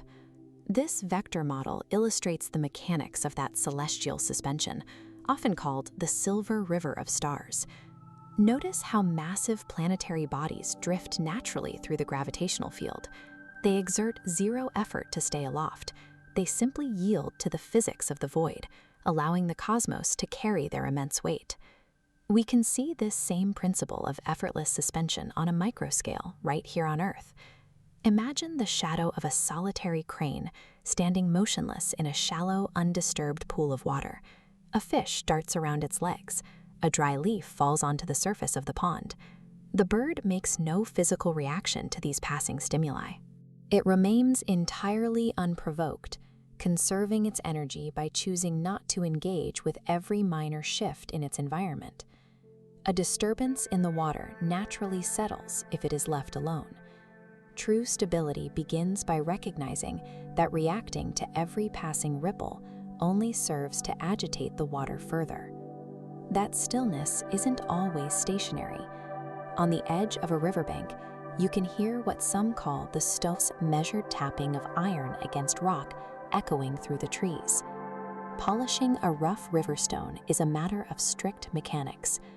The harsh, jagged edges of the rock are not removed by a sudden, violent strike. The smooth surface forms gradually through repetitive, unhurried contact. The stonecutter does not rush the tool to finish the task. There is no anxiety about the final shape of the stone. Complete satisfaction is found entirely within the steady rhythm of the current swing. The physical tension we accumulate throughout the day is undone by this exact same logic. It does not require a sudden, jarring halt to your routine, but rather the adoption of a steady, unhurried rhythm of deceleration. Out in a quiet meadow sits an empty wooden birdhouse. It stands attached to a post, completely hollow, with absolutely no expectation of receiving a visitor today, tomorrow, or next week. The structure fulfills its entire architectural purpose simply by remaining open. It has no mechanism to trap a bird, and it exerts no force to pull an occupant inside. It provides shelter by relinquishing all control over what arrives and what departs. We see a similar surrender of control in the aerodynamics of a traveling feather. It navigates vast distances across the landscape, despite lacking any internal propulsion system or steering mechanism. This visualization maps the path of that feather as it catches a breeze. Without friction or resistance, it surrenders its trajectory entirely to the invisible thermal currents, using the ambient energy of the air to stay aloft. Eventually, the thermal lift dissipates, and the object drifts downward. Arriving safely at a destination requires no active navigation or mechanical steering on the part of the feather. By releasing the need to dictate the precise path and outcome, the feather allows the surrounding environment to carry the entire burden of the journey. Inside a quiet house, an old mechanical clock slowly winds down. The swinging brass pendulum loses its active momentum, and the interlocked gears physically grind to a halt. The measurement of progress is over. With the ticking completely ceased, the acoustic profile instantly shifts. The mechanical anxiety falls away, revealing a profound, undisturbed silence that was hiding underneath the noise all along.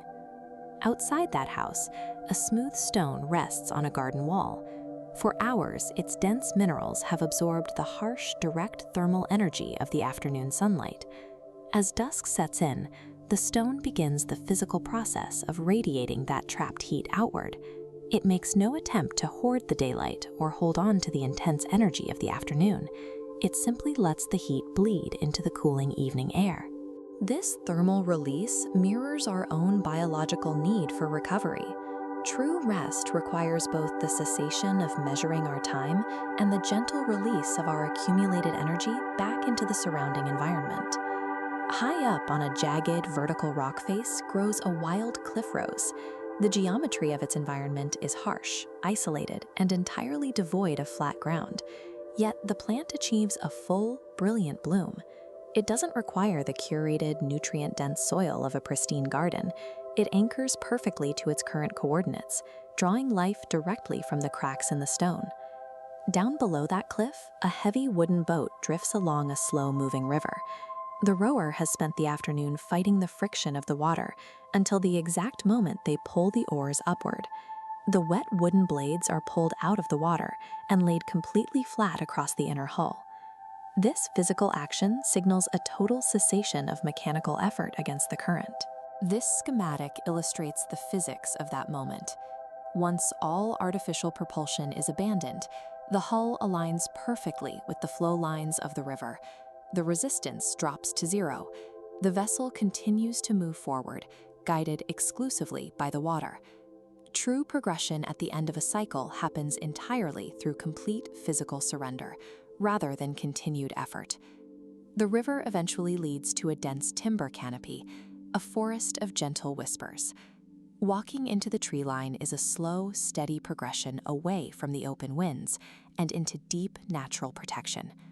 The floor here is covered in a thick layer of dropped pine needles. This organic padding creates a heavy acoustic dampening effect, absorbing the vibrations of your footsteps and softening the ambient noise of the outside world. Deep within the center of the forest, the air is absolutely still. There is no wind to fight, no current to row against, and no clock measuring the hour. The physical demands of the day have been completely set down. The cycle of relinquishment is finished. Arriving at total stillness requires no final active task. It asks only for the quiet acceptance of the exact place you have landed. Imagine a traveler standing on the edge of a massive, misty canyon. Every time he shouts into the emptiness, the valley echoes his words back. The louder he yells, the more chaotic the noise becomes.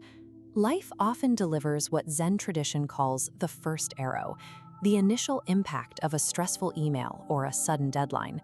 But when we replay these moments continuously, we are the ones generating the exhausting echoes that keep the mind loud long after the sun has set. Silence only returns to the canyon when the traveler makes the choice to stop projecting his own noise. We see the same principle in the potter's workshop. A block of clay that remains dry and rigid will resist the movement of the spinning wheel. Under that pressure, it eventually splinters. As external forces strike this rigid form, it cracks at its sharpest corners. To survive, the clay must soften its edges to move with the force. Similarly, mental resistance creates friction that disrupts sleep. We must soften our internal angles to find a flowing rhythm. Consider a single candle carried through a dark forest. It provides light and warmth for every creature navigating the shadows, successfully guiding them toward safety.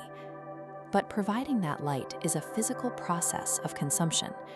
To keep the flame alive, the candle must burn through its own wax, slowly depleting its limited essence to serve the path. While daytime requires focus, rest depends on withdrawing that outward projection. Reclaiming your energy begins with the intentional choice to let the flame fade. Look at this traveler. He has crossed a blizzard to reach the warmth of a fire, yet he is still wearing his massive, snow-covered storm coat. We often struggle with ego clinging, the habit of wearing our psychological defenses long after the threat has passed. The mental armor that kept you safe during a busy afternoon becomes an oppressive, freezing weight the moment you lie down in bed.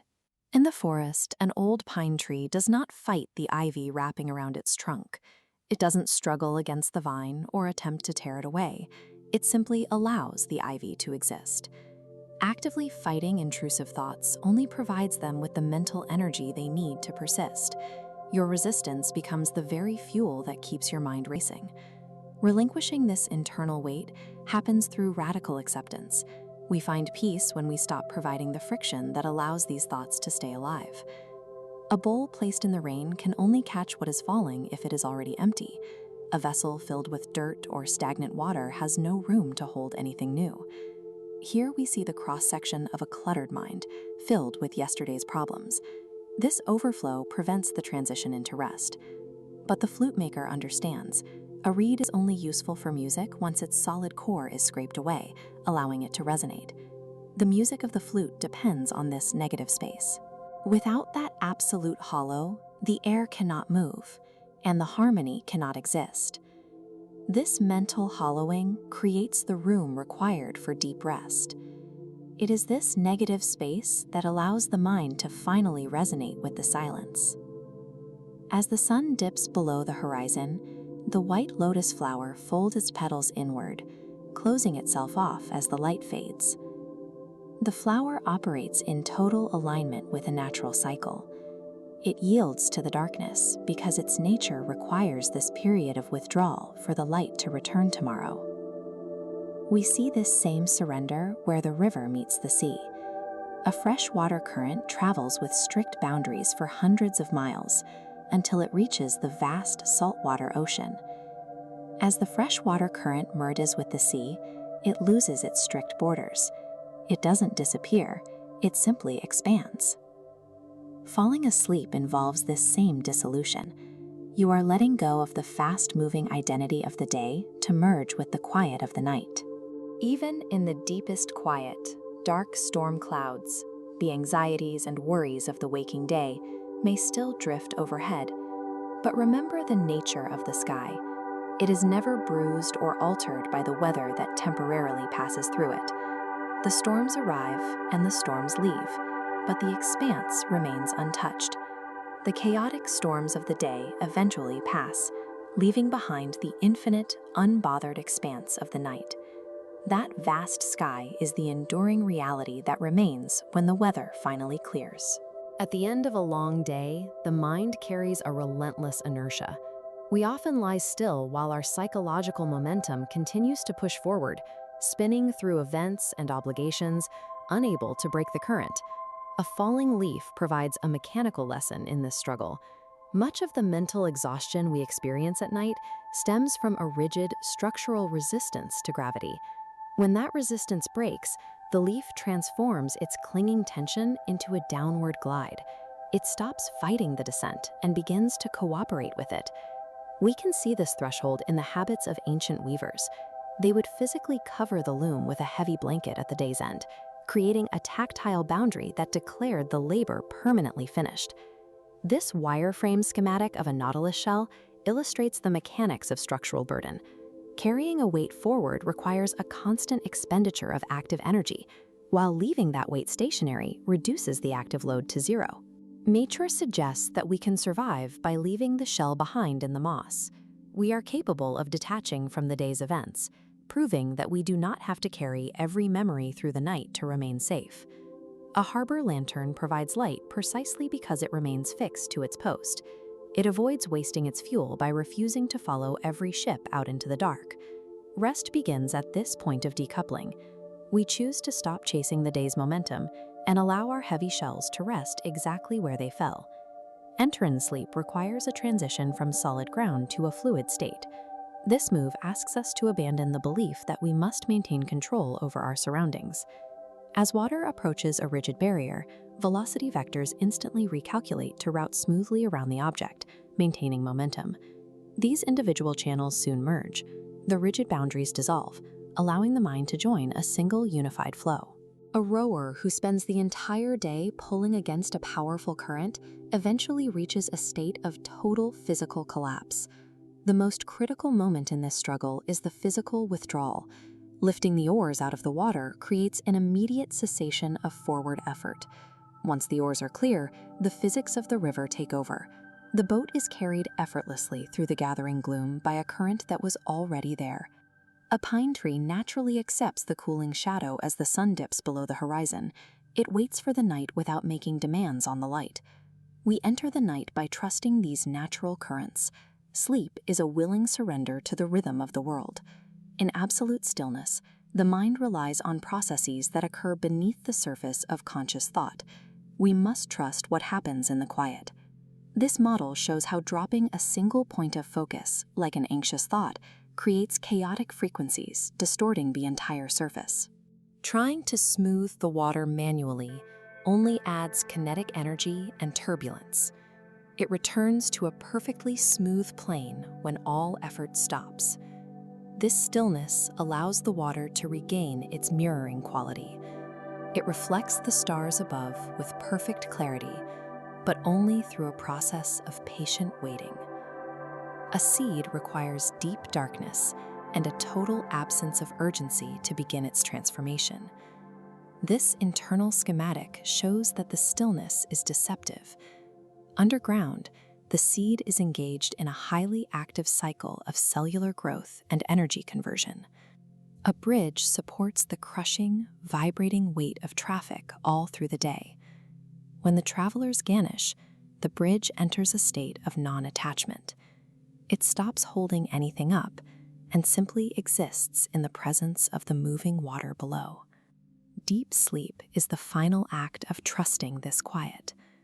We release our hold on the world and allow ourselves to be carried by the flow of time. Watch the floor of a rushing river.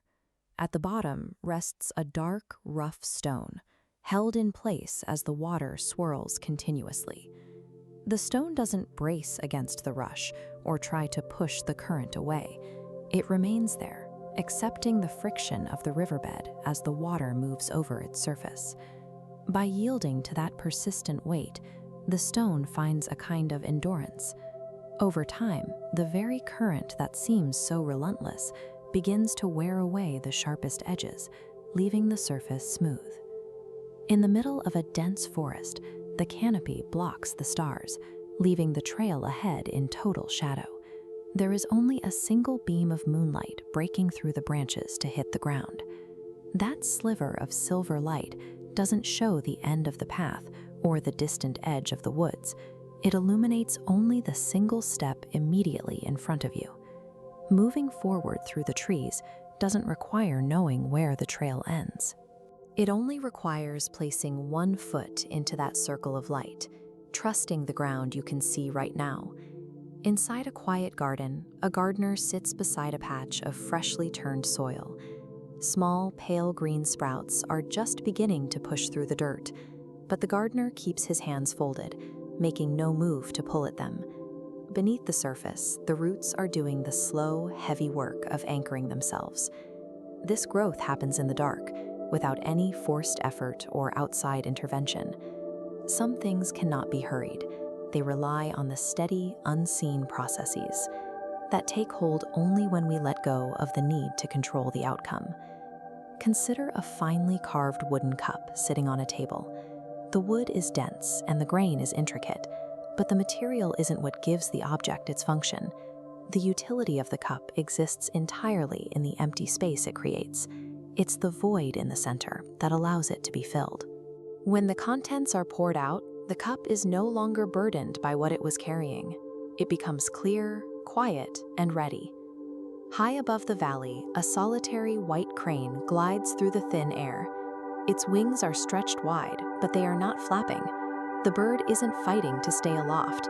It has found an invisible upward draft in the breeze and is simply resting its weight on the moving air, allowing the current to provide the momentum. This is the nature of finding a rhythm that requires no struggle. By aligning with the wind, the crane moves forward while its body remains at rest. At the base of a massive mountain, the heat of the valley is constant and demanding. But as the sun shifts, the peak casts a long blue shadow across the rocks. Stepping into that darkness brings an immediate change in the air. The glare of the sun vanishes, replaced by a cool, quiet stillness that feels like a weight being lifted. This shadow is a place of security. Leaving the bright light is a move toward a protective shelter where the noise of the valley can no longer reach. A wooden loom moves with a steady, rhythmic click. A soft thread passes over and under the fibers, moving back and forth without urgency. The hands of the weaver follow the cadence of the machine. The repetition of the motion takes the focus away from the complexity of the pattern, placing it on the steady, singular task at hand. In this repetitive motion, the tangled knots of the day begin to straighten. The mind follows the thread, moving in a slow, predictable line. The sun reaches the horizon and begins to sink, its light dissolving into the dark water of the lake. The vibrant oranges and reds slowly bleed out of the sky. The activity of the day is finishing. The birds have gone quiet, and the surface of the water has settled into a deep, unmoving dark. As the last of the heat leaves the air, the world becomes heavy and still. The mind sinks with the sun, moving away from the surface and into the depths. A tiny seed detaches from its branch and enters the evening air. It has no map, no propulsion, and no way to steer itself. It drifts on the invisible movement of the wind. Its entire journey depends on its lack of resistance, allowing the air to carry it wherever it needs to land. Surrender is the final requirement. When we stop trying to navigate or push against the darkness, we find ourselves being carried toward the shore. On a porch overlooking the valley, a heavy brass wind chime hangs in the motionless air. The night is quiet, and the metal remains still. The chime is not waiting for the wind to strike it. It simply exists in the silence, its weight and shape defined by the absence of sound. There is a profound clarity in this lack of motion. To be still and empty of effort is to be fully present in the rest that has already arrived. Imagine a traveler caught in a dense, swirling fog. The path ahead is hidden, and the mind starts to race, searching for a destination. The traveler stops trying to peer through the mist. They find safety by releasing the need to see the end of the journey and focusing instead on the single, solid step resting immediately in front of them. In another part of the forest, a bird is caught in a frantic flight. It circles the sky with mounting exhaustion, desperately searching for a perfect branch to land on. But the moment the bird drops its wings and stops the struggle, it looks down. Right beneath it, a vast, perfectly quiet lake has been waiting to carry its weight the entire time. The peace we spend our lives searching for is already here. The frantic effort to control the future is often the very thing that blinds us to the rest beneath our feet. Consider a stiff branch positioned against a rushing creek. It stands rigid, fighting the weight of the water, until the continuous pressure causes it to snap. A willow tree handles the same current by yielding. Its leaves survive by dipping into the creek, bending downstream and letting the heavy water slide past without resistance. On the forest floor, a turtle moves through the brush. All around it, the world is a blur of animals rushing in every direction. The turtle remains unbothered by the chaos. It finds contentment by staying within its own deliberate, rhythmic pace. When we drop our rigid resistance to outside forces and abandon the need to match the rushing world, the friction of daily stress is neutralized. On a potter's wheel, a pair of hands tries to force a mound of wet clay into a specific shape. The potter is aggressive, and the clay ruins, collapsing under the pressure of the grip. A perfect vessel requires the potter to soften. Only a steady, relaxed touch allows the form to rise from the wheel naturally.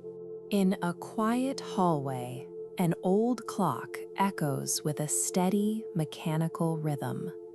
Tick, tick, tick.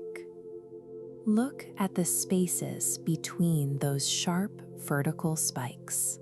Shift your attention to the horizontal gaps of silence, stretching between every tick.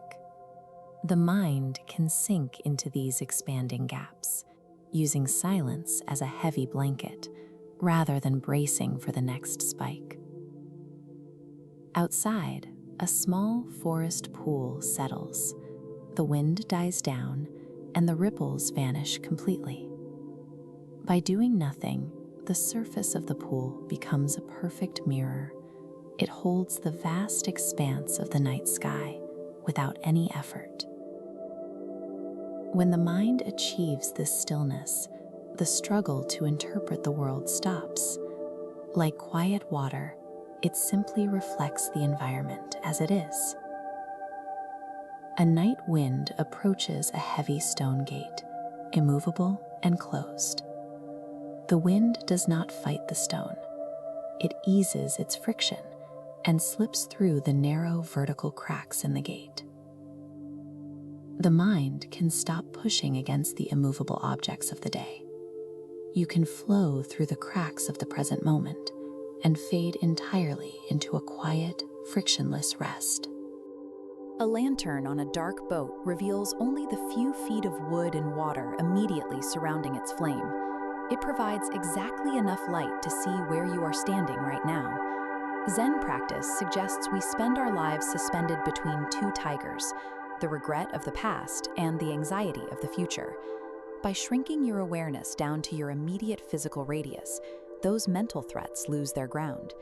The Japanese describe this as ichigo ichie, one time, one meeting. It recognizes that the specific second you are experiencing will never repeat. It is the only part of your life that is currently tangible. We see this in the movement of a willow during a summer rain. While rigid trees may splinter by bracing against the wind, the willow relaxes its branches to receive the storm. It survives by moving with the environment rather than against it. This diagram illustrates the two arrows of suffering. The first arrow is an external event, a difficult conversation or an unexpected setback. This impact is part of life. The second arrow, however, is fired from within. It is the frustration and internal resistance we add to the original wound. Acceptance begins by observing your current environment without firing that second arrow. By stripping away the internal commentary, you allow the day's events to remain external, preventing them from becoming a permanent part of your inner world. In a Zen monastery, the tenzo, or head cook, finds clarity through the scent of warm bread and the weight of a water bucket. Peace is located within the rhythmic demands of daily survival. When a monk washes a bowl, the act requires their total attention. There is no space left for the actor to think about the past. The washer and the bowl function as a single synchronized event. Focusing your entire awareness on a single physical element, like the path of a water drop, abruptly halts a racing mind. The brain cannot maintain a complex anxiety while it is fully occupied with a singular, immediate sensation. Total immersion into the simplest physical reality provides a direct route out of mental stress. You find release not by escaping your surroundings, but by entering them more deeply. A grounded mind can shift from participant to observer. While a workday often feels like a sequence of loud, reactive shocks, Zen points to the silent, deliberate steps of a deer in the undergrowth. Internal attention acts as a filter for the world. It allows a person to hear the subtle rustle of leaves or the sound of their own breathing, even when surrounded by the noise of a city. Zen stories tell of seekers finding valuable keys lost in muddy grass. The lesson is that wisdom usually waits in the messy, overlooked details of our lives, rather than in the grand milestones we spend our energy chasing. This is the essence of wabi-sabi. It is a way of seeing that finds value in the weathered, the imperfect, and the ordinary. A rusted object carries a history of use and resilience that a flawless machine cannot replicate. Our habit of searching for special or curated experiences often prevents us from seeing the profound reality already present in the mundane. We overlook the miracle of the present moment because it doesn't look like the perfection imagined. Shifting into the role of a quiet observer changes your relationship with the day. When you look at your imperfections as part of a natural process, the urge to judge your performance begins to fade. This process of acceptance works like a river smoothing a rough stone. Over time, the continuous, gentle flow of life polishes away our sharpest anxieties, provided we do not fight the current. The stone remains anchored while the water of change flows past, allowing the external world to move naturally. Resisting this flow preserves our jagged edges. We find ease when we stop bracing against time, allowing experiences to wear us into a smoother, refined self. This change happens invisibly, like a spindle turning or a seed resting beneath the soil. Our growth occurs when we are not looking, during the quiet hours of patience and repetition. We must trust this quiet development, even when we see no immediate results. The daily effort of staying present is working beneath the surface, preparing the mind for a deeper clarity. Releasing the need to control every immediate outcome reduces the friction of the day. Trusting the natural pace of change allows your mind to settle into its own rhythm. As night falls, the narrative moves into an internal space. Finding the core self is like watching a meadow transition into dusk. The distractions of the bright world fade away, revealing the landscape that was always there. This is the search for your original face, the self that exists before you adopt a professional title, a social role, or a list of daily obligations. It is a state of basic, unadorned awareness. Stopping for the night is a physical requirement for this realization. We must find a symbolic stone bench where we can sit and unburden ourselves of everything we collected since the morning. Consider the monk who carried a woman across a river and then moved on. His companion, however, carried the memory for hours, burdened by judgment. The day ends only when we drop the mental backpack of our experiences. It takes a conscious choice to leave unresolved conflicts and lingering regrets on the riverbank. They are weights that do not belong in a place of rest. The effort of holding on to the day produces the very exhaustion we struggle to sleep through. Real rest becomes possible only when we stop carrying the psychological weight of what we endured. When that weight is gone, the mind resembles a single drop of dew reflecting the stars. Though small, the drop is capable of holding the image of the entire universe, provided its surface remains still. A mind filled with racing thoughts is like turbulent water. As long as the surface is jagged and chaotic, it is fundamentally incapable of reflecting anything clearly. Absolute stillness allows the infinite to be held within a single consciousness. By emptying the vessel, we create a space for something larger than our own worries to enter. By settling down the external world and clearing the mental vessel, you establish the conditions for stillness. In this quiet, the present moment finally becomes enough, and the day is allowed to end. An ancient, weathered wooden gate gently swings shut. The latch drops. The active hours of the day are over. The gate doesn't try to hold back the dusk or negotiate for a few more minutes of light. It yields to the transition, allowing the day to end with total finality. Look at how this river meets the heavy stone resting in its path. The current doesn't crash against the rock. It simply parts, wrapping around the obstacle in silence. This is the ease of non-resistance. When you stop fighting the shape of the landscape and choose to flow with it, the exhaustion of the struggle disappears.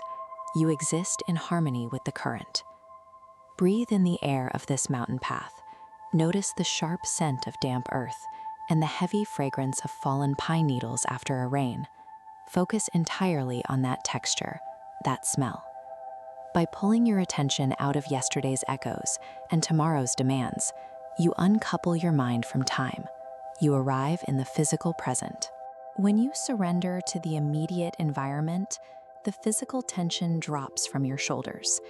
Your body receives the signal that it is finally safe to rest. High in the branches, an empty nest rests securely in the wind. It sways with the movement of the tree, entirely supported. The birds have moved on. They do not cling to the structure they built once the season changes. Leaving your old efforts behind is a natural, safe progression toward sleep. Out on the water, a rower pulls his oars up from the surface. He lets the boat move on its own momentum across the reflection of a twilight sky. As the boat drifts, the need to steer begins to fade. The lake continues its course without your input, proving that for this moment, you can put down the burden of being the one who makes things happen. Imagine the sound of a bamboo flute echoing through a quiet valley. Instead of listening to the melody, listen to the pauses, the empty spaces between the notes. Watch as the active shapes of your thoughts begin to recede. You aren't losing consciousness. You are shifting your weight into the silence that was already there. Discovering an uneven knot in dark fabric, instead of tearing the stitch apart, hands gently guide a glowing gold thread right through the flaw. The knot is just a part of the fabric. By accepting the daily imperfection and weaving it into the pattern, you spare yourself the secondary, exhausting pain of self-judgment. Dropping the need for control starves the mind of the fuel it uses to spin new worries. Without that friction, you enter a state of quiet, supported vulnerability. The last golden light retreats upward along the face of a granite peak. The shadows deepen. The day's cycle is absolute and complete. Your work is done. You can mentally take whatever heavy weights you are still carrying and transfer them to this ancient, unmoving stone. It is strong enough to hold them. A single leaf detaches from its branch. It begins a slow, weightless drift down toward the silent lake. This descent is steady and predictable. The water rises to meet the leaf, offering a surface that is both vast and entirely safe. On the dark sand, an iron lantern casts a steady amber glow. The night tide shifts around it, but the flame stays exactly where it is. Like that flame, your inner calm remains separate from the shifting water. When you anchor yourself in the present, the external noise continues, but it no longer has the power to pull you into the tide. True rest arrives when you finally stop trying to hold the world still. You simply lean back into the silence, trusting the present moment to carry you into the night. Imagine stepping off a long trail and onto the soft floor of a dense, quiet forest. The very first thing that hits you is the sharp, grounding scent of fallen pine needles. Focusing entirely on that single scent triggers a physiological shift. By isolating one raw sensory input, your nervous system pulls its processing power away from yesterday's regrets and tomorrow's hypothetical threats, grounding you entirely in this exact second. Just a few steps away, a fast-moving river meets a massive, immovable boulder lodged right in the center of the channel. Notice how the current doesn't exert force against the rock. Instead, it divides and curves smoothly around the rigid shape. At the leading edge, the water expends zero energy resisting the object, so kinetic pressure drops to zero. The current simply keeps moving. Releasing the active tension of your day works exactly the same way.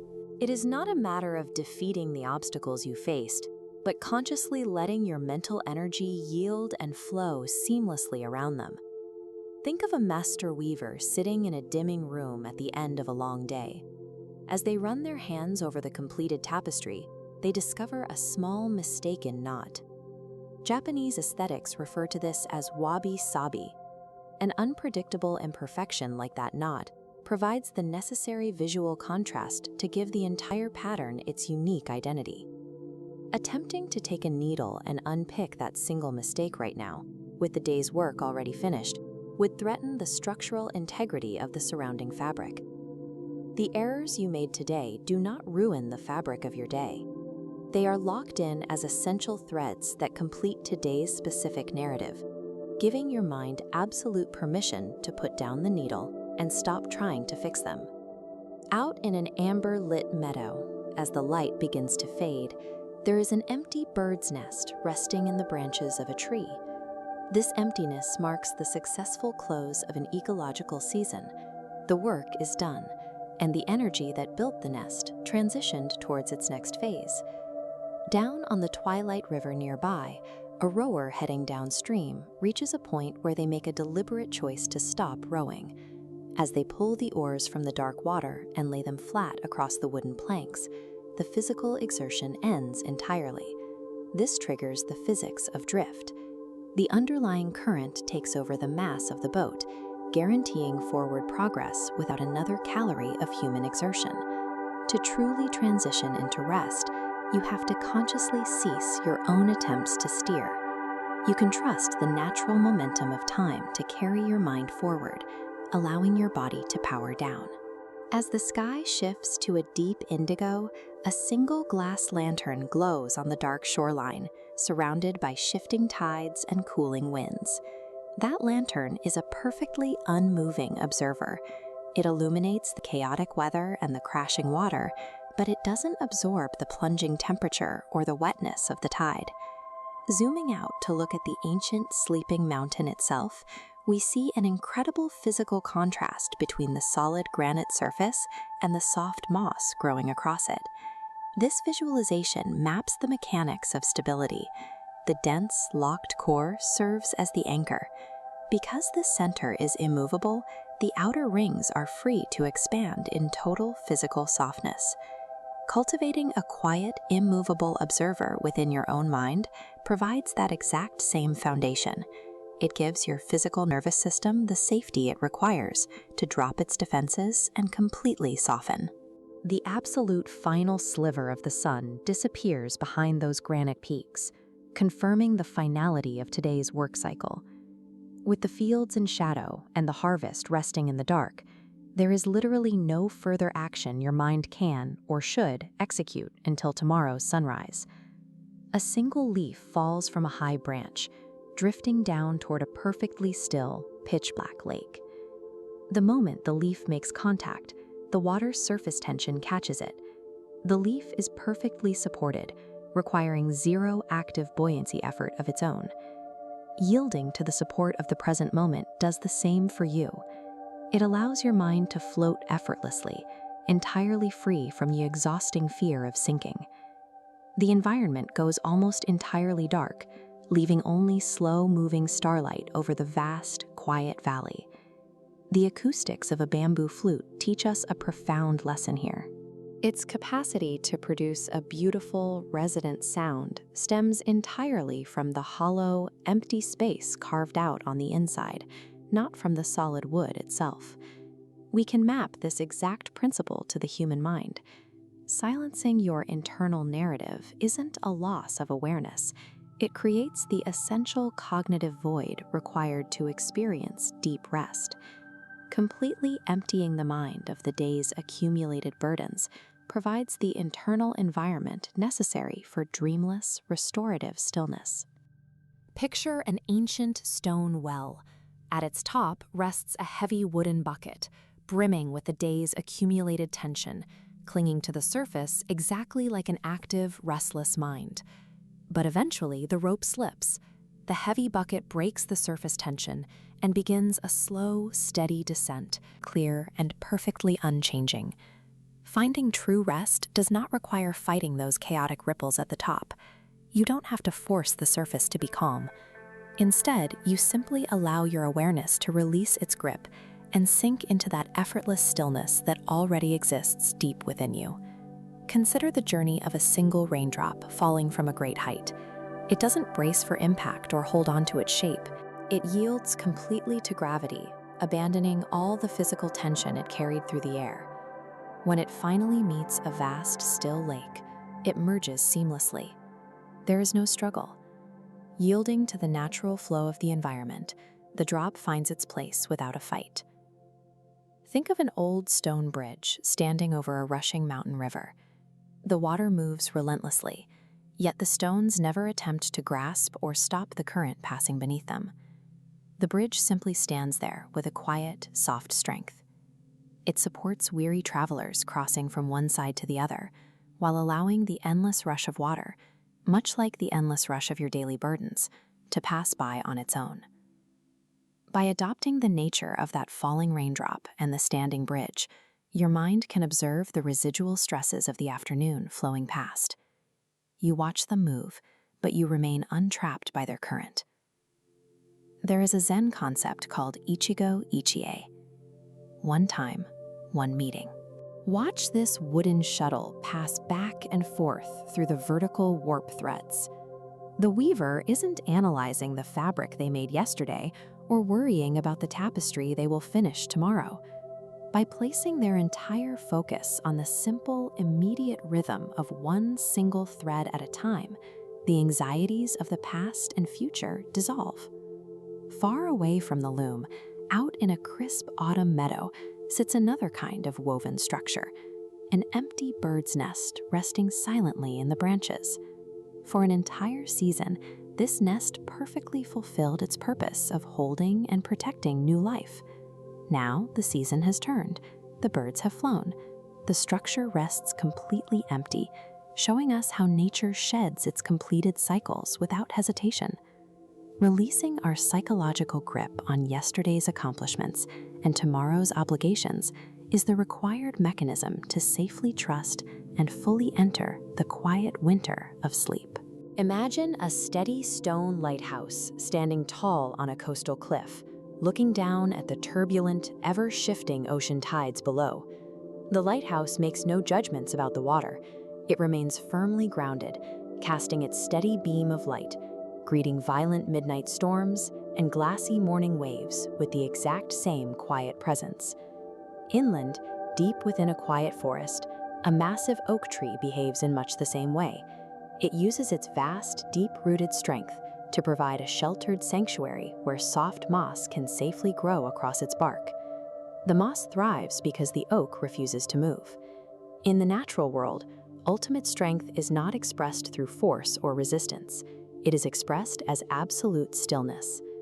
When you learn to observe the changing weather of your own mind without judging it, you create an internal anchor. The mind remains completely unbothered by external chaos, resting safely in its own grounded presence. The sun finally dips below the horizon over a glass-like lake. The fading light turns the sharp details of the world into soft, blurry silhouettes, sending a clear biological signal that the day's work is officially complete. Zen philosophy often speaks of the empty boat. Look at this single fallen autumn leaf resting perfectly motionless on the water's surface in dimming light. The leaf carries no cargo. It moves without intention, without effort, and without a destination, entirely supported and kept safe by the silent, heavy depths of the water beneath it. In the distance, echoing across a vast, quiet valley, you hear the faint sound of a solitary wooden flute. This visualization maps out that music. You can see the small, isolated vertical pulses of the notes themselves, separated by wide, flat horizontal lines representing absolute silence. The beauty of the flute relies entirely on that massive, empty space surrounding each note. This silence is an active physical structure. It serves as a container, supporting the sound, giving form and deep peace to the present moment. By letting go of all effort, you can allow your mind to sink into this empty, supportive space. There is nothing left to hold on to, nothing left to do, only absolute rest and a formless, lasting peace. The day leaves a residue behind, a persistent momentum vibrating in the muscles long after the work is done. True rest begins with physical detachment, the deliberate choice to stop the body's constant exertion. Imagine a traveler finally arriving at an inn after miles of hard road. The hand uncurls, and the weathered wooden walking staff slips from their grip, coming to rest against the floorboards. The staff supported them through every mile, but the time for holding is over. In the cooling air of the forest, moisture begins to gather on a broad leaf hanging over a still pool. The dew swells, grows heavy, and eventually releases itself into the dark water below. The pool receives it without a ripple of resistance. Peace is gathered in this exact way, by allowing gravity to take over instead of trying to grasp the moment. Physical restoration starts when we stop bracing ourselves against the world and allow the ground to carry our full weight. Inside a quiet workshop, a woodcarver prepares for the final movement of the day. He makes one last, unhurried stroke across the grain of a new bowl, his hand moving with absolute certainty. This diagram represents the Zen principle of Ichigo Ichie, or one time, one meeting. While our attention is usually a stretched-out line pulled toward the past or the future, it can snap into a single, glowing dot of focus on the present. The carver enters this state as he cleans his tools one by one. He wipes the steel with a soft cloth and tucks each chisel into its leather pouch. He feels the weight of the steel and the texture of the leather. By the time the bench is clear, the work has been so thoroughly honored that nothing of the day remains to be settled. This state of absolute closure leaves no psychological space for the anxiety of tomorrow to take root. Once the body is heavy, the mind must follow. This requires emotional non-resistance, the refusal to fight the current of our own experiences. High above a mountain ridge, an eagle catches a thermal. It stretches its wings wide and stops flapping, choosing to rest on the rising air. It yields its weight to the invisible, supportive forces of the atmosphere. Flight becomes effortless when we stop trying to force our way through the sky and start trusting the air to lift us. We can visualize the alternative in this diagram. A harsh force, representing an external stressor, slams into a rigid, unmoving barrier. In Zen, we avoid this friction by becoming an empty boat. Watch as the barrier becomes a yielding hinge. Like an ancient wooden gate swinging in the evening breeze, it allows the force to pass straight through. There is no impact, no damage, and no friction. Peace arrives when we unlatch the gate and allow the world to pass through us without snagging on our resistance. In the valley below, a meadow flower folds its petals as the last of the evening light disappears. The flower yields to the natural dark. This is a living demonstration of impermanence, the understanding that the loss of the sun is a necessary return to safety and rest. Nearby, a river flows through the shadows, meeting a series of jagged rocks in the stream bed.